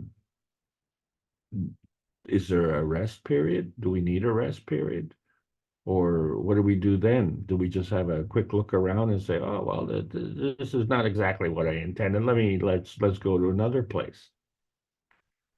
So I can't answer these questions because I personally haven't experienced it, except to know that, well, when I go to sleep and my soul goes traveling, at least it comes back. And and sometimes it's not altogether happy when it comes back. And they say, well, what's wrong? Well, you know, I was enjoying the trip and now I have to get back into the physicality because you need to get up. Well, so sorry, you know, but anyway, our kind of life and our quality of life is going to be different. But fundamentally, it's going to be better because it will be peaceful. It'll be a refuge. That's the way life operates. That's the way the universal community operates. But we need to straighten out this problem on Earth. And it's been going far too long. And it's affecting the neighborhood. Very good, Alex. Thank you. Thank you for Hi. addressing that. Hello, Mark. Hi, Is this Alex. Selena? Yeah. Okay. Can I say something? Hello. Yes. I want to talk about one old story, right? I told before, but I want to say again. And then after that, I will say another thing. First, the story. I told I had experience long time ago. It was a vision, and I felt I am in the cloud. I am cloud. So I'm in the sky. I'm cloud. I'm moving round and round. And after that, other cloud joining with me. And then there is lots of cloud, lots of soul. I know those are not cloud, single cloud. Those are soul like me, being like me. But I'm cloud, they're cloud. We are moving, going round and round the sky. And then I was happy. I was not thinking anything, just enjoying. And then suddenly I look down and then I see the small houses and the land and everything, earth, land. So my mind, I just suddenly, oh, I'm telling me, oh, I am going round and round. It will make a tornado, and then under there is people, there is land, there is houses, everything will be destroyed. When I thought that, and I know before I had a lot of experience about those kinds of stuff. If I think about like human, like a problem, think about this problem, that problem, they don't keep me in there. They knock me down. So I'm saying myself, oh, I'm thinking that right now they will kick me out from here. And then they did. I I went to the deep sleep, from meditation to deep sleep for a few minutes and then woke up. So that's why I know if we don't stay this dimension, if we go to other dimension, our thought and emotion will be different.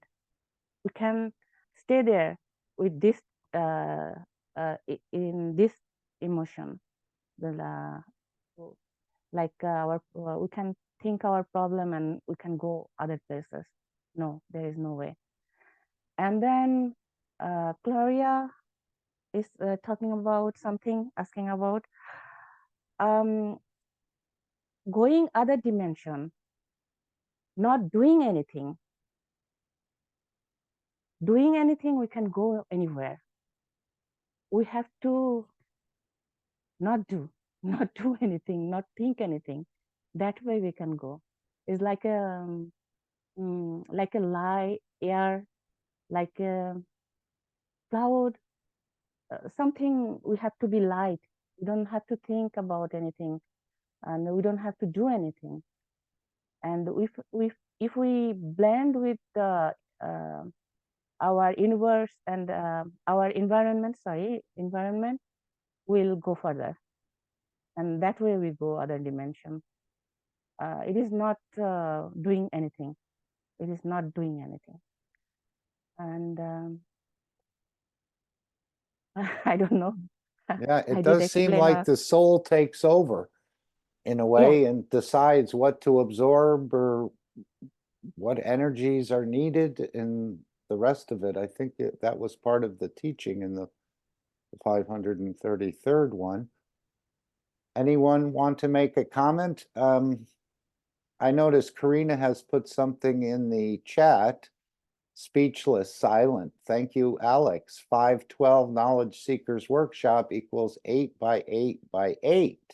Listen many times. It's a jewel for all of us. Love you all. Anything you want to share on that, Karina? I know Karina's a space traveler. We met in London. And is there any point there you want to mention or what stood out for you in that workshop?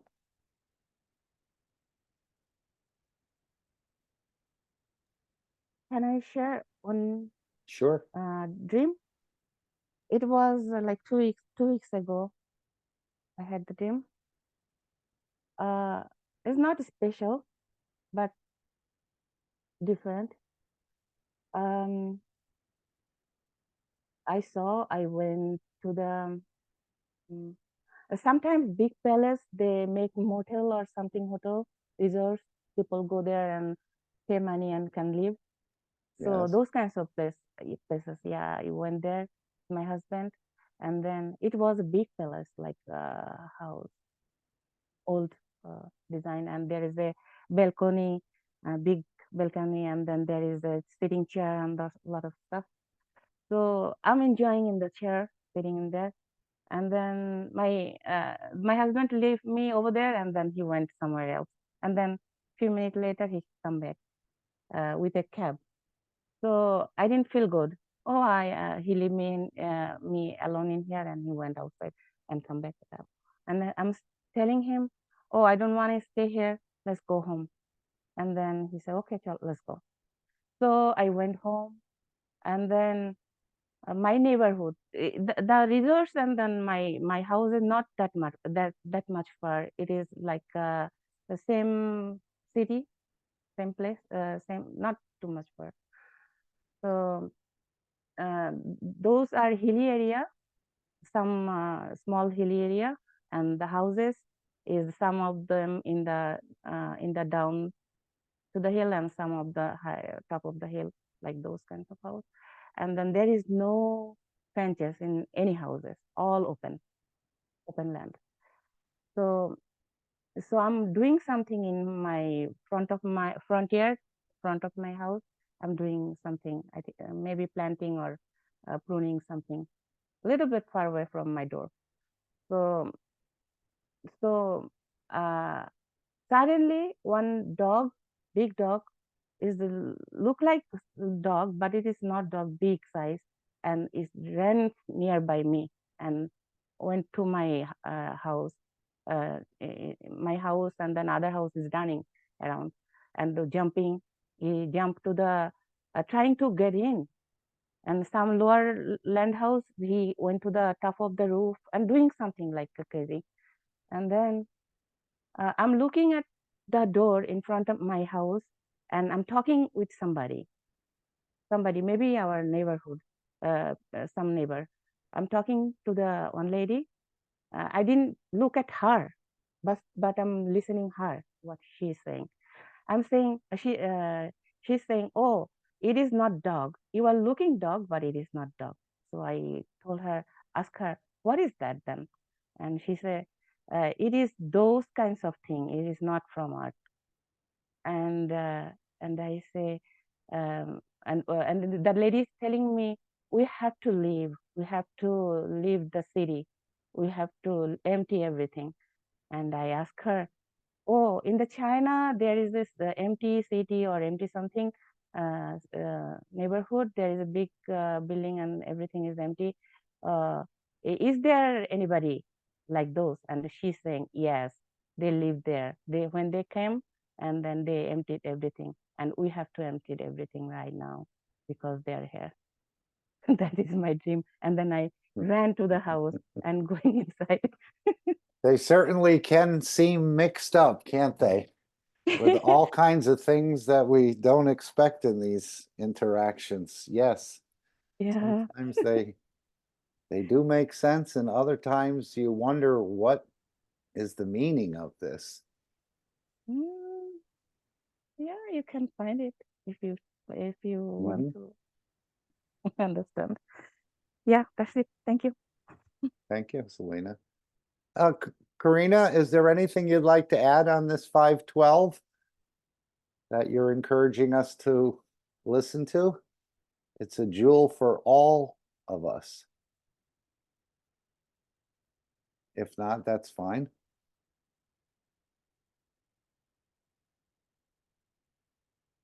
Oh, I saw she left and came back and apparently left again. No problem. Mark, can I just take this opportunity to thank everybody for allowing me to continue to present? And I want to thank everybody on this panel for being part of the new teachers. The new knowledge seekers will be grateful for your presence. Thank you all. Yes, I think if one of these or multiple things drop in the marketplace, we're going to have a lot of hungry knowledge seekers looking to gain an understanding of this. And so we're getting positioned to be able to answer perhaps some of their questions and share our understanding and what we've absorbed over these months and weeks and years to help them enlighten themselves or become elevated. But I think the new type of teaching, it's more of a transfer of this higher energy. Apparently you come in contact with some of these cosmic rays, it's an automatic increase in your intellectual ability as well as the elevation of the soul. They probably go hand in hand in a way, but it just seems like this is the new dimension of teaching. By placing you in a higher energy, or you're interacting with higher energies, you become more enlightened, you become more knowledgeable. This is what I'm seeing, rather than spending time reading a book or looking or writing or listening to someone teach. I don't know. How do you feel about that, Alex? Is there a shortcut to this whiteboards and telegrams method of teaching? Definitely. You've touched on a very important point, because if life is for learning, then everything that we learn is within our life. So your life is different from my life, right? And if you notice that one of the benefits of YouTube is that there are a lot of people who are posting skills on there. And so, you know, I was one of those city guys, and I didn't really get to live in the country until my 30s. And I realized at that point in time how little knowledge I had. Because I had the big city knowledge, which was very little knowledge. And, you know, you live on a farm, well, you better learn how to make things work. And, you know, when I look, I didn't have the benefit of YouTube at that time. And now anything that I want to know, uh, you know, how to lay a floor, how to change a tire, you know, how to change a spark plug, how to change a light bulb, anything you want to know, someone somewhere has uploaded something on YouTube to share that knowledge. Now, you know, albeit they're looking to cash in on that knowledge, but you know, in the meantime, it's an education. So that transcends your lifetime. So that's your experience. You know, you say, well, the only time that I'm going to learn how to change a light bulb is when I get up on the chair and I unscrew the light bulb and I screw a new one back in. Well, you don't have to stand up on the chair and do that. You can learn from this video. Okay. So I may still go through life and never change a light bulb. But what I'm saying is that I will have gained the knowledge from that simply by having a sharing with someone else of their knowledge. Okay, so that is contributing to my learning curve. And so if life is for learning, life is from learning my own experience, and life is for learning from other people's experience. And when you combine that, then a synergy develops. Well, what you touched on is the ability to be able to get a knowledge that is beyond that.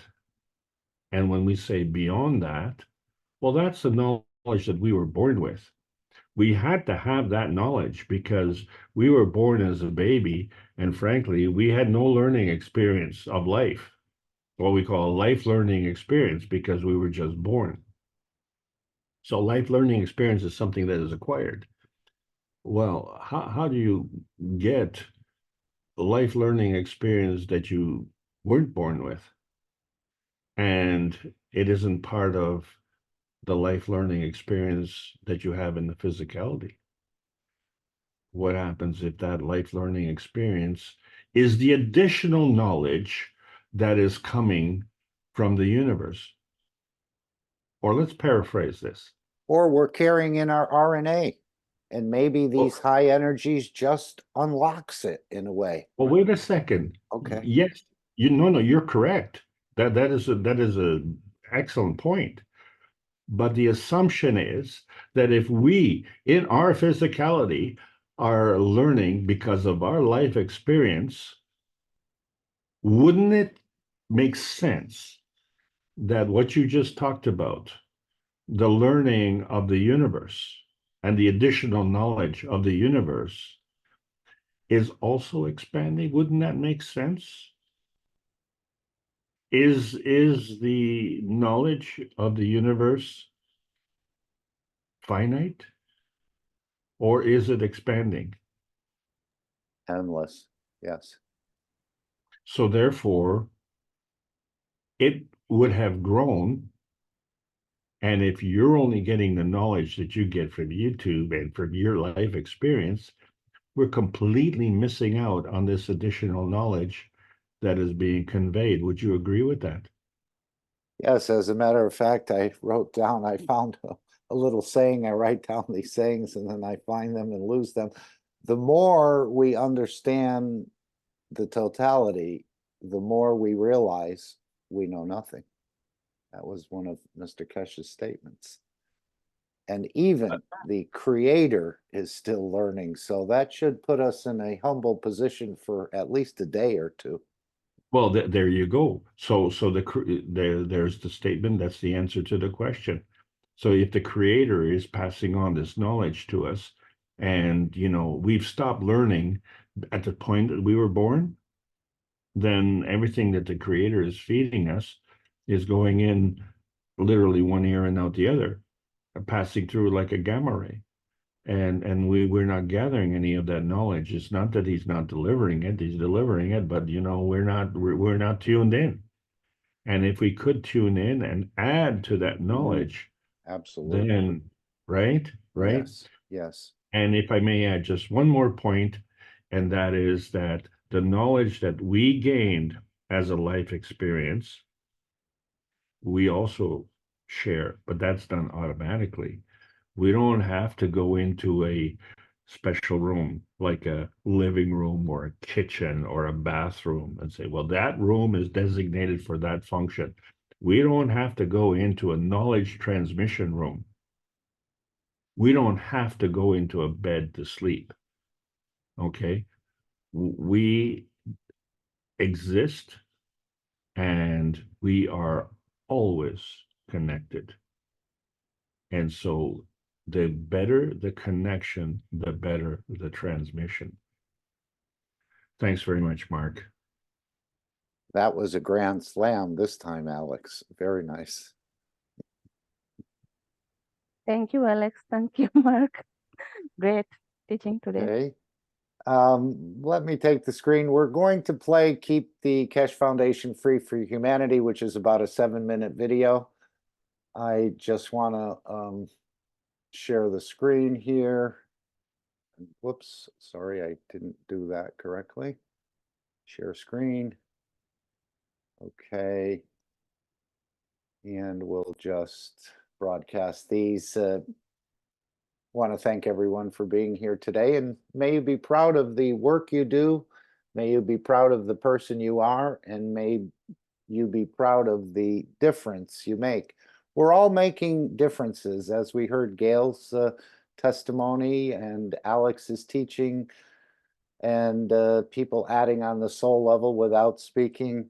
So we're all should be very happy with the difference we're making in these dimensions, even though we may not always see them in the matter state. And of course, remember the 3 wise men. This is an integral part of our interactions here and in the universe, this thinking good, this speaking good, and this doing good. And again, keep that close to you, because this is the ethos of Mitra, or Zoroastrianism, as I understand it. So we want to thank everyone for being here, wishing you to have an amazing rest of your day, whatever part of it's left. But as we know, and Alex illustrated there, 1 week runs into the next. There's no problem. One day leads to another. And we continue the teachings. And Mr. Keshe seems to be stacking up a lot of things in a way to get released, hopefully in a very short period of time, all at once. Of course, that's just one step in getting to the next step, but I think it'll help the world leaders, the religious leaders, to start moving away from this dimension of war and killing, and we'll be enamored with a whole new science, a whole new ethos, and a whole new language that will allow us to then become the passengers of the universe, which will all become sooner or later in one form or another. So thank you all. Anyone want to make any last comments before I play the Keep Keshe Foundation Free for Humanity? Become a trial volunteer. We didn't really bring up much in the store today, but of course, as Alex said, the transmutation preparation sessions are still going on, and this would be April would be the 4th month. There's still 3 sessions left. The next one is next Friday, I believe, on the 26th of April. Probably the May and June will then move again. So the 4th Friday in April will be the transmutation sessions, and individually it's €300 plus the value-added tax to help the team and the Keshe Foundation scientists understand more in developing of these systems that's going to reach thousands and tens of thousands and millions for wellness, for feeding. But again, it's a step-by-step process, and this is one of the steps in the process of developing and perfecting the wellness systems.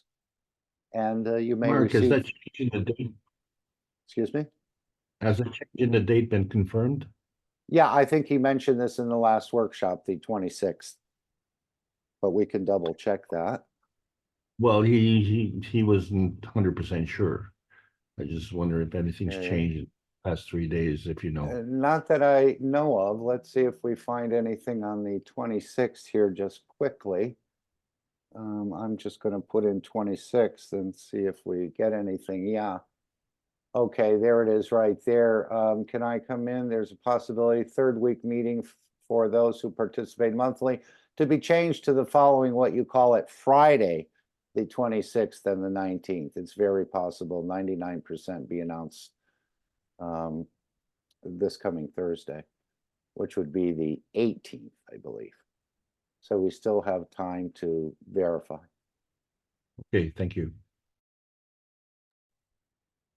Okay, anyone else? Any last thoughts? So I'll play the Keep Keshe Foundation Free for Humanity, the final disclaimer, and the meeting will come to an end. Again, any other thoughts or comments? Thank you, Jefferson. Thank you, Selena, Ying, and Alex, of course, for being here and again, helping us to understand a little bit more than before we came in. And as we alluded to, this knowledge is a never-ending knowledge. As the universe continues to expand, the creations expand, the knowledge is expanding.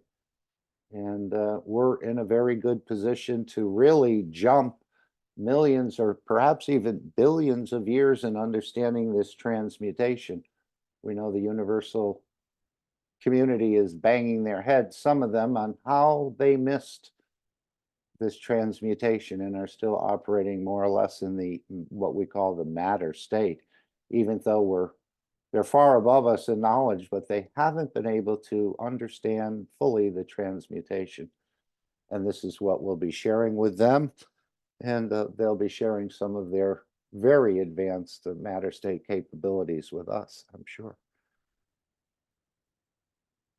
Okay, if there's no further comments, then we will go to the Keep Keshe Foundation Free for Humanity. And this is one of the ways by joining these sessions, the transmutation preparation sessions, conferences, and other products. And I'm hoping we'll see many, many more products being added to the store in the coming weeks and months. Maybe some new ones we haven't even thought of or haven't seen before.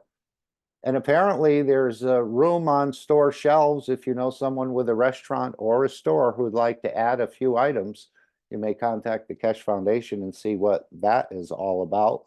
But apparently 2 or 3 stores will be opening between Germany and Austria. And they may have already thousands of products ready to go. It's just a matter of when the right time is for those to be put into the store. So more and more, I think we'll see a simultaneous culmination of some of this earlier knowledge or the present knowledge being put into the stores and shared in a much, much bigger way, especially with some of these big splashes like the vertical unit or the Tesla car potential proposal as well. So thank you all for joining and have an amazing rest of your day.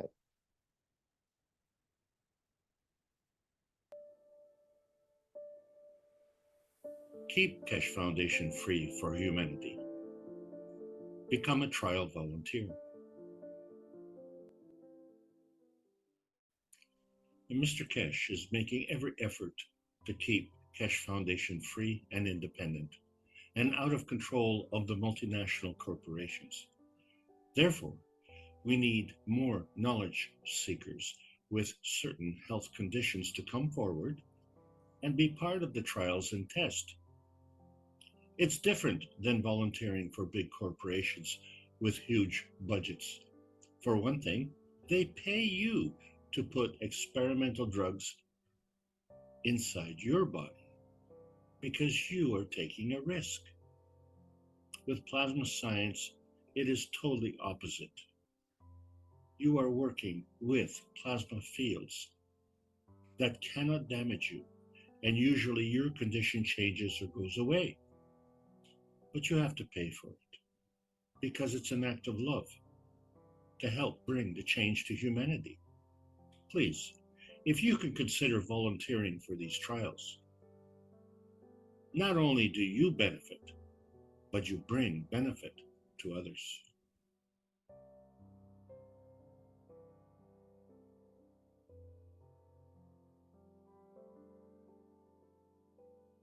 This is the tooth of a child,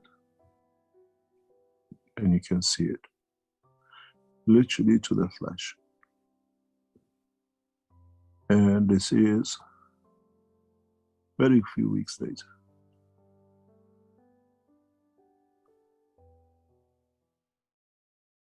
Where the tooth is literally recovering and growing. And when you see the changes are so fundamental. And this is what our doctors and dentists are achieving. This is a life of misery, pain, tooth extraction.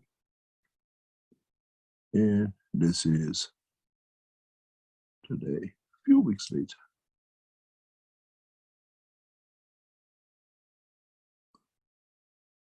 And you walk away for all the problems.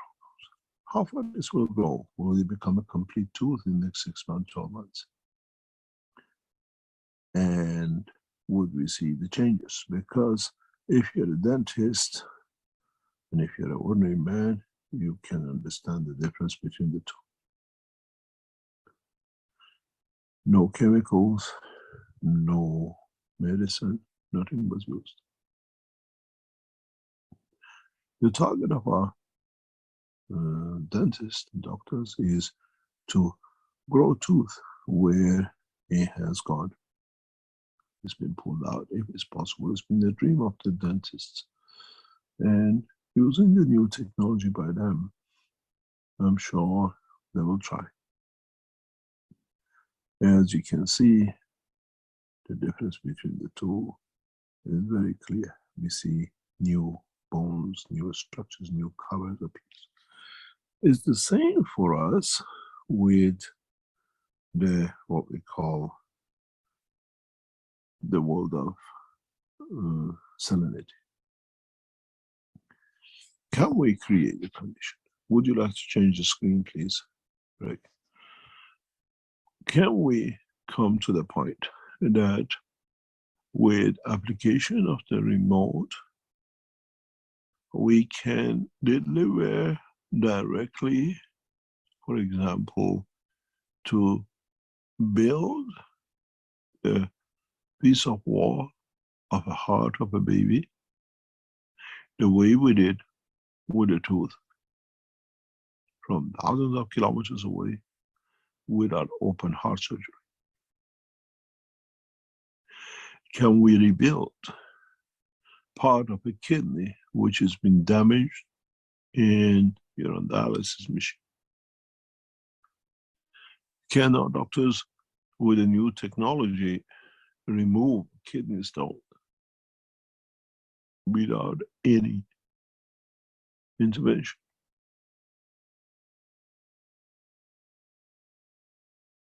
Do they need to change the salinity within a kidney for the stone to melt within a few sessions? And now you understand why we tell you, volunteer. Do you want me to go to multinationals and tie your hand with research? Or do you want to do it yourself and help the others and our doctors to understand? We are not in medical practices. We are in elevation of the soul, how the soul decides to change the what we call dimension within dimension of physicality. And secondly, all these trials is done by the doctors. We are providers of the knowledge.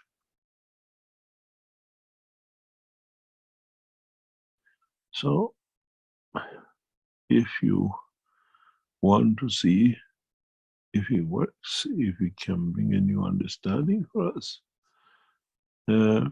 volunteer. And opposite to the other researchers or doctors and institutions where they go out and look for billions to pay scientists to find out, Keshe Foundation asks you to pay for, as volunteer, for us to learn, for scientists to bring the new dimension.